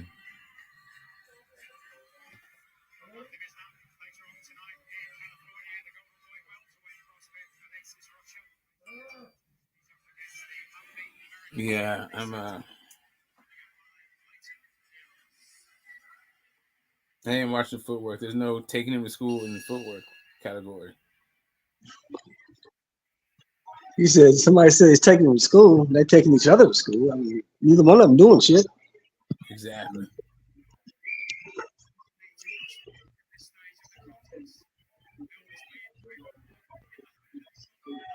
Apparently, he's very excited about this.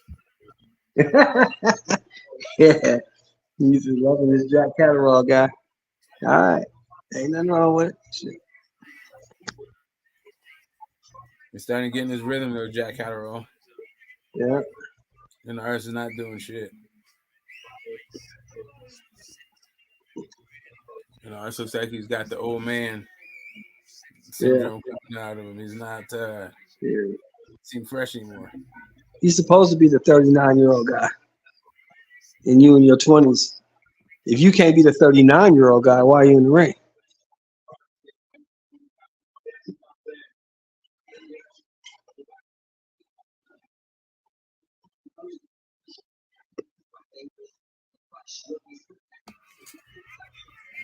No, boo. Goddamn boo. Linares is standing in front of him, not doing anything, just juking around, looking, taking pictures. You got to let your hands go, man. Well, Catterall ain't making him do nothing. Catterall just standing there letting him. You know? Yeah.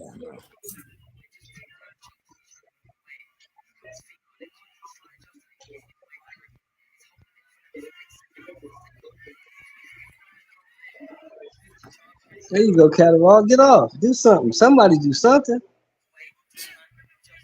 Oh, there you go. There you go. There you go, Jorge. Do something. Let your hands go.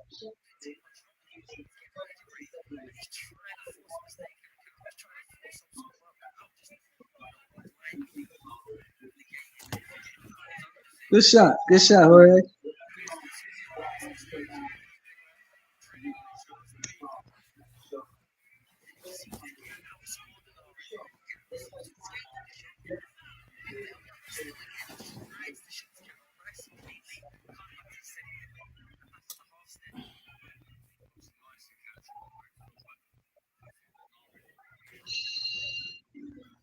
And this is boring. We don't have a fainting contest. Yeah, exactly. That's all they're doing is fainting and like there's not a lot of power and nobody's committing. He's fighting negative, but what ifs. It's all good. Jorge Linares is no. He just, 40 years old. He just doesn't have the output. Facts, brother. Facts. He just ain't the same guy, you know?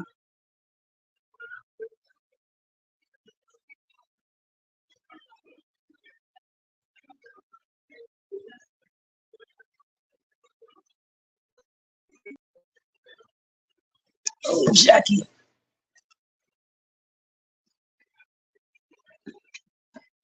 Why do you think they don't give Jack his just due there, Smoke? Because he's ass. Let me take this call, bro. Get back up. Yeah, you got it.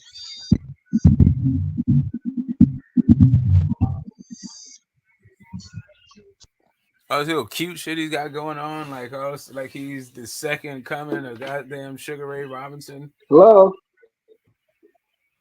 Oh, Hello? he's a slick dude. Hello?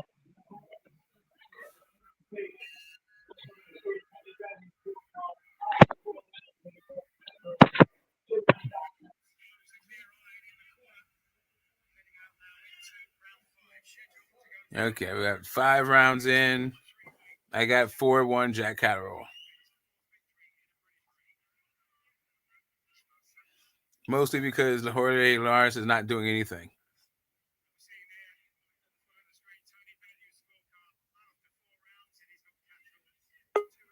And sorry, 3-1. I got 3-1, not 4-1, but 3-1.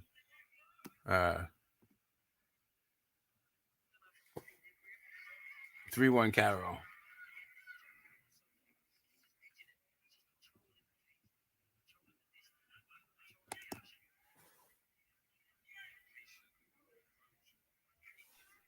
So this is the 5th round coming up. Yeah, they're in the 5th round right now. Lars is not doing shit. And Lars is on the stop. They're just fainting each other to pieces. When something happens, there's very little accuracy. None of it has any power on it, particularly. I don't know. Cool. So far, it is not competitive.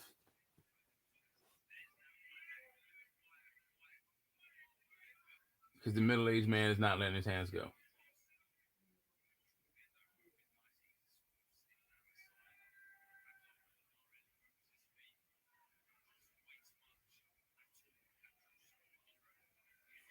After 5 rounds, or no, still.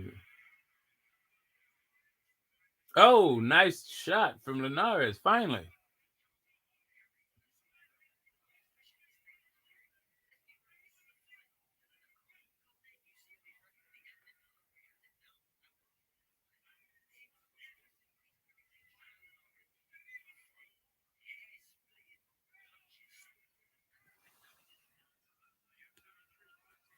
What is a hair-splitting punch?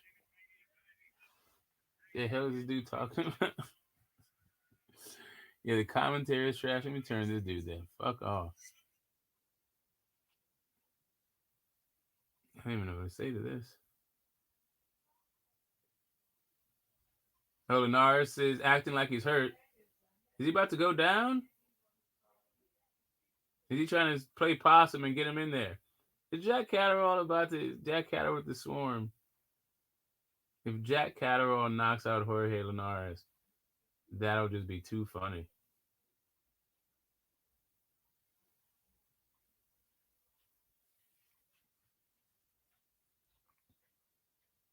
Do you got Catterall by KO though? No, I said so. I was just kidding.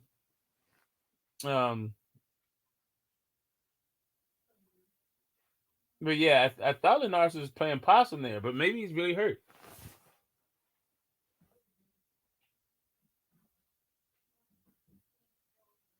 Yeah, he blocked that shot. It didn't even land.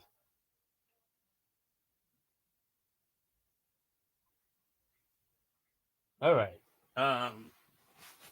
Yeah, hopefully he's playing possum.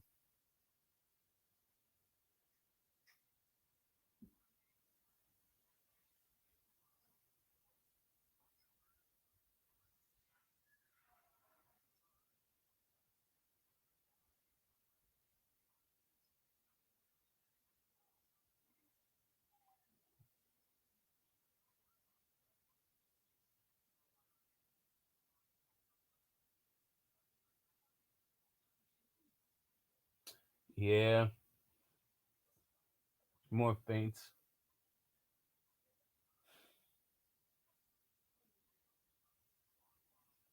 Um,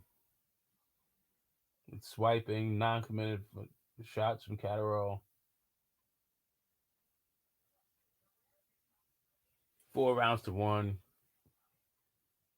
If they don't change the complexity of this fight in this round, I'm just gonna call it.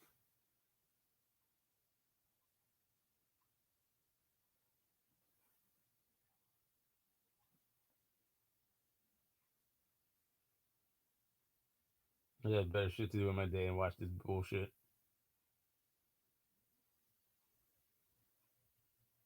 So you saying if Linares don't show something, you calling it? Yeah. Okay, then we get back to how you're a Western European fanboy. About who? What? I'm a fanboy of Western Europe. The hell? In what sense?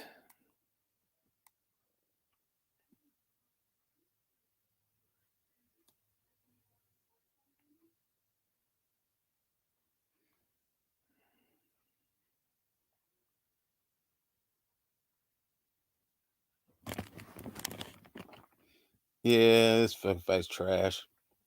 I mean, Linares just threw those two good rights. He finally know how to get that foot on the outside. Might be a different fight. Let's see.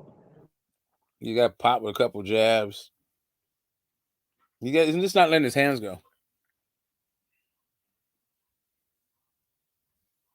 Too much posturing. Too much. He keeps working the angles without capitalizing on whatever mistakes Catterall he's seeing. Like just. Yeah.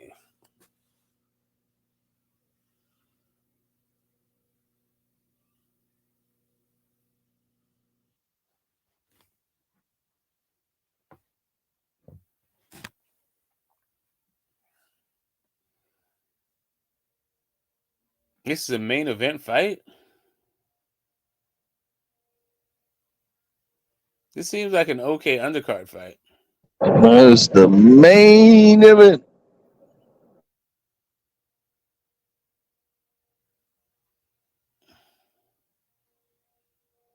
Oh, nice 1-2 from Linares. Yeah, I think he's winning this round. Yeah.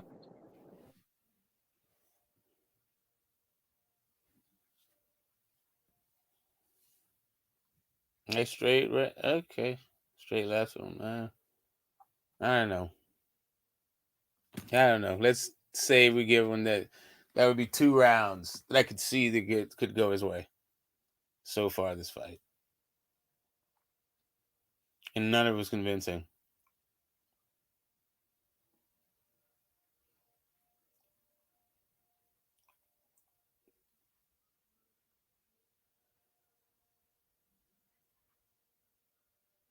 Yeah, he took straight. Man, he took Catterall straight left. Oh no, it was a cross. Sorry, he took it full flush though, and it didn't even do anything to him.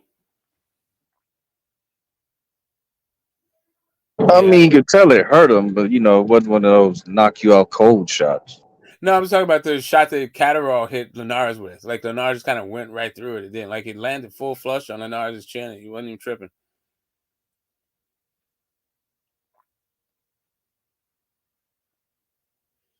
If Edwin De Los Santos turns Shakur Stevens into Linares like that, then yes, Shakur's a hype job.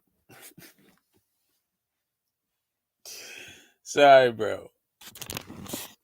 12 rounds, closely contested with Edwin De Los Santos. Get the entire fuck out of here.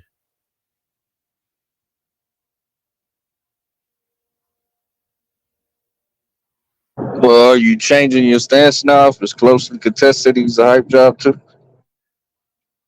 No, I'm saying the only way he's not a hype job if he loses his fight, it has to be due to injury. If he goes to war with Edwin De Los Santos and wins, I'm not going to be calling him a hype job. But if he loses, yeah, hype job. Going to war with Edwin De Los Santos would make him like an overhyped to me, not like a hype job though.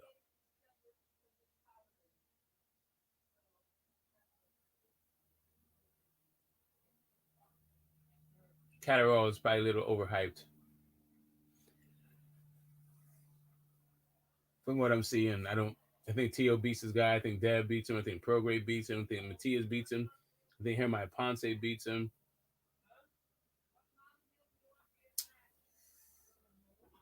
Catterall versus Rowley. They're not making that fight.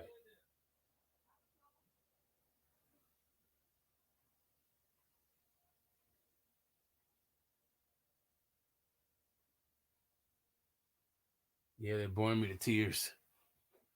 Boring me to sleep is what they're doing, actually.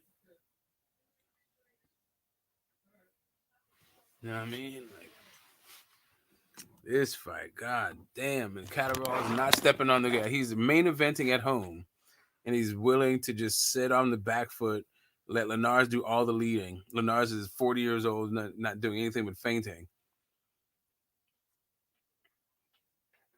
After 7 rounds, maybe you could give 2 rounds for Linares. Really 6 in the books. And don't give Linares this round. Although I do like his work. I mean, maybe.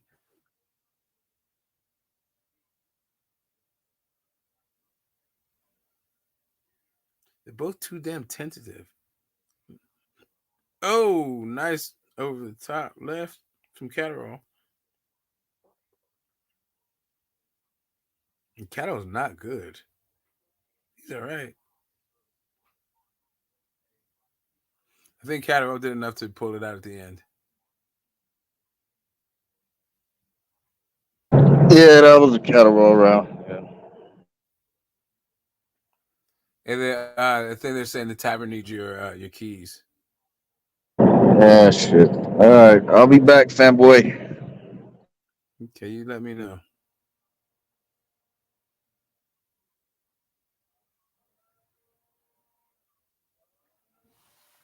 Yeah, this fight is boring as hell. Good God.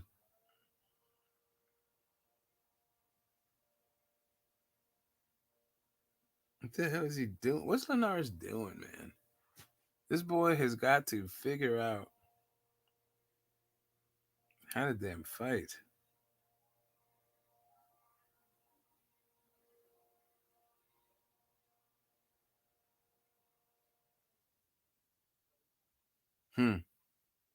So in the Grand CS, so we got it's the 8th round, 3-7. I got 5-2. Really, I have 6. Yeah, I'll give it 5-2. I got 5-2 Catterall.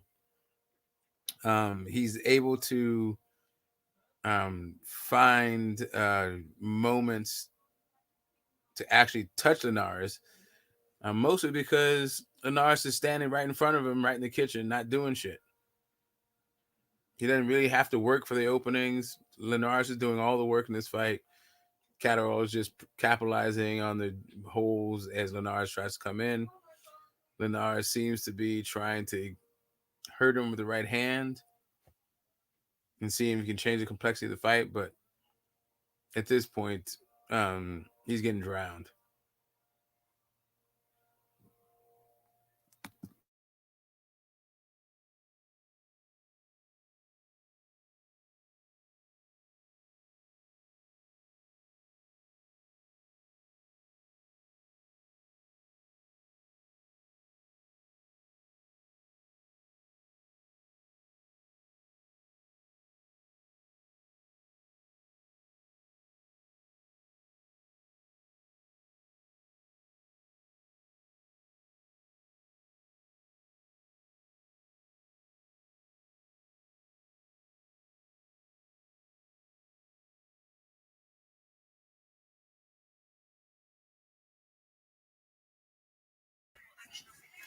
The other part of this thing is how slow both these dudes are. Yeah, I don't think Catterall is going to be able to.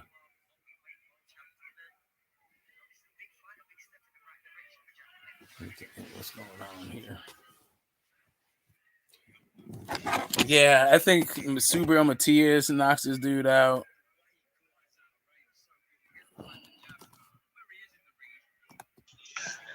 As far as cream of the crop goes, I'm not really seeing the best in the division. If Catterall is one of the best in his divisions, yeah, whatever. I think he's food for all guys. I don't know. Can Rolly beat him? I think I'm picking Catterall over Rolly. I think Rolly will knock him out. Yeah, I don't know, man. And salute to you, Smoke. Yeah, And yeah, my good brother. I just want let me cut this other phone off so it don't be echoing or disrespecting the show. Yeah, let me just say this. I want to give a shout out to you for keeping it all the way 100. You got a lot of individuals. I don't know what it is they trying to prove. They so box crazy heavy, trying to exposing themselves to be wannabes. I like how you just call it down the shot. This fight is trash. Yeah. It's okay. I mean, like, you know, it's not a bad fight, but it's trash. Yeah. It is. And Catterall is overrated. Josh Taylor overrated. Regis, it just lets you know people will sit up and watch trash fights and try to make trash fights to be something worth watching on a Saturday when you got the baseball playoffs, NBA preseason, and college football and this height of things. And people will sit up here and try to sit up here and really watch this trash. I'm watching it and I agree. It's not a bad fight, but it's trash. Linares is damn near my age. Yeah. He ain't doing shit. It's really like Jesus Christ, the dude is not doing. Yeah, I was supposed to go yesterday, but I just couldn't get it together yesterday. I figured, fine, I'll do it today. And it's also there's a fight happening, so let me check it out. Yeah, otherwise, man, on my Saturdays, I'm glad that I go live on Fridays. This is the thing. This is what I have to be subjected to on my Saturday afternoons. I'd like to have my Saturday afternoons free. Because, and I just don't think Catterall would be throwing those little jabs, and he would have to. One thing about Rolly is he gonna make you fight him. And what I'm seeing here, even when Haney fought Linares, Haney, I thought that was outside of him getting clipped. I thought Haney, I enjoyed watching that fight. Haney was putting on a hell of a fight. He made the fight entertaining. Catterall sitting here trying to collect the easy win. So I don't see how he can fight somebody that's, at 140 that's serious and be taken serious. I mean, the way T.O. whipped on Taylor, I'm a firm believer that 140 is a little bit overrated. The guys who used to be good are not as good as the new crop of people coming up from 135? Yeah. Age, then age, maybe? I don't know. I mean, what I'm trying to say, Smokey, is I enjoy the 140 division. You know what I mean? I enjoyed it. I enjoyed the Taylor and Regis fight. I enjoyed Taylor and Ramirez. I enjoyed it. They were good fighters, like 154. It was enjoyable. They were good fighters, solid fighters, but I don't think that they were. I think they was overrated as far as talent wise. And these guys, you might can put age on it if you want to. Maybe that's the case. I just think the guys at 135 are just better. Like I think the guys at 147 are better. And when they come on up, they're gonna expose them. Yeah, I saw Josh Taylor make a lot of good adjustments in fights. And so I liked him because I saw him, in the Postal fight, in the Baranchik fight, in Dave's fight, like where he just had to like switch up what he was doing. In the Ramirez fight, even in the Prograis fight. So I thought, yeah, but inactivity, staying in too long in the weight class, it seemed to like just diminish his skills. But I had Josh Taylor as a pound for pound guy.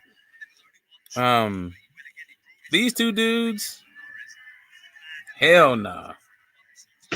I did too, but so I already know you did, but I'm gonna ask you anyways. You watched the Ramirez and Taylor fight? Yeah. Okay, so do you agree or disagree? Because I just want to make sure we're on the same page. The first 2 or 3 rounds before Ramirez got dropped, do you agree or disagree?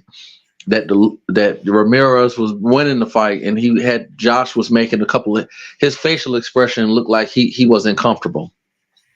Yeah. I mean, Ramirez is not an easy out. I think he came out well.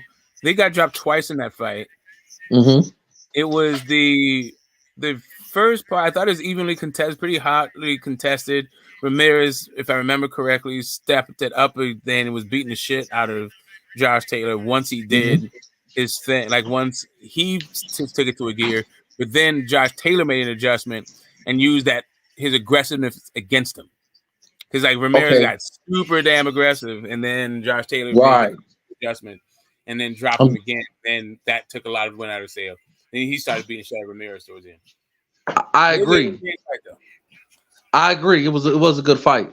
But what I'm alluding at is for the first couple of rounds, when Ramirez was putting that pressure on him, every time he hit Taylor, Taylor's face looked like, oh my God. And then I think it was the second round or the third round that Ramirez actually had Taylor looking like he was in trouble going into the end of the round. And then the following round, he came out, like you said, overly aggressive. And I know it sounds crazy, but to me, in my opinion, it looked like Ramirez footwork failed him, and he damn near, even though it was a good punch on Taylor, so I don't want to take nothing from Taylor. I'm being a little funny, being a little silly. But to me, it's almost like Ramirez fell on Taylor's uppercut. And once he fell on that uppercut, to what you're saying is true. Once he hurt Ramirez, he made his adjustment and basically made the fight kind of lopsided. Mm-hmm. But prior to Ramirez being overly aggressive, you can't press reset in real life, but in the game, if he could press reset and not get overly aggressive and just said, okay, it's a new round, let's just start where we left off, I don't see a big difference in Taylor and Ramirez. Ramirez might could even win the fight if they did a rematch. Give Josh Taylor credit for making his adjustment, because that's what champions do. And I agree, Smoke. I did have him in my top 10 pound for pound too. It's just me personally, I can't leave an undisputed fighter out of the top 10. I just can't leave him out of it. I like him. I like a guy that makes adjustments for the victor, that makes the proper adjustments to get the W. I like that a lot. I think that's I think that is an underappreciated and an underrated skill. And one of the things that made Floyd was that ability to make adjustments and have a guy fight all kinds of fights that he wasn't, maybe he's not able to. And finally, till you get him to a position where he's fighting a kind of fight that he knows he can't win. I got it. You know what I mean? And that's the thing. That's what Taylor did to Ramirez. But, I mean, it's not that big because Ramirez, and this is not just about him, Robert Garcia, the way that he trains, a lot of this thing is just about intensity. Just fight harder. The adjustments that he makes in fights are, I don't know, it's just generally just about being more aggressive. Okay, I get you. So some of it is Ramirez, some of it is the guy that he's with. I don't know. But the thing about Ramirez that I liked mostly, I think his seminal performance was the Maurice Hooker fight. Okay, with that expression where he was just like walking through him and he was just like eating all those hooks. Maurice was putting all kinds of leather on that dude's head, and he just kept coming forward. And I think Josh Taylor is just better than that. He used that aggressiveness against him, but I don't know. It's also the right shot, and the left. I don't know. I thought Josh Taylor was good. I thought he was one of the best guys when he was at the top of his game, but he just didn't stay at the top very long. He squandered his opportunity. I think he just wasn't motivated. I think there was a lot going outside of the ring, and he stayed at the division too long. He just didn't take it serious. And I'm glad you brought up Maurice Hooker. And I hate to say this because, see, and this is why I jumped on the panel, Smoke, because I respect that when you said the guy is so busy trying to, let me make sure I say this right. It's like they want to make themselves to be boxing gurus when they're really not. And it's like you got just because you have to watch every fight. It's nothing wrong. In other words, nothing wrong with being a fan. It's not. If a lot of us was that serious and that deep on boxing, and we'd invested our money, our education, we'd be on television. So it's no need to get on YouTube and act like you more. And so I really respect how you put it out there. And I just really think that the 140-pound division was just slightly overrated. If Haney whip on Regis, T.O. just whipped on Taylor, and we see in Catterall, it's not like he's struggling for his life, but he's sitting up here putting on he's really having to put work and thought process and fucking with Linares when Haney already kind of washed him. You follow me? You feel me? And Linares is coming up in weight too. So it's not like he's just a big guy you're talking about a guy that's really little jumping up in weight. And it's just making me, and these are the best of the best. I'm just looking at 140 like, my man, I can't think of his name from Puerto Rico. He got X factor because at least he got power. He got power. Yeah. So that gives him a little edge, but the rest of them is kind of like, yeah, Rolly. I don't see Catterall jabbing Rolly for 12 rounds because he can't even get out Linares, 40 years old, a little guy coming up to 140. Rolly, he ain't got the most skills, but Rolly, he'll eat that and he'll make his adjustment. He gonna clip him, and once he clip him, I want to see what Catterall do. I think Rolly will knock Catterall out in the late part of the fight. That's where he needs to get that fight. I don't know. If I'm Rolly, I'm looking for. I'm looking to get in there with Ryan Garcia for a payday. But I mean, it's a risky fight for him to take the Catterall fight just because Catterall he seems to be very defensive responsible. Like the style that he's fighting, it's not particularly exciting or anything. True. But I think he can, especially from the southpaw stance, I think he can cause a lot of problems for Rolly, but I don't mind this fight. I was talking shit earlier, like, Catterall, I got Catterall and Rolly can't really fight. Yeah, I like Rolly's chance against this guy, actually. Yeah, and it's a good fight, but I get what you're saying. If he fight Ryan, more than likely he'll lose, but Ryan doesn't have a whole lot of skill set with him, so he damn near got about as good as a chance to beat Ryan as Catterall. But I get what you're saying. He fight Catterall, ain't gonna be no big financial gain. It's not like, I get you. And we know, and we Rolly ain't gonna be around long, so the best thing he can do is get all his money while he can, because 2 years from now we won't be talking about him no more. Yeah, if you're gonna sell your belt, you're gonna sell it to Rolly. I mean, you're gonna sell it to Ryan, not to. I agree, brother. Yeah, definitely. Ooh, this fight's fucking terrible. Jeez. Yeah, I'm going back to college football. I'm not gonna lie to myself. There's some good games on. I ain't even lie. You know what? I'm gonna end it here. Like hanging out with you guys. I'm gonna go good with the better half. Chill out. I know that's right, brother. Thank you for your hard work, brother. And thank you for coming on here today. Yeah, man. Thanks for showing up and hitting the link, chopping it up with me for a minute. Yes, sir, man. Yes, sir. Enjoy your day. Yeah, you do the same.